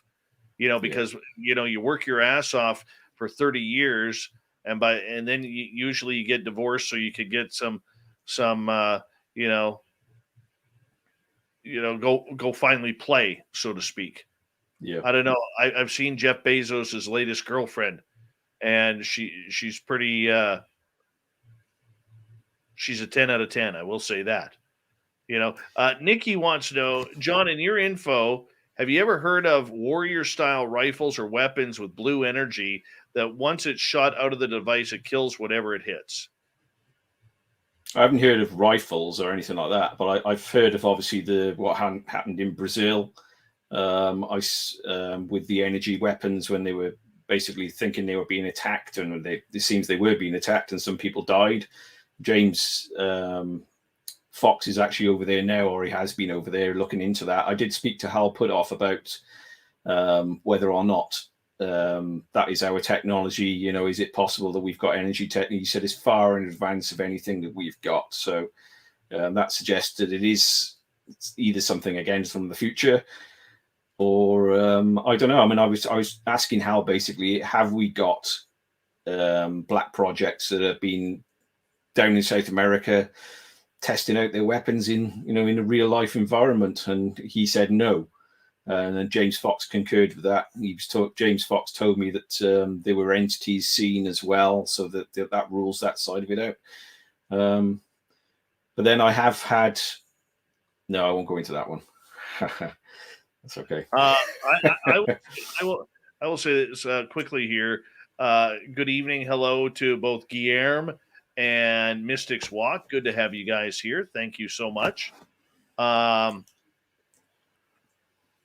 would say the entire topic is very confusing right now because it's not just about spacecraft from the sky or wherever they're coming from. And I would like to see, and I'm speaking hypothetical here, I would love to see Lou Elizondo come out as an experiencer. Yeah, well, he tells us he is. He tells us he's an experiencer. He says that he saw things on at Skinwalker Ranch, but that's all he's told us. So he hasn't told us any more than that. I have a feeling, and this is no insider information, I have a major, major feeling that Lou has seen some incredible close encounters of the third kind type of stuff. And it wouldn't surprise me if Lou has been face-to-face with extraterrestrials. Would not faze me for a second. And I will say this, Jonathan, and you're an experiencer, I'm an experiencer, and I think you'll understand when I say this. An experiencer can tell another experiencer, okay? And I think Lou Elizondo is a major experiencer, and not just from the governmental side either. I think he was chosen for that role for a reason. And once again, these are all my own thoughts, no insider information. Just what I've learned from listening to the guy. I think he was chosen for that reason because he had the ability to connect. And I think that Lou has seen some fantastic, incredible close encounter of the third kind of things. And I think that he will take that to his grave with him. And it's unfortunate. But unless it's in the book, Dave. It might be in the book. You never know. Something's got to be in the book at the end of the day. Something he hasn't told us. It's got to be worth buying, doesn't it? Well, we'll have to see if it comes out in the book.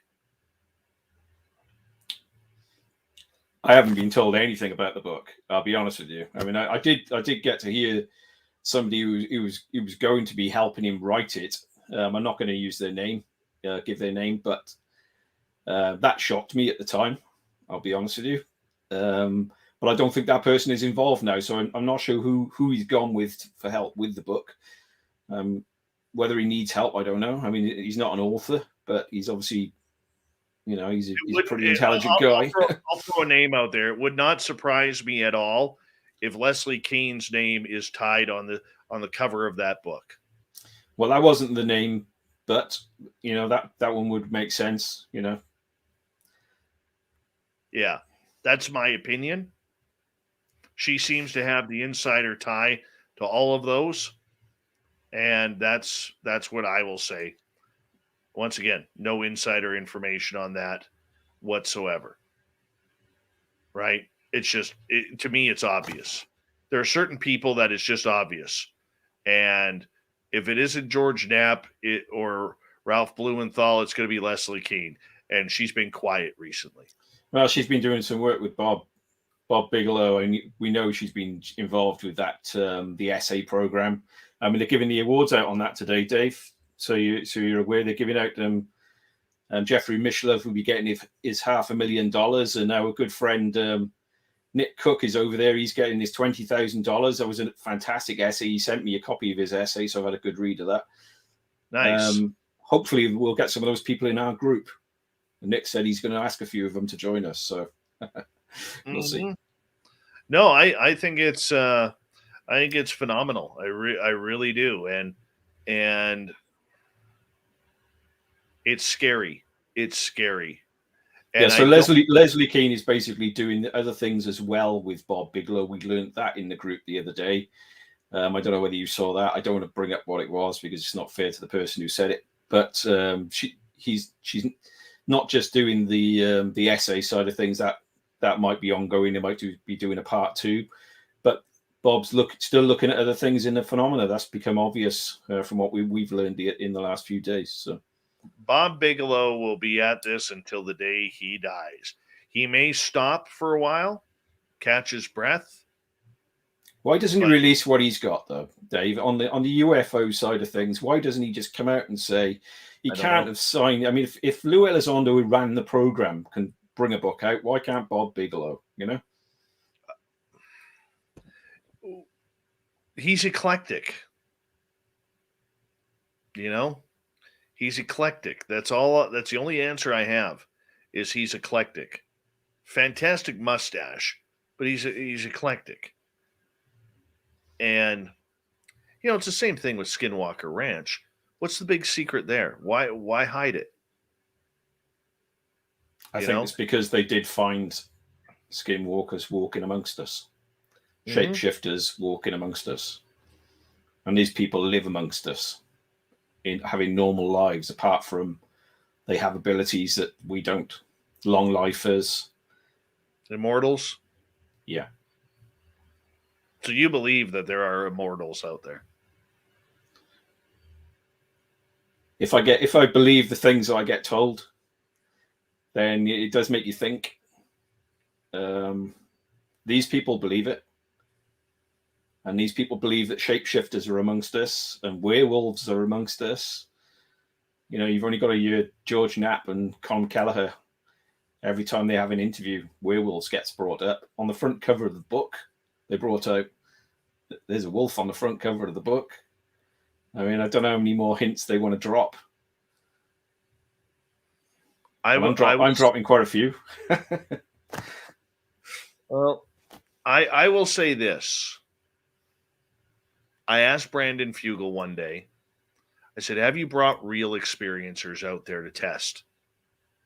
And he said, well, everybody who works here is an experiencer. I said, no, Brandon, that's not what I'm saying. I want to see the Jonathan Davies, the Chris Bledsoes, the Samantha Mowats of the world stand on Skinwalker Ranch property and see what happens. Chris Bledsoe wouldn't go there. I did ask Chris about this a few years ago. Yeah. He wouldn't be one of the ones that would go there. He thinks that there are very negative things going on there, and he doesn't want to be involved in the negative side of things. I personally would jump on a plane tomorrow if Brandon was paying the fees, because I can't afford to do it. And I'm sure you would as well, Dave. But it would be interesting. Yeah. But if you go to these places expecting to see things, I don't know whether you'll see anything. I mean, if you go there and you just set up a barbecue and you're just chilling out the night, I got a feeling you might see something, you know. I would guarantee you, if you brought Samantha Mowat there, okay, that, and my guru Pascal is like an energy conductor for the weird. He doesn't get it himself, but people who are connected, like if Jonathan, if you were me were to stand beside Pascal, shit would happen. Okay, he's incredible that way. I believe that if somebody like Samantha and Pascal went down to Skinwalker Ranch, they'd blow those scientists' minds. They would blow their minds, whether it's through communication, whether it is through summoning, whether it's through anything. Right? I would sign up for in an instant. You know, to go down there for a week. Nothing may happen, but whatever happened, I want to know. I want to see it. You know, and I'm sorry, but you know, Brandon's excuse of not allowing people on there when you bring in somebody like Post Malone and whoever else has been there, that the movie stars, you know, because the rich play with the rich. Let's be honest. Okay. I think that opened up the doors. Okay. What does Post Malone have to do with going there? We still don't know. Okay. Is he an experiencer? You'll have Ozzy Osbourne there next, mate. We'll have Jack and the Osbourne family be down there and looking for pyramids in the sky. Who knows? Who knows? But I would love to see them test true bona fide Samantha Mowat type of experiencers down there to see the results of what they get. I'd like to see Bob Maguire down there setting up a Sky 360 with Richard G. Hoffman, who runs that side of things now. I'd love to see that there.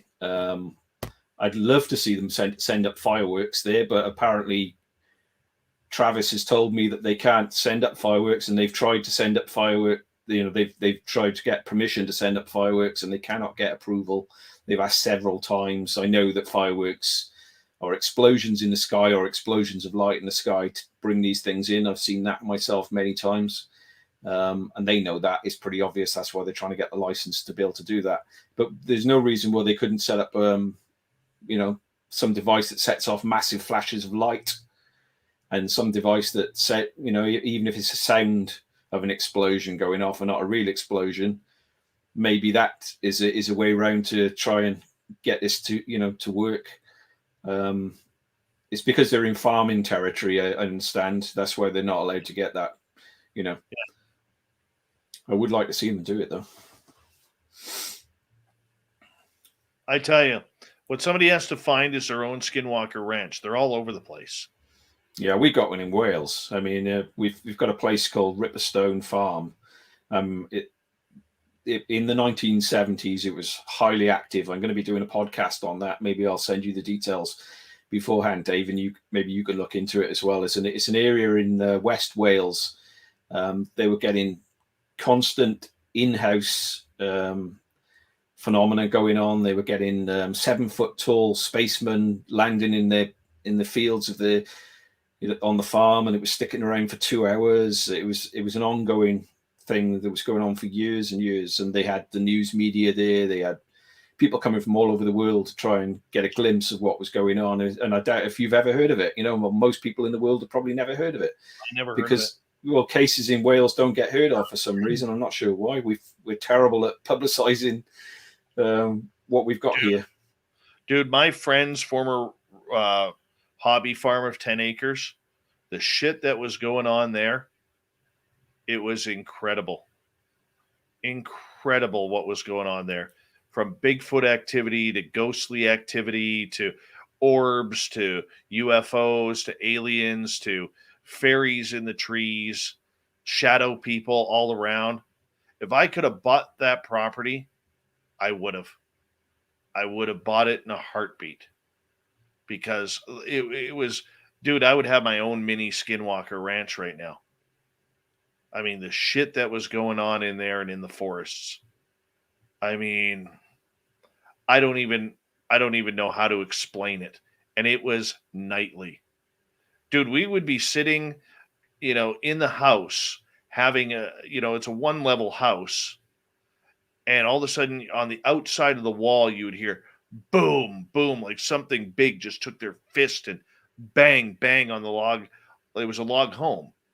And hear like fist banging, right? Or the time when the fireplace started itself.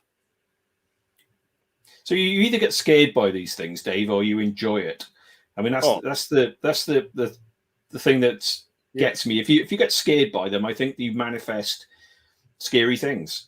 You're going to see scary things if that's the way your mindset is. But if you're very inquisitive, I mean, I would love to see that. I'd love to experience what those people were experiencing. I would have been running outside with the camera to try and capture it on camera to show the world. They had a rule at the farm. The owners of the farm had a rule, which was no photography. They wanted the phenomena, whatever the phenomena was that was there, to feel safe and that it wasn't being used for propaganda. Yeah, but this phenomena has got the ability to blank your camera anyway. If it doesn't want to be seen, it's not going to be seen. We found that out. Well, that was just respect for the people, right? Yeah. Who lived there. That was their rules, their guidelines, everything. You know, I mean, this is going back to iPhone 3 days, right? Yeah. I mean, True. you know, I mean, it really is. I mean, I'm trying to find that property here. I have a couple of realtor friends in town here where I have told them point blank, I want you to find me the most haunted property that you can find. I want it. And I haven't envisioned it. I don't know what the place looks like. The only thing I'm trying to manifest is I want it out in the forest somewhere. And there's a lot of forest around here. Sure. I want it out in the forest, you know, and I want that property. And like I've said to the realtors, I want that rental place that, you know, has gone through like 5-6 different renters in the last 2 years, 3 years, you know, because they just can't handle it. That's the place I want. I have an investor ready to pull the trigger on something like that. I'd be looking for magnetic anomalies. I'd be looking for a location with a lake, secluded location with a lake and a magnetic anomaly, a large magnetic anomaly. I know we are. Yeah. And this area here, Jonathan,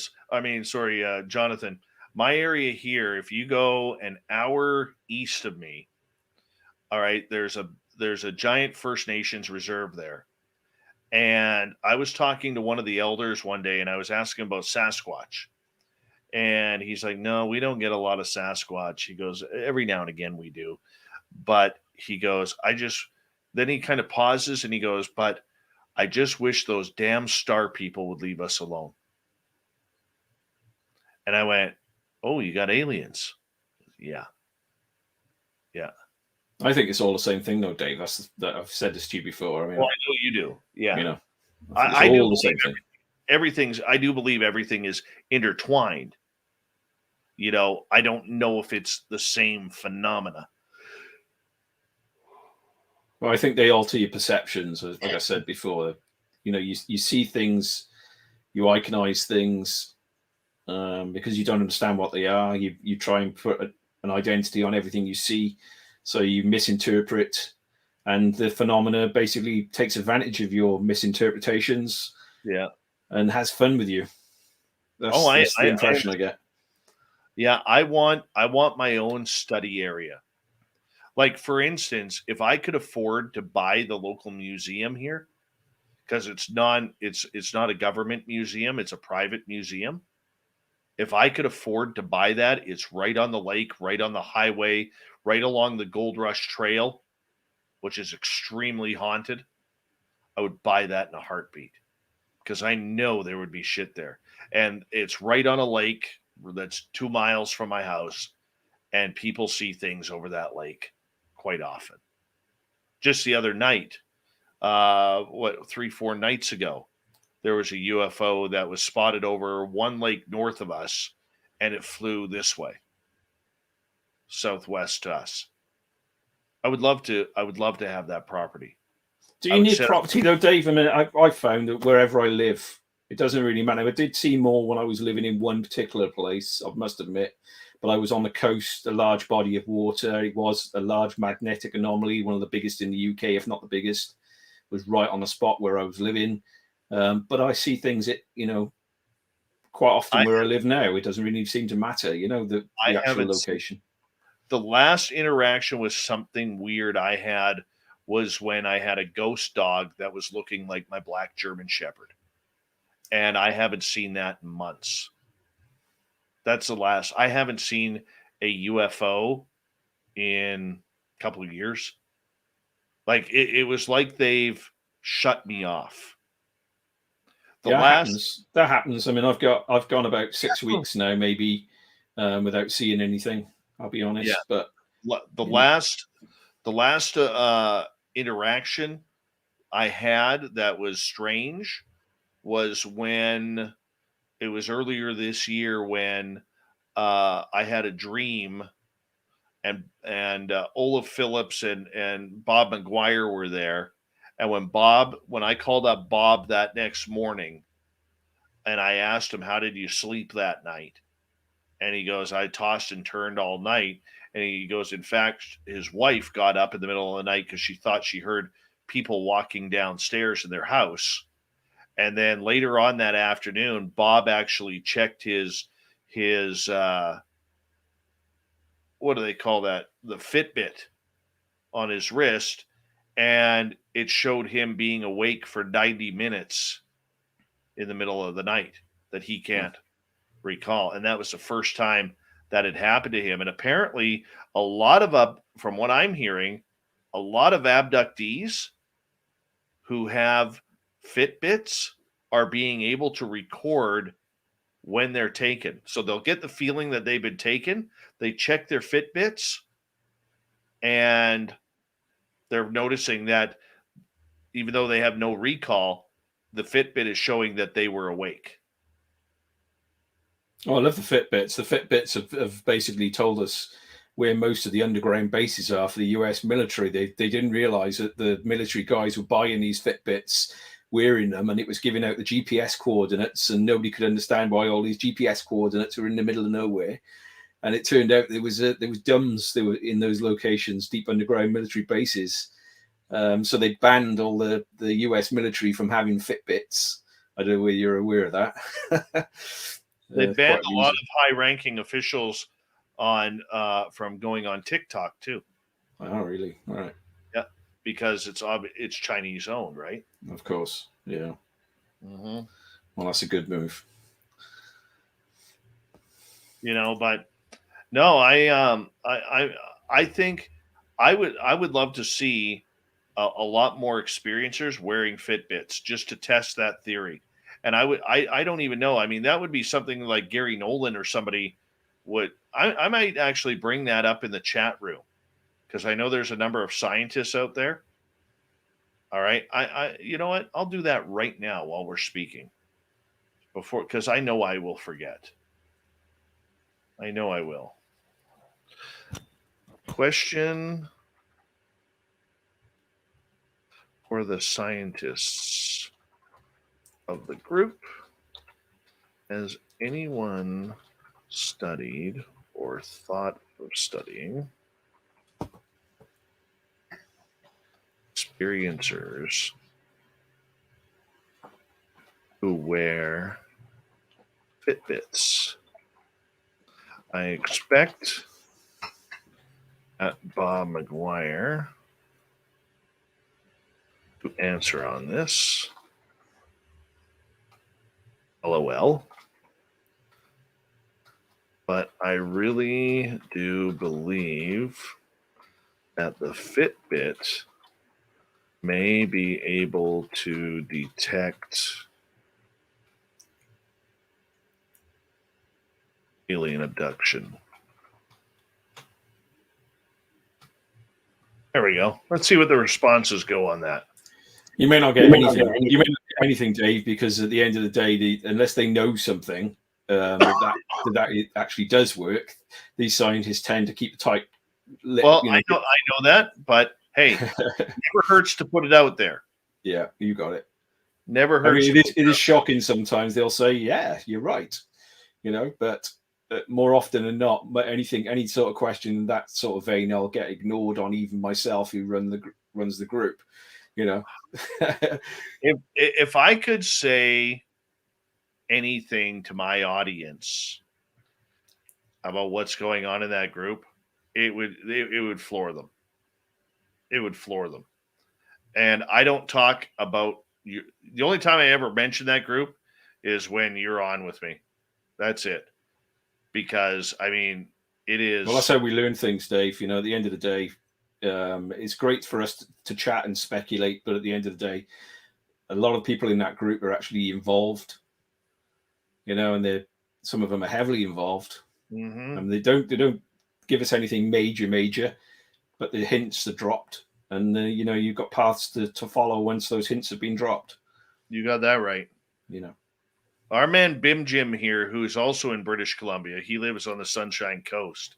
He is right in the middle of Sasquatch territory. Right in the middle of some of the hottest Sasquatch territory in the province. I mean, he's got areas over there that are like a fucking highway. I mean, I would love to get over to Bim Jim's area. Do you get panthers over there as well? I mean, I take you got mountain lions, do you? Or? We got mountain lions. Yeah. I when I first moved here, I think we were 3-4 months in this house, and I was outside, and my dog was on the patio. He had just got down, came back up from taking a piss down below, and so I'm just kind of scrolling through my phone, and all of a sudden I hear him with his angry growl, his defensive growl, and I look at him, and all his hackles are up, and I'm watching where he's looking, and right in the shadows of my neighbor's yard, maybe 150 feet away, I watched the ass end of a cougar walk right behind my neighbor's shed. I'm like, oh. We don't have any big cats in the UK. There's no big cats, but I've seen 2 panthers. So when I say, they manifest as whatever they want and they disguise themselves, and you try and make sense of things you see, I obviously, as far as I'm concerned, it wasn't a panther that I saw, and something else was really there. But that is, I couldn't decide what it was in my own head. So I've obviously iconized it and given it the identity of a large panther, But what I don't understand on that score, and something that happens at Skinwalker, is why they sometimes find footprints, paw prints, and things like that. That's the side of things I don't understand. It seems to be able to manifest into actual reality as well as maybe in your head, which is strange. When you go into the forest in my area, John, you have to everybody always looks down looking for tracks. In our area, you have to, they always tell you to look up in the trees. Because if you get caught with a cat around, like a typical cat, it goes for the height advantage. And if it feels your prey, it will jump down on you. Like when we were investigating one time, Flight 21, Merle was with us, my buddy Merle, and we walked by this one tree. It was all a mossy area, had been bedded down, and there were some trees to hide under, and there was like cougar markings all over the place. All over the place. There was feces, there was urine stains in the moss, which turns the moss black, footprints all over the place. I'm pretty sure that if we would have looked up in the trees a little bit further, we would have found that cat. Totally found that cat. And there's, if you talk to a lot of the First Nations people, they also believe that Sasquatch will hide in trees as well. Pretty interesting. Yeah, I'm really into this, that they're mimicking everything, to literally walk amongst us. They mimic. I've seen, like I've told you before, fake helicopters that have vanished before my eyes. We've got cases that I've looked at in Wales where very strange helicopters have been seen, where pilots are hanging out the windows waving at people, and they're like, have you ever seen that, Dave? That doesn't happen. You know what I mean? Pilots are flying the helicopters. They're not hanging out the windows waving at people.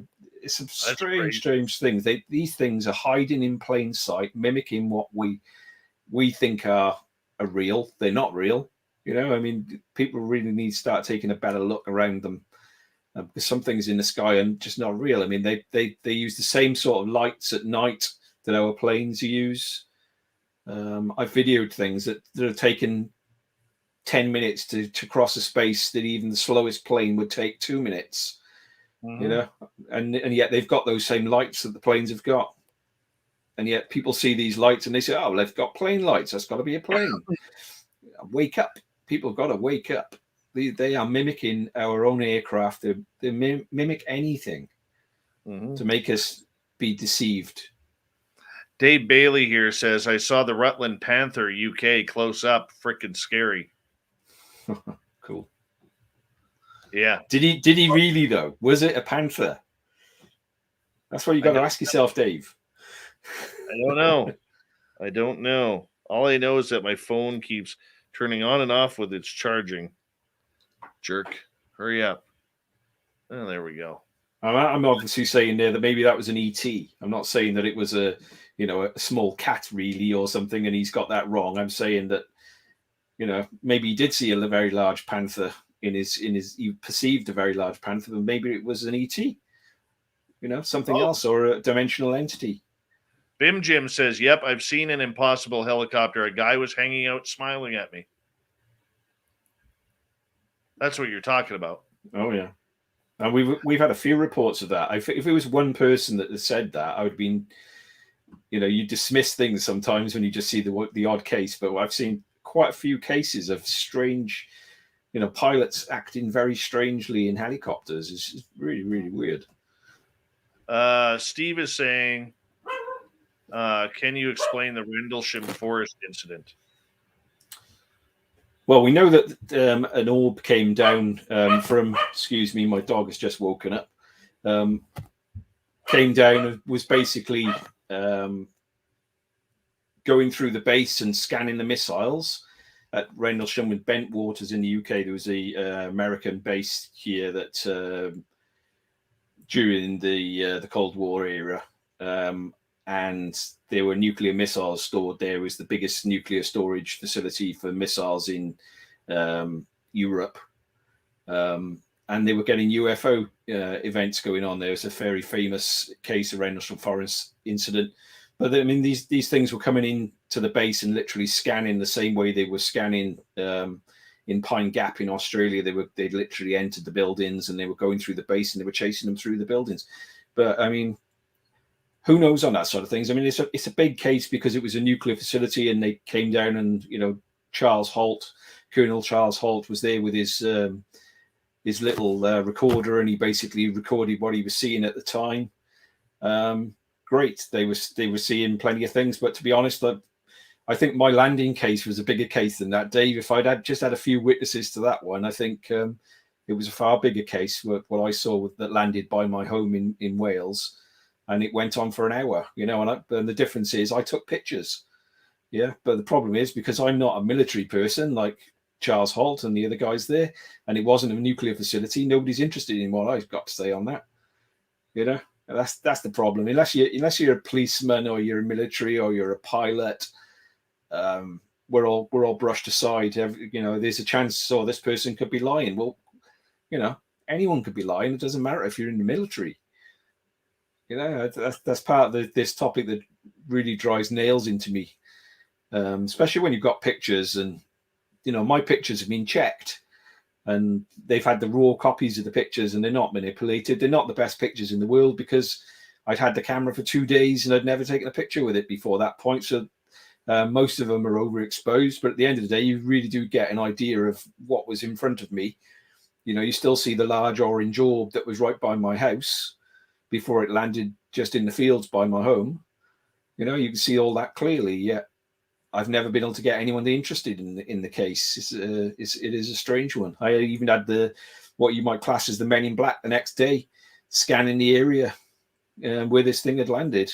But my case isn't taken seriously. Drive you nuts. Mm-hmm. Well, I hear you, brother. Any other questions that we have here from our audience? Let's see here. All right. I'm going to wrap this thing up here. John, you hold on. Big thank you to John. I'm going to put you back in the green room for a minute or two, okay? Yeah, sure. All right. Big thank you to everybody listening tonight, and big thank you to everybody who supported us through the Super Chat. Chad Smith, Spooky Thomas, Chris G. West ×2, Wham Bam, TMI ×3, Smithy times a couple there, and Surf Chair, Larry, Surf Chair again, John, Phil, Michael, Greco, and Nightmare. Thank you so much. Hi, Oumuamua. Good to see you. Patsy Trigg, welcome to the show. We're just about to wrap things up. This weekend is the final weekend for Lynn Wallington at 9 p.m. Pacific, midnight Eastern.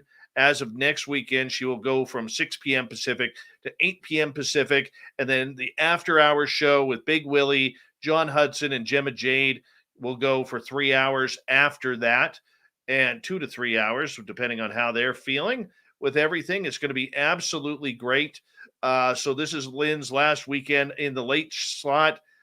So come out and give her support. Tomorrow night, you're really going to enjoy Simon Entwistle. He is a ghost tour operator out of the United Kingdom. He's got a beautiful voice, incredible storyteller. And then on Sunday, it's Samantha Mowat. I will be back on Monday with Rob Freeman and Mike McNabb talking UFO World Explorers, where they have some of the highest tech camera gear that civilians could get as they go trouncing around the world looking for UFOs. Thank you to all of our new subscribers this week. Don't forget to follow us on social media. We really appreciate it. You guys have been awesome this week. Thank you so much. Love you. Spooky Morales, we need you to take us out. Get that trumpet warmed up, buddy, because here we go.